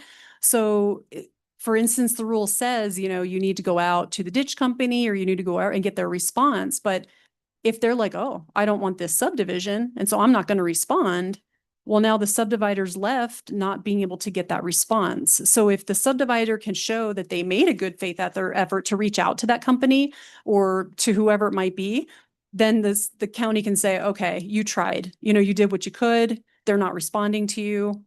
You know, that's what that means. And that's been in the rule. I don't know. We didn't change it. For the most part, from the discussions that I remember having over the years, it is not necessarily the irrigation districts or our organized ditches. Sometimes it is creeks that have 20 owners along them that all have water rights out of that creek that could be affected, and you never know how many are going to answer. I think that's some of the conversation. So that's the reason some of that availability to move forward. Okay. Okay. Number 100, this is in regards to the statutory requirement for fencing around a subdivision. The comment is should also include wildlife friendly fencing as a requirement. In response, at this time, state statute does not require or define wildlife friendly fencing as part of the subdivision fencing requirement. The county may wish to address this in round 2. Okay. Okay. Number 10, oh, sorry. Or not. Number 101 is basically the same comment. It's a repeat. Number 102, this would be reasonable if soil problems are suspected. This is about the county conservation districts doing soil reviews. Madam Chair, soil conservation reviews are literally the only statutory, absolute, have to do it, can't opt out of it response. It is absolutely, you must get a soil conservation district review. So it's not optional for us on that one. It has to be done. Wyoming statute. Yep. Okay. Number 103, Wyoming Game and Fish is not a regulating agency and you are granting them regulating power. Delete the words Wyoming Game and Fish Department. Also, why are the words any other county official or agency in there? This is an open gate to fill in anything anyone wants to. Delete these words. Madam Chair, this is in regards to agency notices on projects. The recommended response, referrals to and recommendations from our government partners and other agencies have proven very informational and valuable on a number of projects. We feel these communications are not only helpful, but are also necessary to ensure we aren't missing important issues. Further, we feel that cooperating with our agency partners is a reasonable practice that aligns with the board's statutory authority to promote the public health, safety, morals, and general welfare. It is the board's discretion to determine if requirements or special conditions shall be implemented based upon an agency's response. And Madam Chair, as you're very familiar, Game and Fish will give you a host of recommended things. It is at the board's discretion to decide if you want to make those a requirement or not. And I think most of the time it's educational. It's not necessarily that it comes in as a requirement. It's just education. But at least that's what I've seen so far. Any other changes there? Oh, sorry. Okay. Okay, number 104, endanger the general health, safety, or welfare of the public. This is a claim the county cannot make. Why are you using these unattainable words? Take them out. The response, the county is required to address flood safety as part of our participation in the National Flood Insurance Program. This particular comment was regarding flood safety measures in a subdivision. Madam Chair, Joy, just so the public that has made some of these comments, because it kind of seems like a theme to me, the general health, safety, and welfare seems like a concern. The statutes are referenced. That is your Wyoming task. statute designates the role of the county commissioners to determine the health, safety, and welfare. That is a Wyoming state statute. Yes, to protect the health, safety, welfare, and morals of the public. And so, as I recall, there is a statutory reference provided in the regulations, correct? Yeah, 185201. No, I mean, like if I'm the general public and I go into the regulations and I have this concern, I can go back and I can see what statute supports this language. Because we had a conversation about this because it seemed to me like the public is confused it's just like the soil requirement, they're asking about that and the general health, safety and welfare. That's a common theme. Are we referencing, I thought there was a reference to the statute in there, like in parentheses, the Wyoming statute, whatever it is that pertains to it? Or do So- we have a page that, Do you Like mean that. for everything in the rule or just those things that are statutorily driven? statutorily driven? Yeah, anything statutorily driven is referred back to that statute. We cite that statute. So around this comment, is this Wyoming statute listed there? So this particular comment is relating to us reviewing flood safety in a subdivision design. And so we are required to address flood safety because of our participation in the National Flood Insurance Program on subdivisions. We are required to address that because we participate in that program.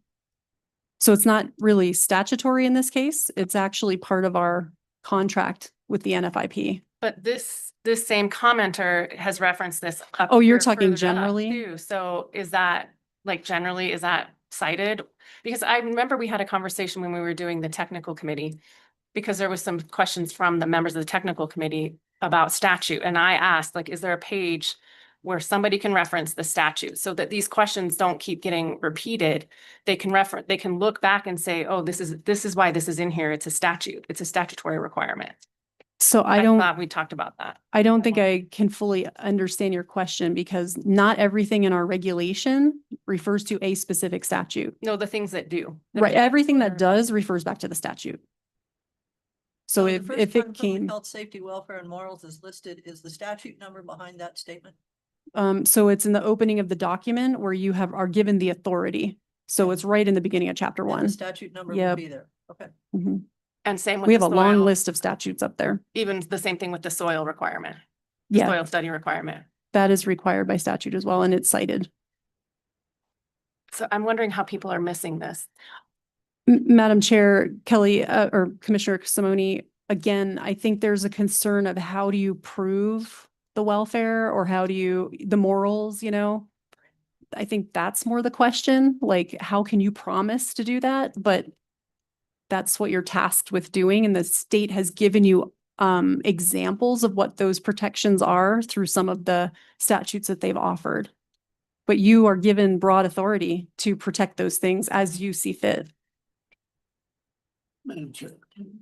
Commissioner Simone, I've had this question for 7 years, and that is, you can show me the definition of general welfare, Yeah, that's. even by the state. Mm-hmm. It is far too broad, and I know we can't, it is in the statute, but how it's up for interpretation.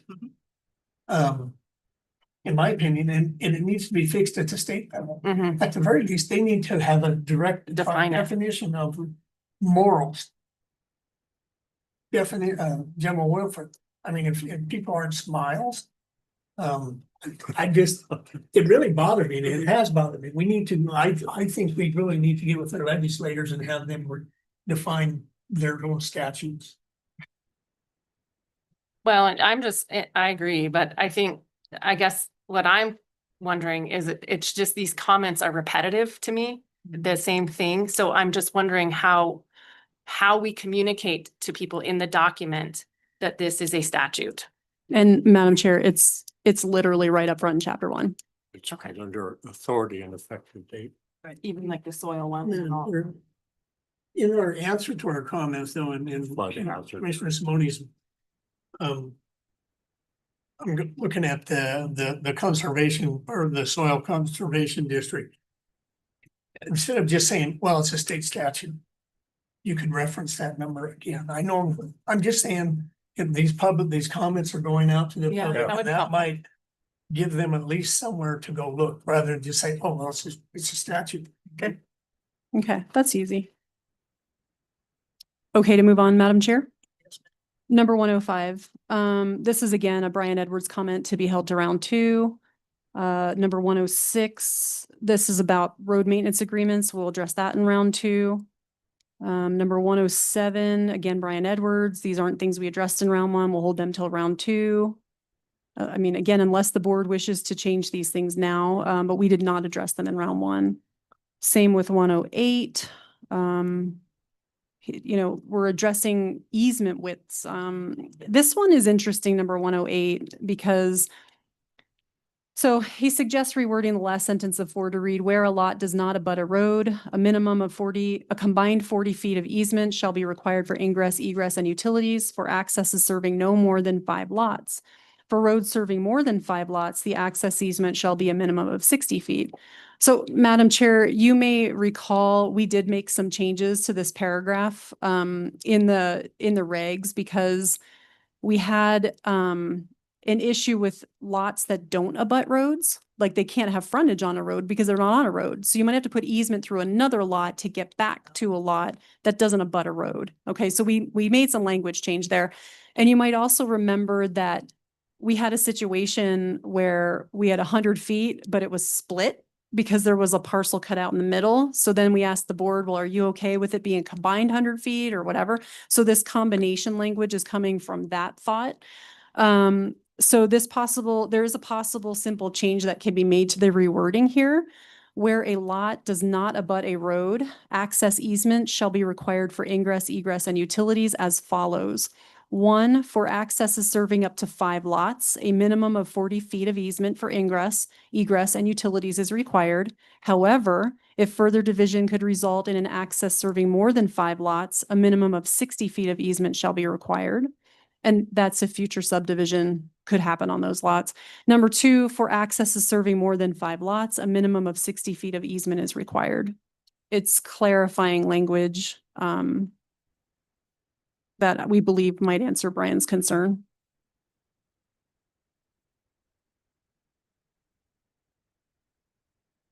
I think it answers his concern for right now. I think it's probably going to be looked at again in round 2 as we look more at subdivision plats and how some of those are designed, but I'm okay with the changes for now, but that's not to say that it might not come up again in round 2. So am I hearing possibly use the rewording that's been provided, but revisit in round 2 also? I think so. Okay. Okay with that? Okay.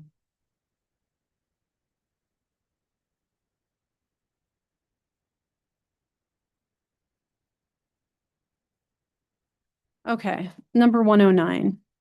Add if after sidewalk, we made that correction. 110, what does visually sensitive area mean? How can that be quantified? Madam Chair, this is in an area of the regulations that we did not touch in round 1, so we recommend hitting that in round 2. Number 111, Brian Edwards recommends replacing Wyoming registered engineer with Wyoming licensed professional engineer. We believe that's a valid correction. It's the correct terminology. 112, insert this after the first sentence. Again, this is something we didn't touch in round 1. We recommend touching it in round 2. Now we get into 113 about meteorological towers and wind energy facilities. So the meteorological towers and wind energy facilities generating over 25 kilowatts that are allowed by special use permit in GR5 and RR2 seems like a terrible idea. And I do not believe the difference between a wind energy conversion system that generates under 25 kilowatts and the WEF that can be a huge turbine in someone's backyard has been adequately explained or addressed. Only need to look at East Casper and the terrible times some of those poor neighbors have had dealing with the health and psychological effects of a turbine near their homes. I believe METs and WEFs should not be allowed in residential areas. I also believe RR2 to GR5 with flexibility is the proper zoning for our property on Bohica Lane. So the consultant provided a response for you to consider. METs alone may be temporary. A MET is used to measure and record atmospheric and wind conditions at a potential wind energy development site. METs help evaluate whether a site is suitable for installing wind turbines. If a MET reveals that a site is suitable for a WEF, then the MET is regulated as part of the larger wind energy facility. WEFs are defined by statute as any wind-powered electrical generation development consisting of an individual wind turbine or multiple wind turbines rated by the manufacturer to generate more than 1/2 a megawatt of electricity and includes all lands where the owner or developer has rights to erect a wind turbine. The county has added a definition for wind energy conversion system to address systems generating no more than 0.5 megawatts. Specific permitting requirements and use discussions are anticipated with round 2. As for the comment regarding the zoning district designation for the property, that will be addressed in round 2. Madam Chair, again, the MET is typically temporary. It's usually used to determine if a site is adequate for a wind turbine, is my understanding. Do we have a definition of temporary? I think we address temporary uses currently in our regulations. I'm just wondering how long somebody could dig this up, especially if it Right. bothers somebody.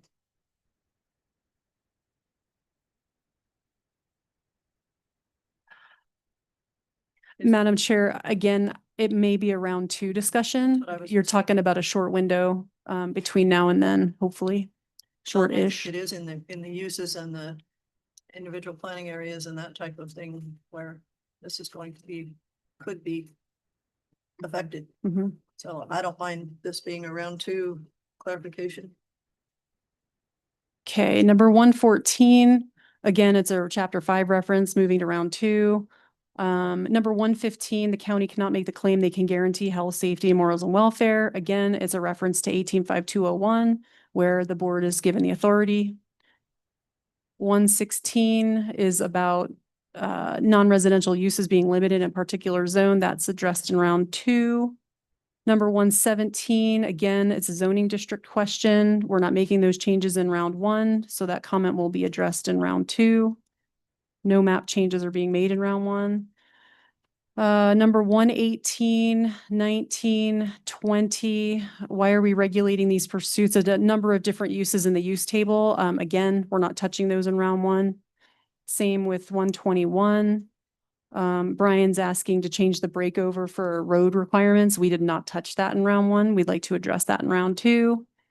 122 is talking about something being by the P and Z board, but that's a round 2 related item.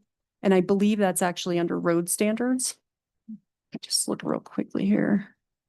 158.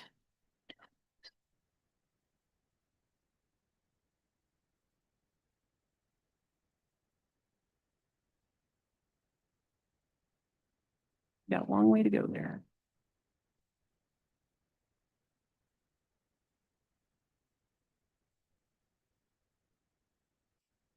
Two.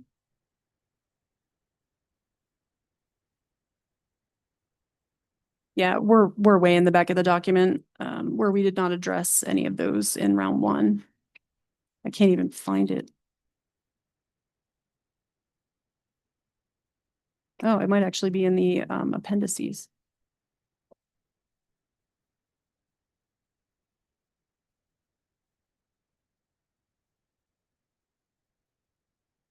Mm, 133.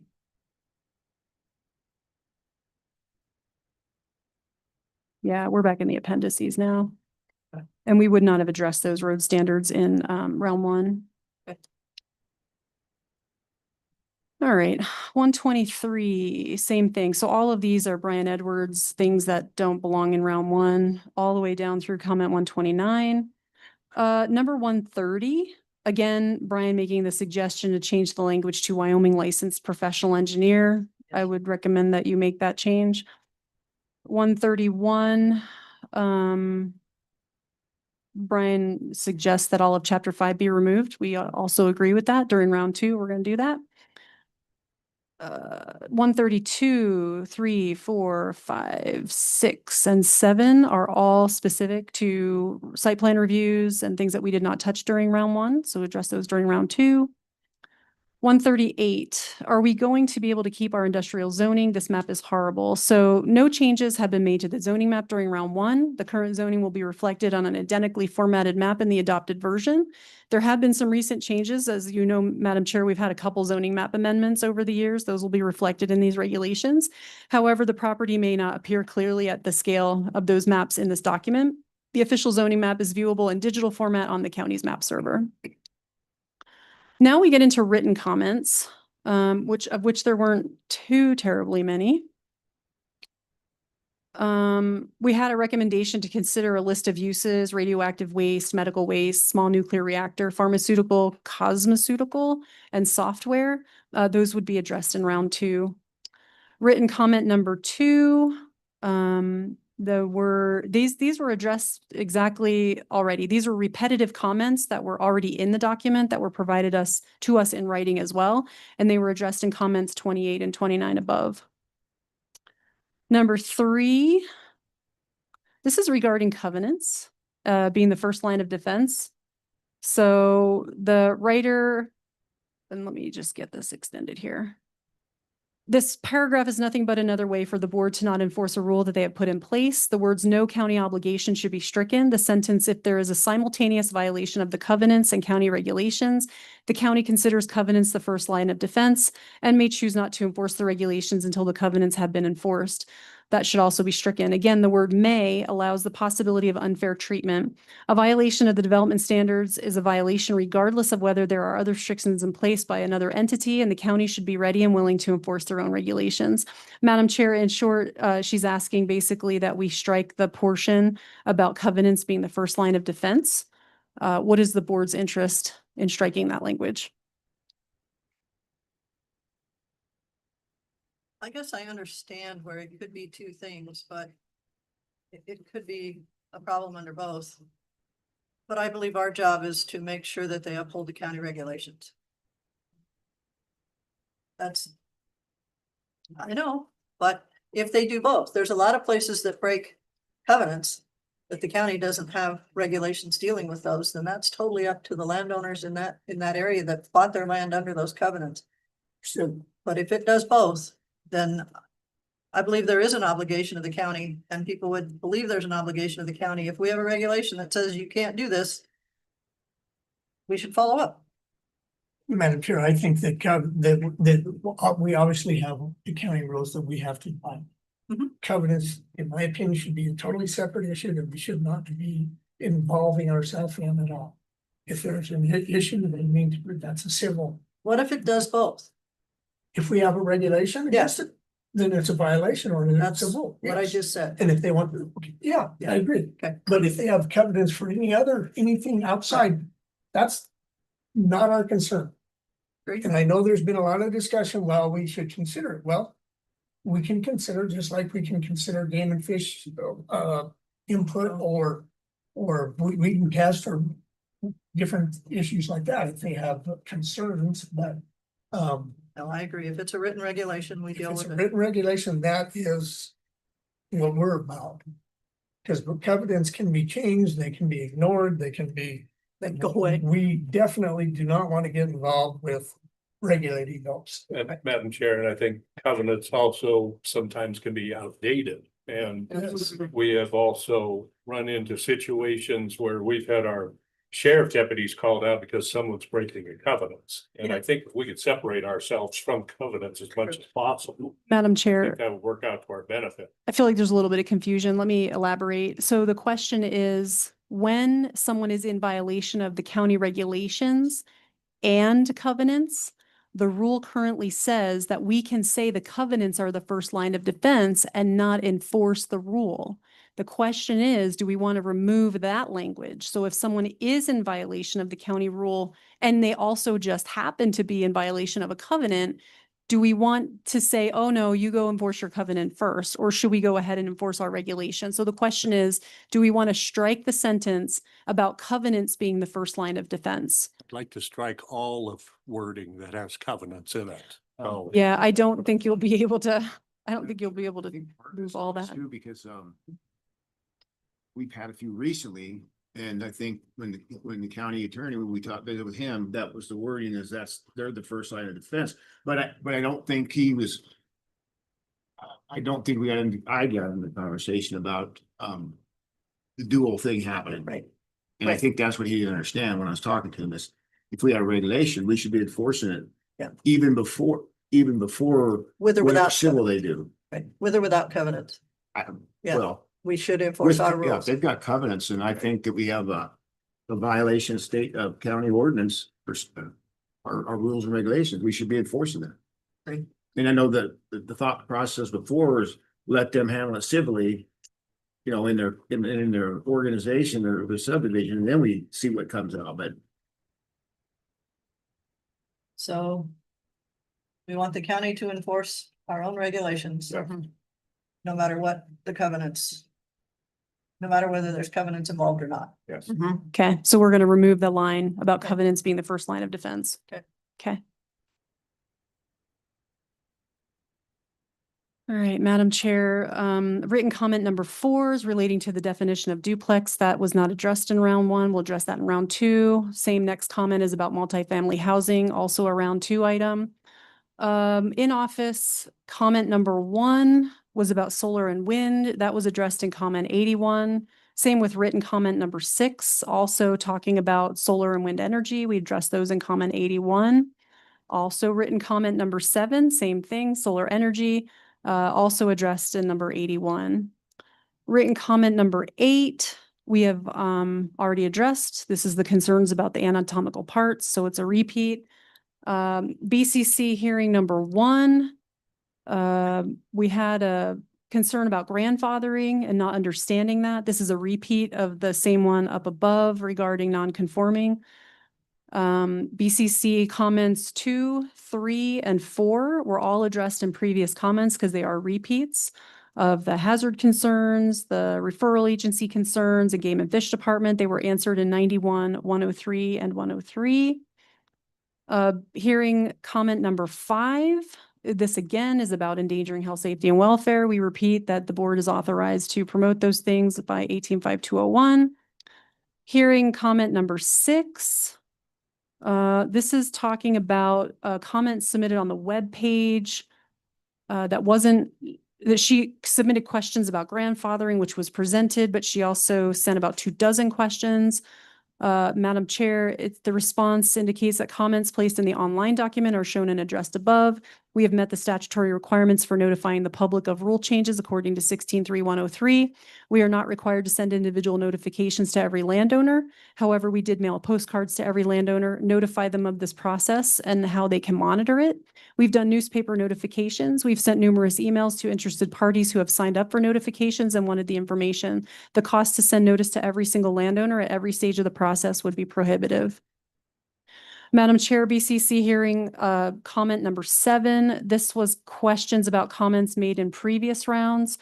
There were statements that this individual had made at the first public hearing related to feedlots and overregulation primarily.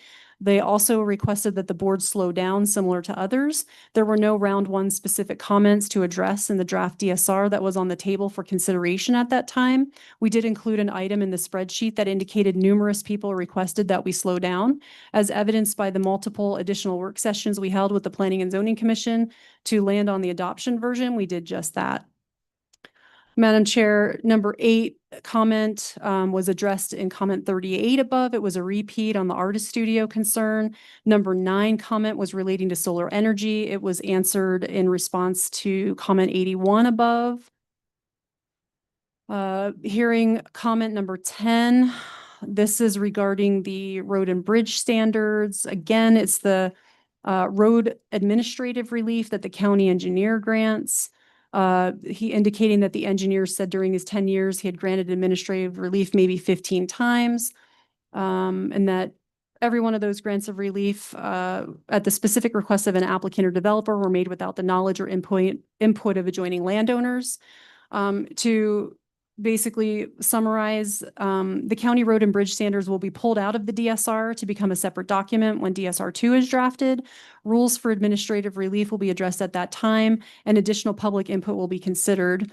Then we refer to the response on comment 25 above regarding evidence, as this individual brought up the concern about evidence during an appeal or a variance, one or the other. BCC hearing comment number 11 indicated that what they're seeing disturbs them greatly. Haven't seen an answer to why are all these changes needing to be done now when there were changes that were done in 2015. The response on the table, primarily the proposed first round changes to the DSR are related to updating the rules to align with the updated land use plan and state and federal statutes. The Board, Planning and Zoning Commission and staff have identified several areas of the regulations requiring attention as well. The board has been transparent since as far back as the rewrite of the land use plan that we've intended to make corrections to and update the regulations at this time. While a lot has remained the same in Park County over the past 25 years, much has changed. We have seen growth, the emergence of new uses, the desire from the public for changes to some zoning districts and use allowances, and increased concerns about water in particular. We're taking this opportunity to visit with our public before making changes, but we do recognize that our rules need to be reviewed and updated periodically to align with the times.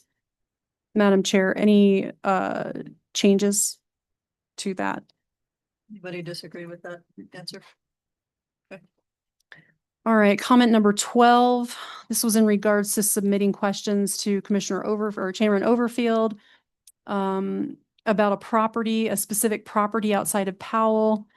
Also talks about, it doesn't really matter if it's my piece of property or anybody else's. If I'm a taxpayer, I'm footing the bill. It's absurd to spend over $700,000 of taxpayer money. Let me see here. In general, the response, the subject of zoning will be addressed in DSR 2.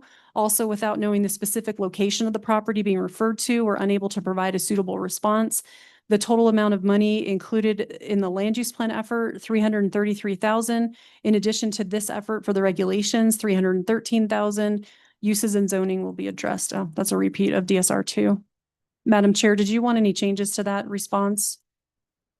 Or is that? No, I think the question's clear. The vague description of south of 14A and the railroad tracks covers a whole lot of Park County. And that's the description that I received that I could not answer. Okay. Madam Chair, comment 13 asks for the state statute for notification of a regulatory change, and that is WS 163103 under the Administrative Procedures Act. Number 14 is regarding the grandfathering question, which was answered in comment 10. Comment number 15. Oh, sure.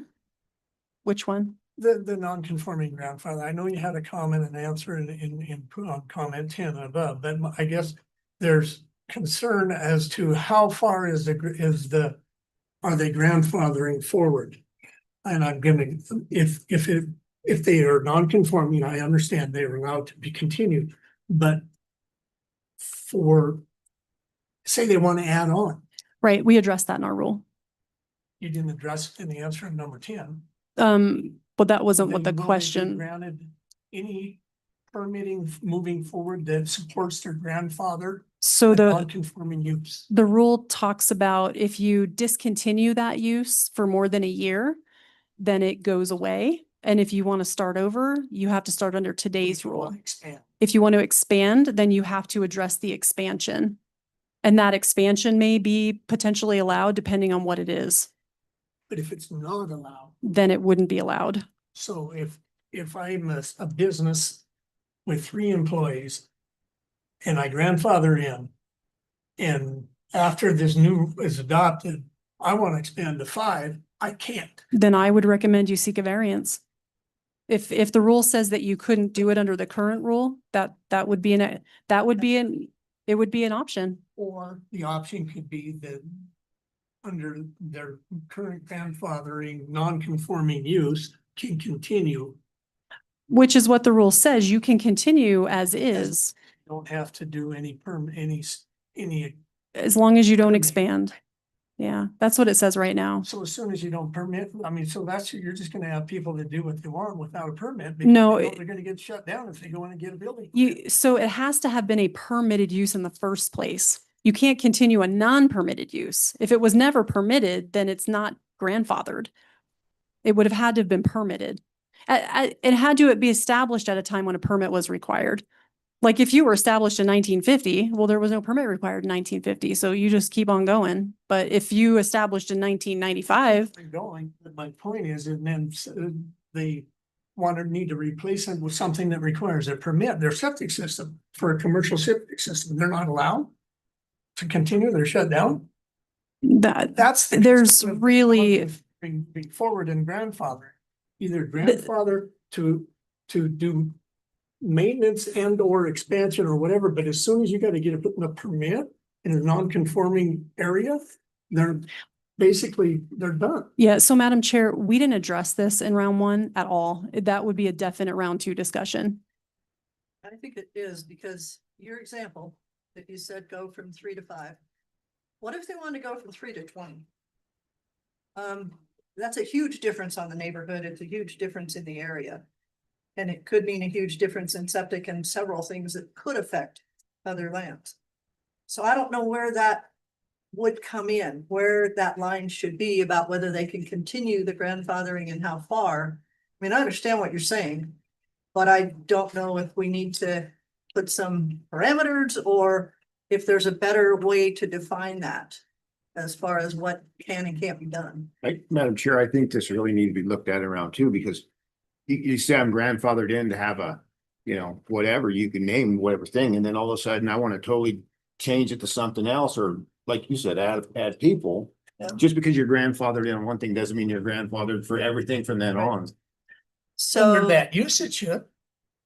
Well, it's the if they don't same change it, use. if they don't severely modify that use, they should be grandfathered, but to say you're grandfathered in now, they're not conforming, and then you could continue to not conform and be your grandfather, it doesn't carry on. round two, Well, Madam Chair, my only question is with that, if we're going to be operating under, if this passes round one, we're going to be operating under this for like a year, right? possibly. Possibly, while we're waiting for two to get done. It's no change from what we're doing now. Well, but the grandfathered in people would be a change. No, we just defined grandfathering. It's not, we didn't change anything about what it Just means put the definition. because P and Z wanted grandfathering in the document. That's why we added it. It wasn't there before. We literally just defined what it is. It didn't change anything about the rules for non-conforming. Well, Madam Chair, I think where the confusion comes from the public here is that they think that if the zoning changes or rules changed in their area, and they've already been doing this, that they're done. Right. And I think the grandfathering is saying, no, whatever you're doing right now, if it's within our regulations, you're grandfathered in. Right. But the rule specifically says goes into permitting in the future. Well, yeah. And that rule's in there now. That's in chapter 4, Okay. under where we It- it define says non-conformities. Now, There's 3 whole sections about that in chapter 4. New permit required after your grandfather that is non-conforming will not be allowed. No, That's what it not, says. That's where the. it's not there. confusion comes. That's not 100% answer, unfortunately. Like Then it- redefine, so I guess the short answer is we didn't touch non-conforming in round 1. And so the debate should be held to round 2. And I think it's a really important discussion to have in round 2. all they did was define grandfather. That's it. They have not changed the rules or updated anything as far as how it works. So we're talking about doing that in round 2. Yeah. How So, it would work. Madam Chair, so if in the meantime, in the year coming up, while we're waiting on DSR two, if I come in and I'm grandfathered, but I want to expand, like what Commissioner Teal's saying, what's going to happen? We would have to look at the rules for nonconformity and pre-existing uses and see if you're allowed to expand. Just like we would right now, that nothing's changed. Maybe. I mean, we'd have to, is it non-conforming in size? Is it non-conforming in use? Is it non-conform? There's 3 different non-conformities and they all have something different. So, And that, I believe, is the reason that people are concerned, because it's how you interpret that. right. But again, we didn't do that in round 1. That's been in the rule. It wasn't touched. So we just added grandfathering so people So we understood can look at changing it or clarifying it. in round 2. But in the meantime, They stick I'm with still the going rules back that to- exist. but in the meantime, because we're not changing any zoning or uses in the meantime. No. So we wouldn't really have to worry about grandfathering because They're under the existing rules. they're under the existing rules because zoning and uses haven't been changed yet. Right. Right? Yeah, we've changed nothing about non-conforming or pre-existing. It is exactly what it was before. Just added a def. Yep. Round 2. Okay. Madam On to Chair, question. I'm gonna have to walk out the door here shortly. I'll let Kim, if he's not around, he left. I'm not sure what you want to do in my absence, but I'll quickly run through these. Comment number 15, this was a repeat, so comment number 25 above addresses it. Number 16, are the comments going to be available? The answer is yes. BCC hearing comment number 17, this was a question about family exemptions. And again, that is directed by state statute under 185303A. So you cannot give a gift more than one time to a person by state statute. We do not define that. Number 18, this individual doesn't mind the changes that are being made to come into compliance. Just be careful that you don't drive up the cost of housing because of our rules. Let me expand that because we don't need that. And we said, thank you for your comment. There were no specific changes to the rule presented.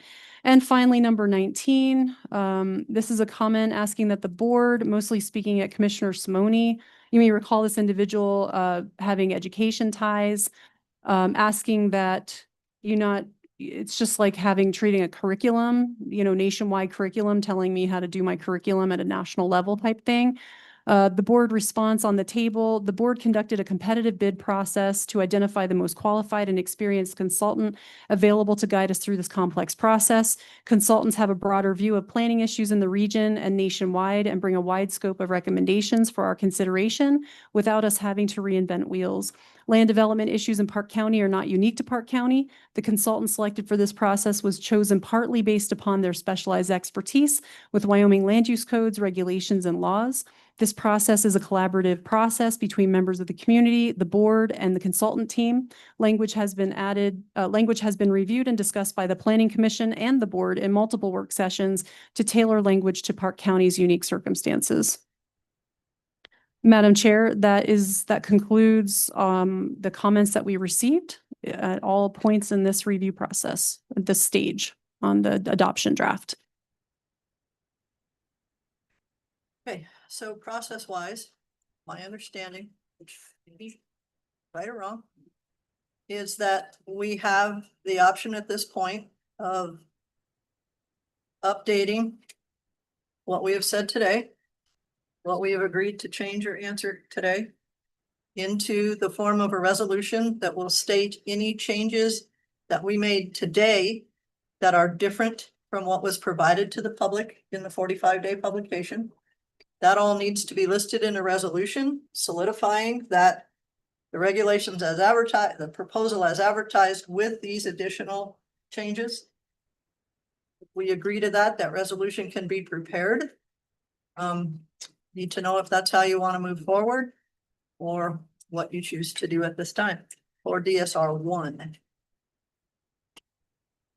Madam Chair, this resolution would only include the changes, not what we push forward. That we're not even addressing the No, resolution. nothing will be addressed for round 2. Everything we push forward to 2 goes to round 2. Yep. Only what we agreed to change today for DSR 1.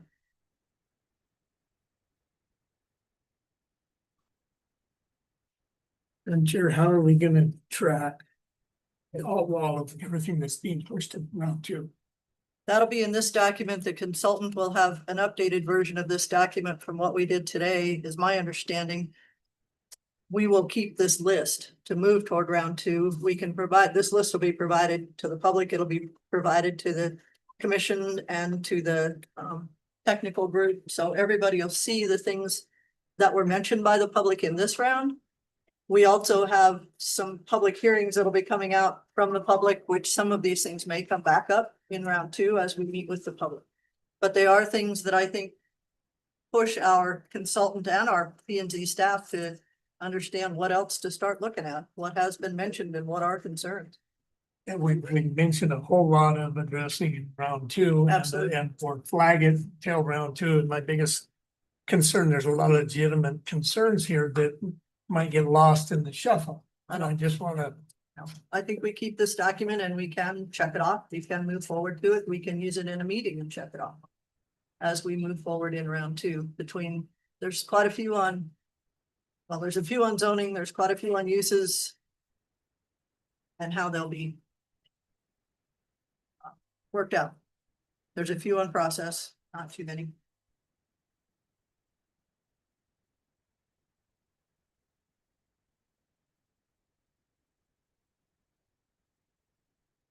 Pleasure of the board. Madam Chair, I'm to the point of, this first section has taken a lot longer than we anticipated, and through the years that I've been on the board, I've noticed a lot of time spent first for our planning and zoning. So I think if we can get this document out, at least the first part, the second part, and then the other parts after that, that's going to help us out with our planning and zoning department. I think it'll help the public too, with a better understanding, since we've sort of simplified a little bit. It's not completely simple, but we have simplified it some. Another issue that we have seen is we don't have the guns anymore to fight the people that are trying to change Park County. These are outside interests with good lawyers, good judges, lots more money than we have.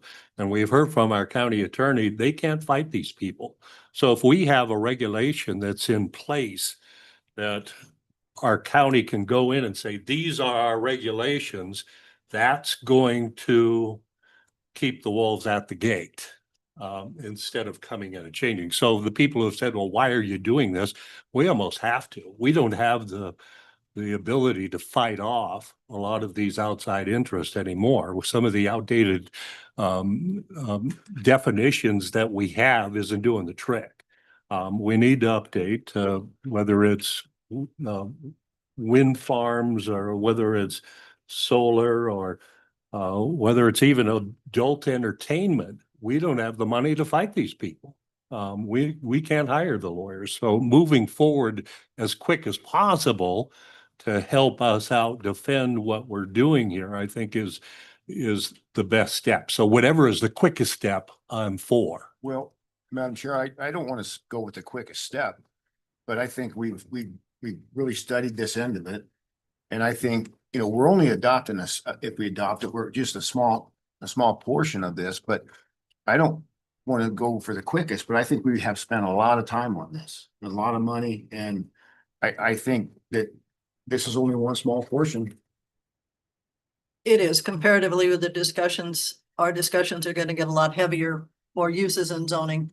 I don't know so much on the zoning, that may or may not change a lot, but the uses, updating, looking at the planning areas, what they want to see, what they don't want to see, that kind of thing, I think is going to get pretty in depth and should. It was in 2015. And before that with the first set of uses. But I do think that this does, I won't say streamline, because that's kind of an oversimplification of some of the processes, but I do think it helps our planning and zoning staff with some of the changes that have been made in application processes and things that they think they've run into with some of the consultants, and that we did work with the consultants that use the planning and zoning office a lot to figure out ways that they could see improvements. And some of those are in this round one. Some of them went to round two, depending on what the concern was, SUPs and some of those things. But I do think we've made a very good faith effort in trying to address the things that we believe bring this into today's needs. Too bad they're not here to hear it. Oh, The what? too bad they're not here to hear it. Yeah. Madam Chair, I feel a lot more comfortable than being the newest commissioner that, when I first came, you guys were already in this process, and what we heard from the public was slow down, slow down, slow down. And our first public hearing was just, to me, a lot more of a general statements. We don't want to change the regulations. So I would say, I feel a lot more comfortable that we've given the public a lot more time. We've had a lot more meetings. We've had months since then. I think that was January or February when we had the public hearing. My one request to the public was, let's be specific. If there's something that you specifically don't like, then bring something specific with a proposed solution. And I think that they have risen to that. They've definitely cited specific things that have been helpful. And I think we've been able to kind of tweak some of those concerns. So I'm a lot more comfortable with it this time. And I do think I echo what Commissioner Mangold said. There's some of these state and federal laws that we need to update in our regulations, or we are placing the county in a position of liability. And I'm not comfortable with that, leaving it if it's not up to date. I'm not comfortable with putting us in a position of liability. So And I think some of what you said about streamlining the process is a little bit more, has been helpful too. I think we have a lot more work to do in round two, and I think that's where the public is really gonna want to engage more. And I know there's still that concern out there. We still see it about the adult uses. But I feel very comfortable that if, with them being very well defined, if you just leave it vague, then you can't defend that. So I think it does need to be specific. Adult uses do need to be specific. So I'm a lot more comfortable, I guess, is my point this many months later with the changes.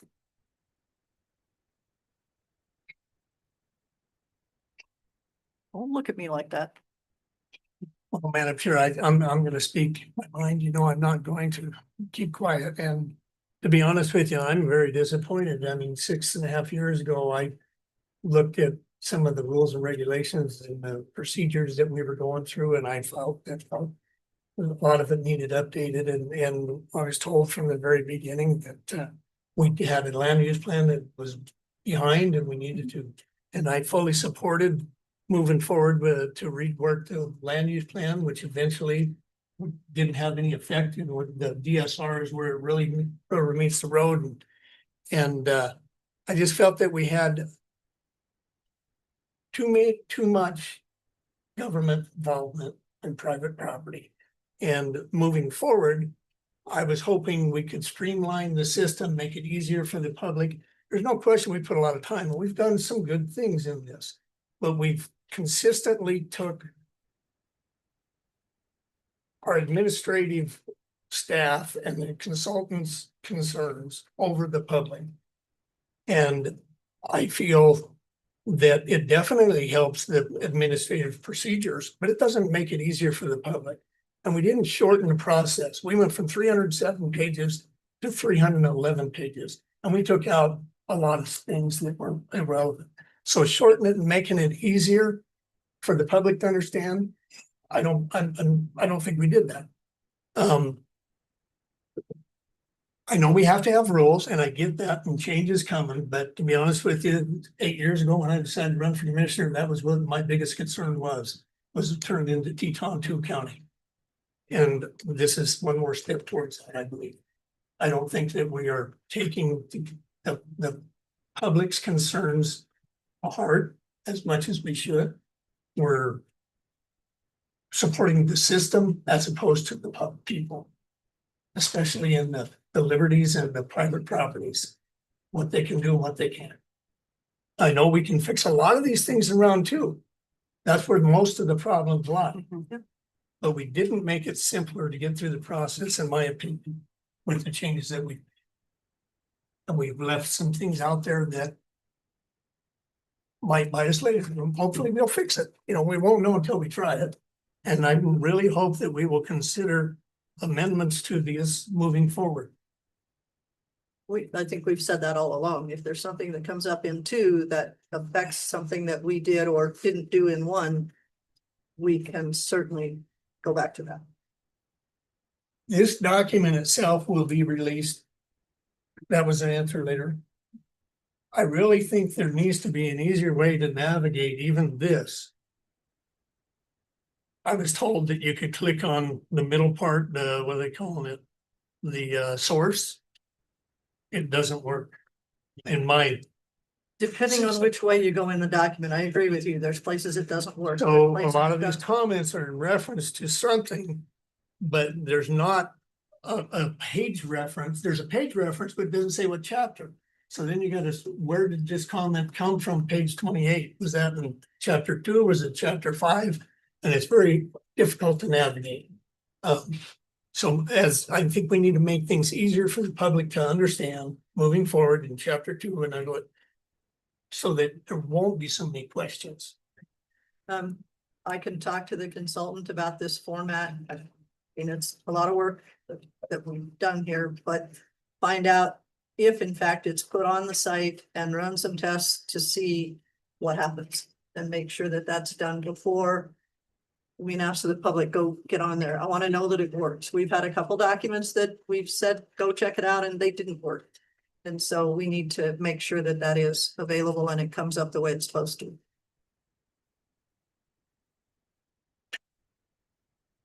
Anything else?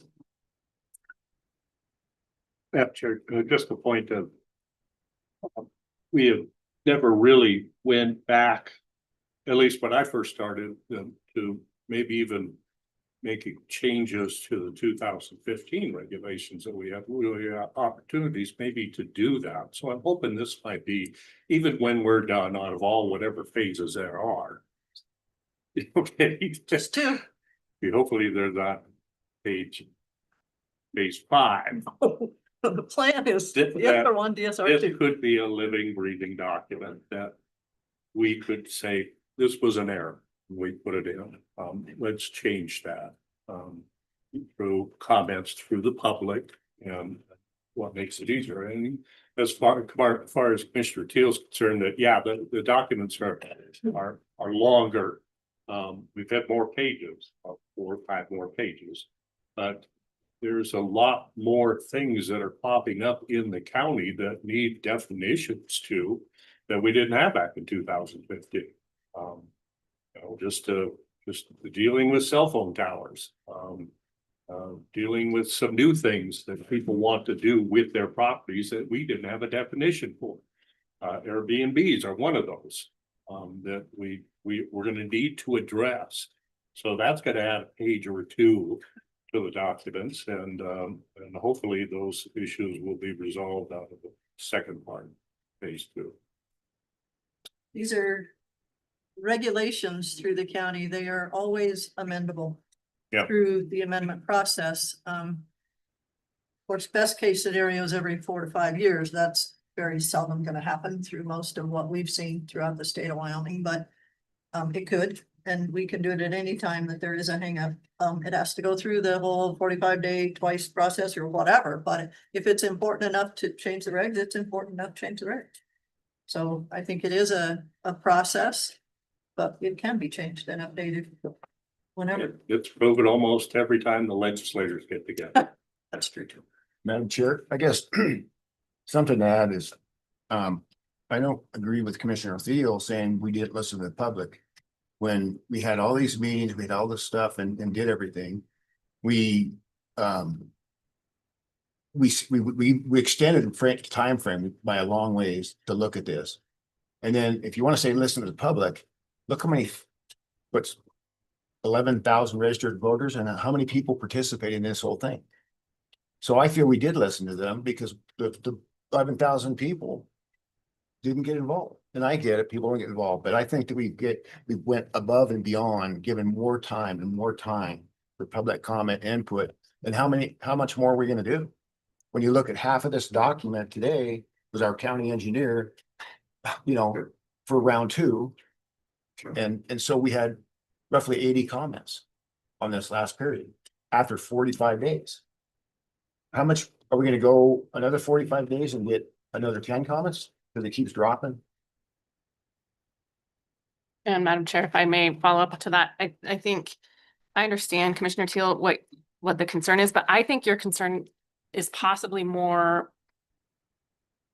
targeted towards round 2, because you're talking about property rights and uses, and that's more a round 2 discussion. I don't think that we haven't listened to the public on round 1. What I see from my perspective that happened with the public in round 1 is a lot of maybe misunderstanding, and it could be some of maybe we need to own some of it, communicating that a lot of these changes are statutory. Like what I referenced earlier, the mandatory requirement for the soil sample and health, safety, and welfare, that people don't like those general terms, but those are things that can only be addressed by the legislature, we can't change the statute. I feel like we have listened to the public. I think I appreciate this document because I can see the comment and then I can see what the rationale is. And I think we've made some changes that they've suggested, maybe not all that the public wants, but a lot of it is round 2. So we still have the opportunity in round 2. I'm sure, I hope, and I hope we do. If you want to go back to the statutory requirements, so there is many statutory requirements that are referenced in here that gives the county the authority. It doesn't say they have to. Right. No, that's true. So we have taken upon that, given that rulemaking authority and made rules. I didn't mean we had to make them. But Commissioner Till, my Okay. question for you is, you say that, but what, can you give an example of round one where we've exercised authority where we didn't need to in round one? It, as a change? 18-5, 18-311, 18-5, 305, 312, Yeah, 313. I understand what statute you're saying, but what are you referring to that we've made a rule that we shouldn't have In round in one? round one?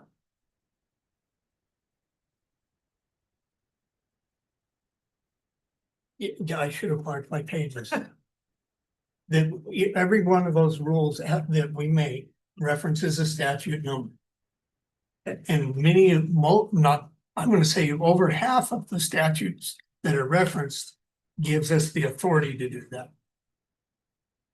I would say in sitting in this chair for 7 years, and what I have seen is that for the most case, most of those changes are brought on because there were problems or concerns. The county doesn't usually make rules to make rules. We make rules because something came up that caused the county to make rules. So I'm not sure that it's fair to say. Just talked about one today, and that being the variance having to go through the commission. But then I could provide a That's counter another example to step, that. Another cost. You're talking about what the advertisement and the newspaper and the fee for that. Well, what about the person that has to take a day off to come in to sit through that? I mean, there's more troublesome. But as a counterexample to that, you stated earlier that we've listened to the consultant more, and I disagree with that. The consultant recommended that we made the variance language even more tight, almost impossible to get one.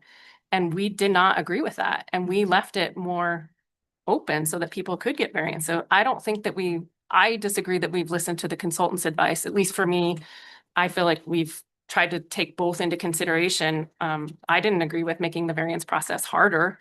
And their argument was there should never be a reason for a variance. If That your your rules- regulations should be tight enough that you should never have to use one. And we didn't listen to that. And hopefully that doesn't bite us, No, So I think it can that's go what I both said. ways. There are some definitely good things that can come out. I wouldn't say that they're necessarily easier than they were in the Right. 2015 rules. Madam Chair, I think one of the issues we're having here, and a lot of the discussion is people don't understand, they're having a hard time navigating, right? Oh, yeah. But if you look at the ballpark, we haven't changed a whole lot of stuff. We've changed some things. We've basically moved some stuff where it belongs because in our rules and regulations, it wasn't in the right place. So I think while we're getting feedback and people are a little upset, I think in the finished product, it's going to be simple to navigate. Because you don't have all these red line versions and all this and that. And like I say, if you look, we haven't changed a whole ton of stuff. We've added the legislative or the state statutes and federal laws that weren't in place before that we had to add. And then we moved stuff that didn't belong over here to the right place. So people thought we were adding stuff here when we actually was moving it. So I think there's a lot of confusion in the process, but I think that the end product is going to make life easier for people when it comes to, because we're not adding a lot of personal property takeaway. It's not, I think that's what people read into it because they look at a place over here where it's been moved to and they're like, look what they're at. Right. When it's not, so much has been moved to the proper place. Rearranged it. That's just my 2 cents. And a confusion, Madam Chair, in the process. I think that's been hard for the public to understand what's round one, what's round two. And we can see that in the comments that in the theme of the comments, a lot of the comments were round two. So I think the process it is a little bit confusing. And also the document is going to get significantly shorter once we take road and bridge standards out. Whole chapter. Once we take chapter 5 out for road and bridge, the document will actually be shorter. We just haven't, that's going to be done in round 2. What happens if we were to approve this with the accompanying resolution with today's updates? Then we will officially be working under Park County Development Regulation Standards 2025. And your reference to red line reminded me of this. This will be a brand new black document, black and white. And we will start from there for round 2, PSO2. It still has all the uses and all of the zoning that our old regs had because we didn't change any of that. but we will be referring to it as the development standards for 2025. And then that is what DSR 2 will be updating, just so there's no confusion on what happens when. There is one other question that I have. I know we haven't agreed yet or determined what we're gonna do, but I also have a concern that as we decide when and if we're gonna approve this, we already have, as we've heard today from planning and zoning and we've heard in our work sessions, we already have, I'd say 15 or 20 discretionary permits in the pipe right now, whether they're SUPs or that kind of thing, not building permits, not septic permits, those are day to day. But the discretionary ones that have to go through these processes. My concern is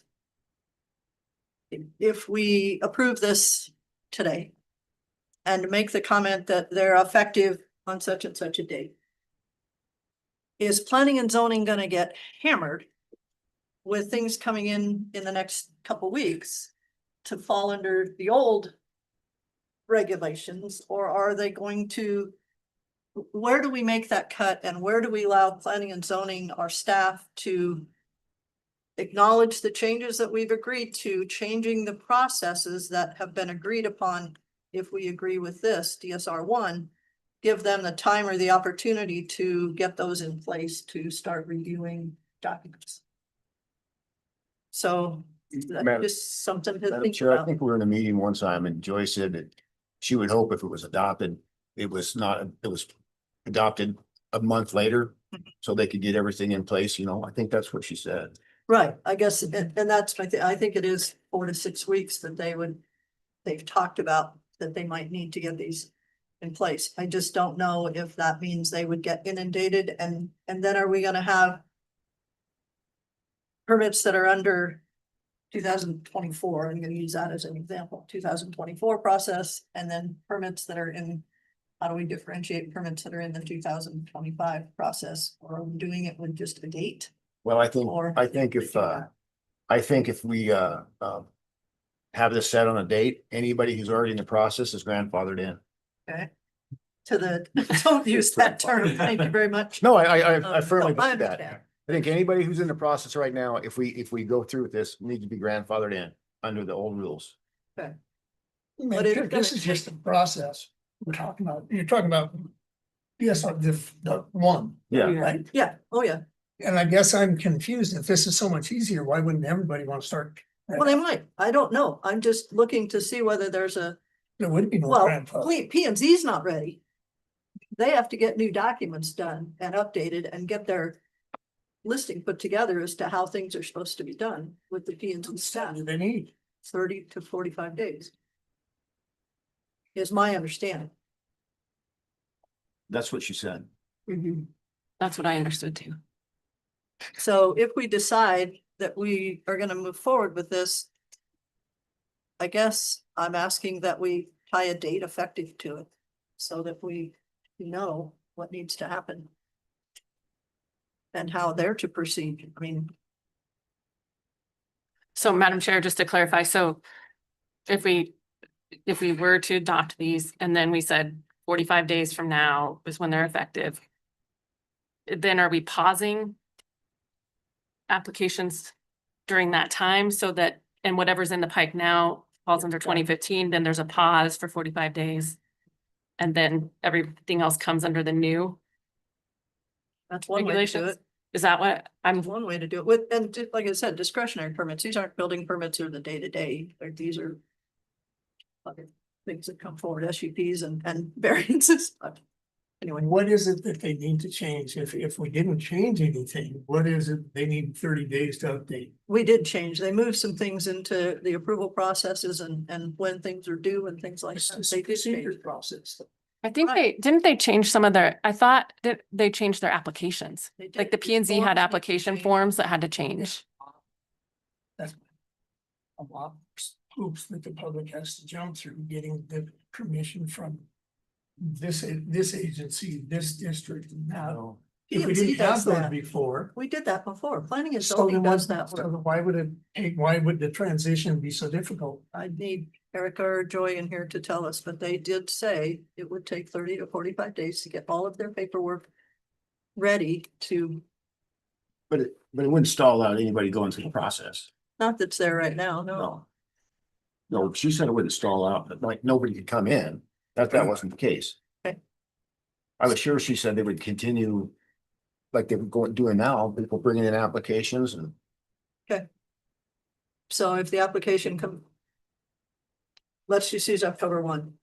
And we're ways that, I don't know, that's 45 days. That's what I put down October 1. But if it's October 1, so anything that comes in between now and then is done under 2024, 2015, whatever the last regs, the current regulations. Anything that comes in after October 1 goes into DSR 2025. correct. That- I think, That way there's no pause. Right, there's It no just pause, allows- but it gives them 4 weeks to 6 weeks to get their paperwork updated or ready to accept applications after October 1. yeah, and Joy didn't say the pause their process. It was just to make it not go into effect, so they have plenty of time to change all their stuff.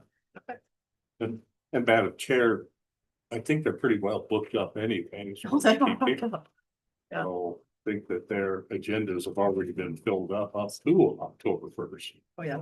Or that I know second September's week in full. October. Yeah. So I don't think that we're adding another burden to the planning and zoning because they already have that burden. Okay. Just thoughts we need to be aware of. So what is the pleasure of the board? Madam Chair, I move that we go through phase 1 with the changes and adopt the resolution to show the changes for the DSR. 1, And an effective date? October 1st, 2025. Second.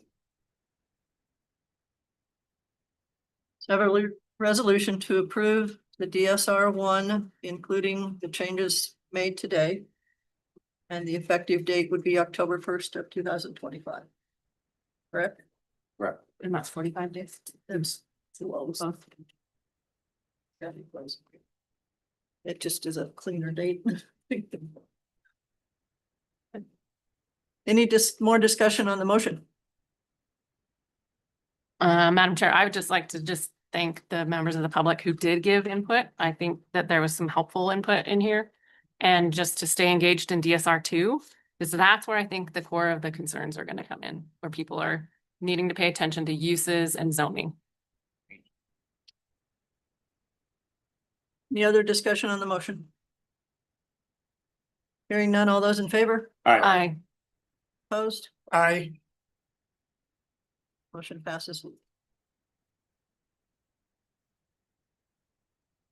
Okay, I'll let planning and zoning know there will be a resolution drafted and I need a resolution number. Should be 64.